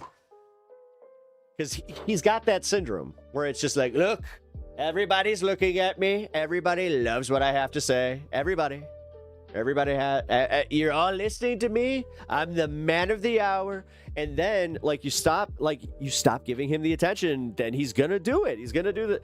Why is nobody paying attention to me? Why is nobody paying attention to me? You know what? I'm gonna go start World War III. Then maybe you'll pay fucking attention to me. I think that's why.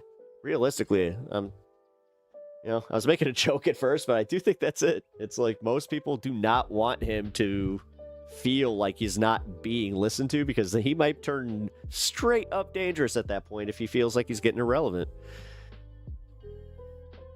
Stan is very hungry, please, sir. Oh, yes. Well, I think I gave him his treats, didn't I? Just in case. Just in case. Make sure that he gets them. He might be doubling up. He might not be. Boy. That's for Bandit. Thank you for the 5 again. Appreciate that. What else we got? All right. Just got some hanging. All right. So I'm going to hang out. I'll be right back. I got to go take care of something real quick. So I'm going to put Stan on the screen. He's going to take over for a second. Look at him. Look at him. He's such a good co-host.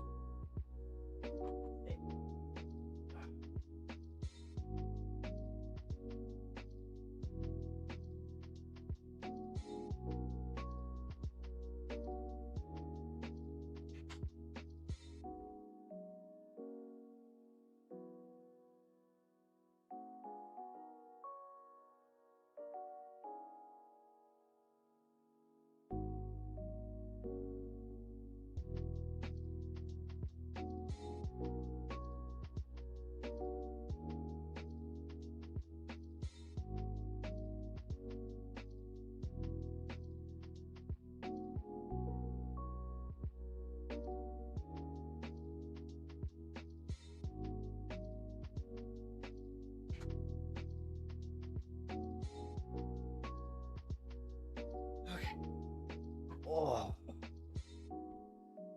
Great. Dog's feeling a little. Oh. He's got his toy. It's funny. He will not let me not have that toy in here. He got mad at me when I was cleaning. He just held it. It's just like, okay, man, okay. It's always a lamb chop. I don't know. It's like the one thing that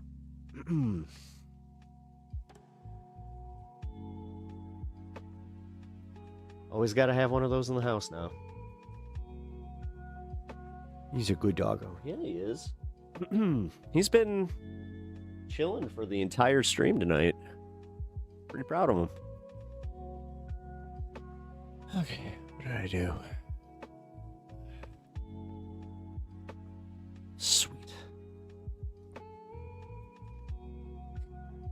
Yeah, I'm actually kind of excited. Like I said, I haven't done this before with this space where I pre-recorded my stuff. Obviously, I didn't have a chat. So, DJX, is he in here? Are you? Crap. I was kind of hoping he was because, yeah, there might be. I don't know. If you guys see DJX in chat, just tell him, like, all right, man, you're probably not going to like this one. Although, I don't know. I don't know if he's changed his mind at all. I mean, I have. As a Rashad Ritchie fan, as somebody that has watched a lot of his content and continued to even after I unsubbed and everything from TYT. Nah, this is a bridge too far. How old is he? He's 8? Yeah, 8. Yeah, he's like actually kind of old for his breed, but we take very good care of him. Does the Casaquin and all that, which is, yeah, it's a godsend. Got to keep, specifically with his breed, he's got like the center spine that you have to kind of watch out for because like he's, you know, a long ass dog. It's kind of like the same thing with like Great Danes and just bigger breeds. But he's got the, like the flex, his arms. Technically his front legs. That's so weird. So the arms? Uh-oh. I think that I might have had that high moment where I'm just like, is it technically arms? I don't know, man. Are his paws hands? Are those front paws hands? They got claws? I don't know, man. I don't know. It's crazy. You could tell that I definitely got a little bit baked during that video. Oh, man. But it was fun. We've had fun today, right? I think it can be called hands. Yeah, I think so. Oh, yeah, so that Aurora Hotel thing that I was talking about. Yeah, man.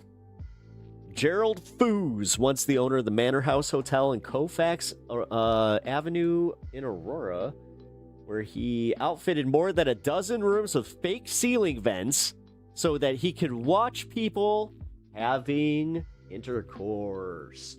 He started it in the mid-60s and continued for decades. He never got caught.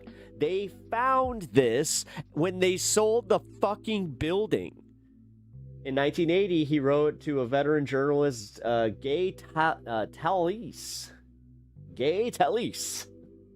who was soon to publish Neighbor's Wife, the landmark exploration of the America's SEAL revolution that swiftly became a bestseller, who said that he had information that might be useful to the book or possibly a future book for nearly 4 decades later. New Yorker magazine this week publishing The Voyeur Motel by Gay Talese, an extensive investigation into voyeurism, specifically how Foos bought the motel to achieve his uncontrollable desire to peer into people's lives, including their most private sexual moments, which he said both of his wives supported. On July 12th, Talese's book, The Voyeur Motel, will be published by blah, blah, blah, blah, blah. It's my life, my secret life, said Foos, who lives in the Metro Denver area with his second wife. He's not sure what to expect when the story gets out, but because he's under contract, he says that he can't comment. I think the book will create a real situation. Let's put it that way. Foos told the Denver Post on Monday, I don't know if I'm ready for anything. To be honest with you, I'm just a poor soul. No! He's just a poor soul who was an illegal voyeur. Lynn Kimbrough, spokeswoman for the Denver District Attorney's Office, said the statute of limitations has passed on any crimes connected to his voyeurism. When Talese visited Denver in 2013, however, he was looking into details of a murder that Foos said he witnessed in one of the motel rooms in 1977, but never reported to authorities. The fuck? He thinks that his greatest voyeur... He thinks he's the greatest voyeur in the world. He doesn't want to be seen as a peeping Tom, but as a voyeur, not as a perv, but as an observer of human nature. It's an art.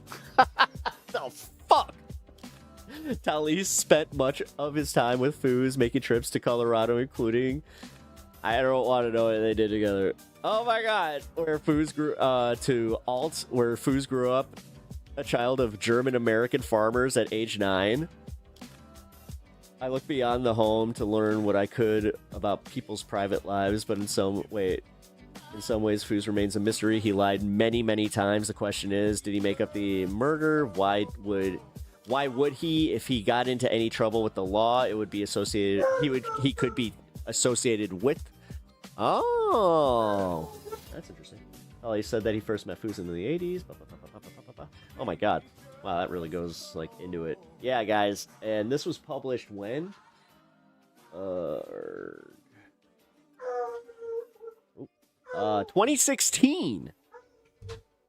2016. This was April 2016. Holy crap, dude. Yeah, guys. And the guy never got caught. Had the balls to kind of just be like, I was never a peeping Tom. I was a voyeur. I was expressing my love of seeing the human condition. Dude, what a creep. Oh, okay. Not sure if you guys knew about that. Here, I'm gonna link that though. Yeah, it was the Denver or something.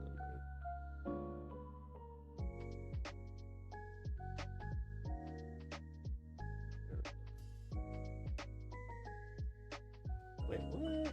Where did it go?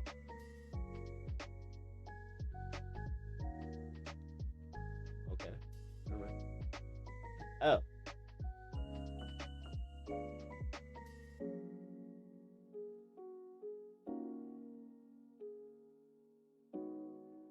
Oh my god, they made a documentary about it? Oh, it's on Netflix. It's called Voyeur. Oh. Oh. Guys. Did you know that? Oh, I got a buddy upstairs. The Paxman's here. You guys know the Paxman? Well, some of y'all know the Paxman. Sad to think that 2026 started 10... yeah, it did. Oh my god. It's been 10 years. Oh my god, it's been 10 years of this motherfucker. It's just... it's a lot. Probably saw who was going to be elected and decided he would be celebrated and cheer on like Trump. I mean... Scroll over to the Masked Truth.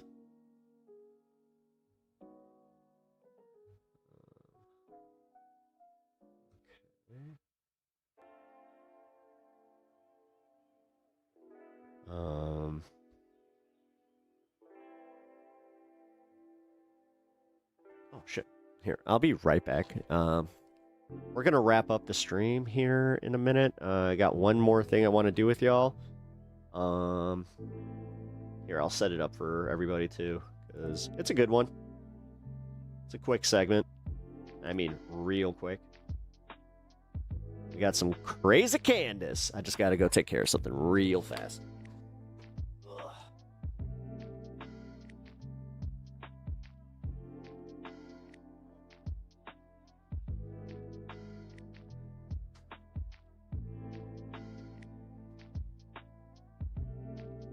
Okay, cool.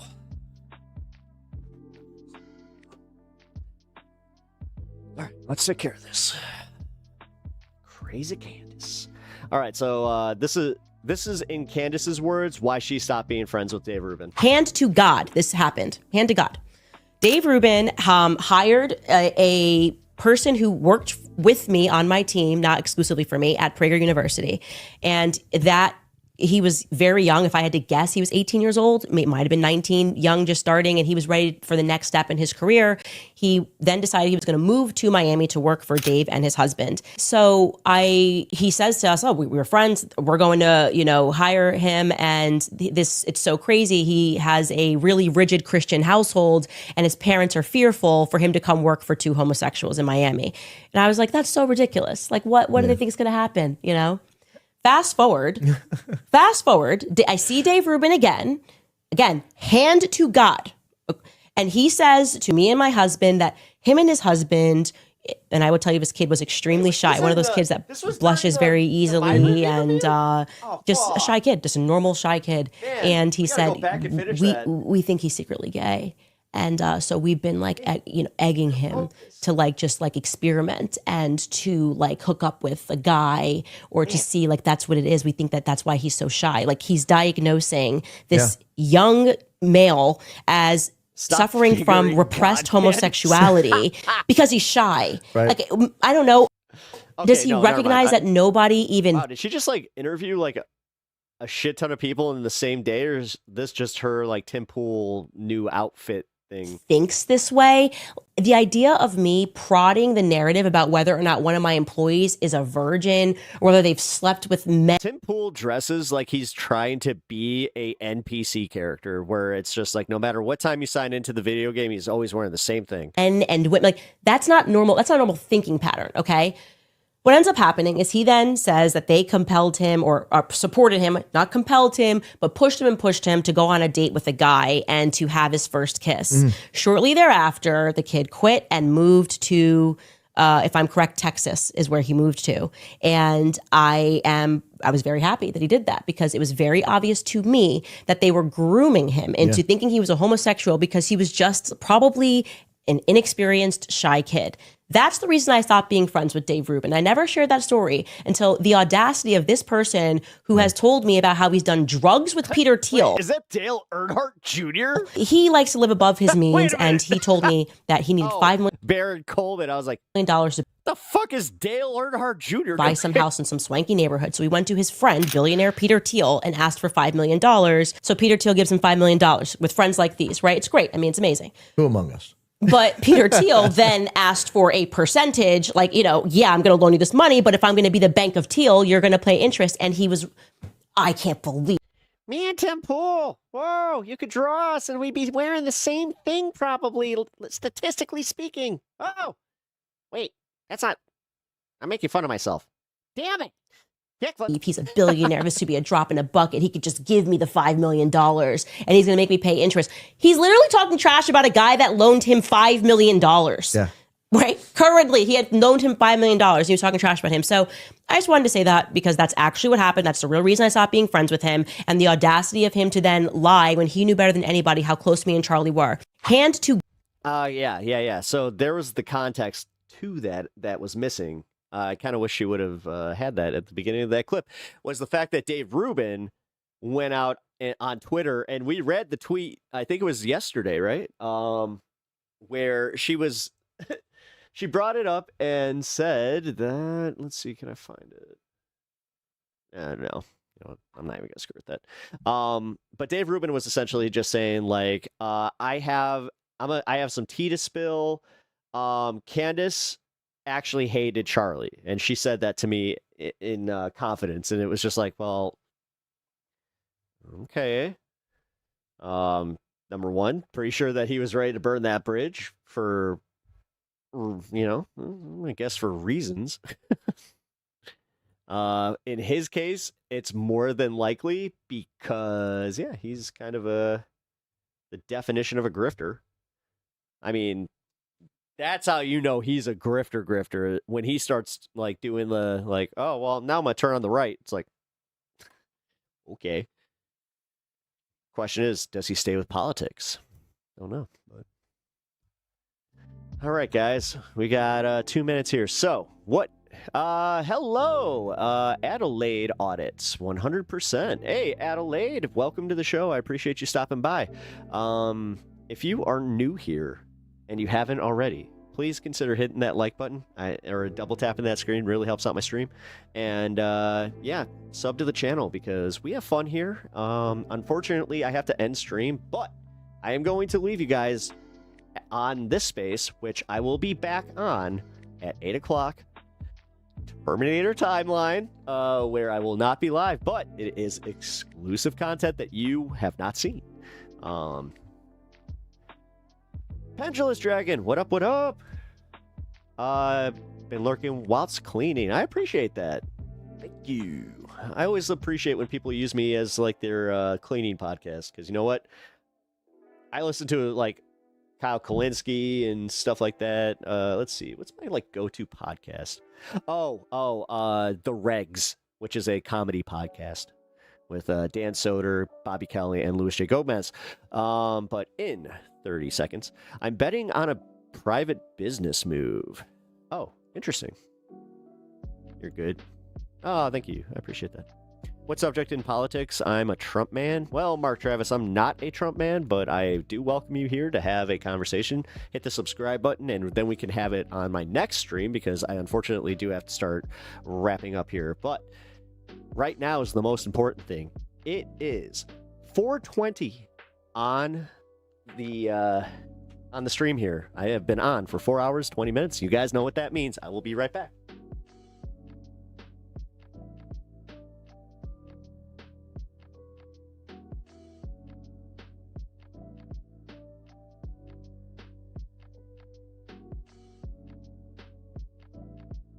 And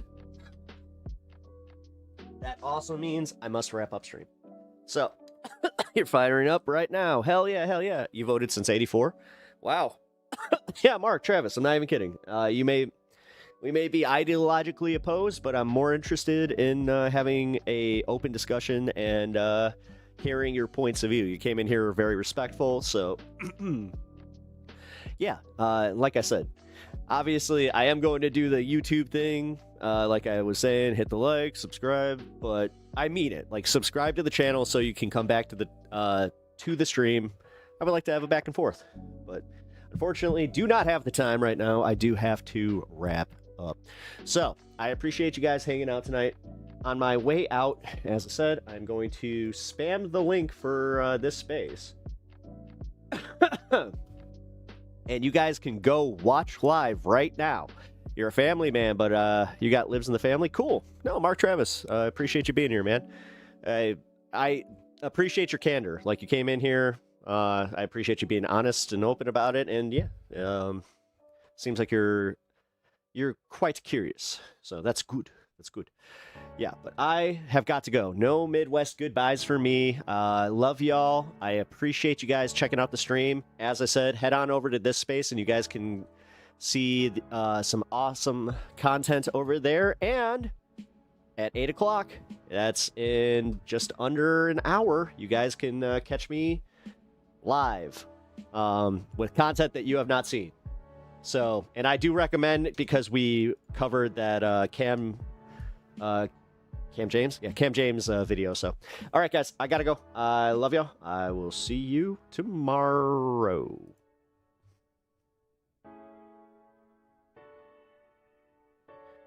Good night.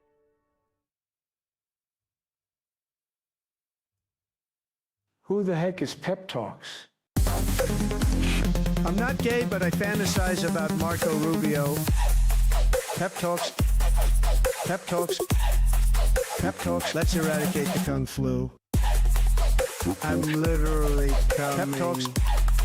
Pep Talks. Who the heck is Pep Talk? They want our women.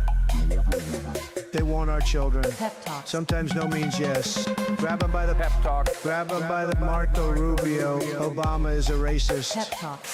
I'm literally coming. I'm literally coming. Pep Talks. We found weapons of mass destruction.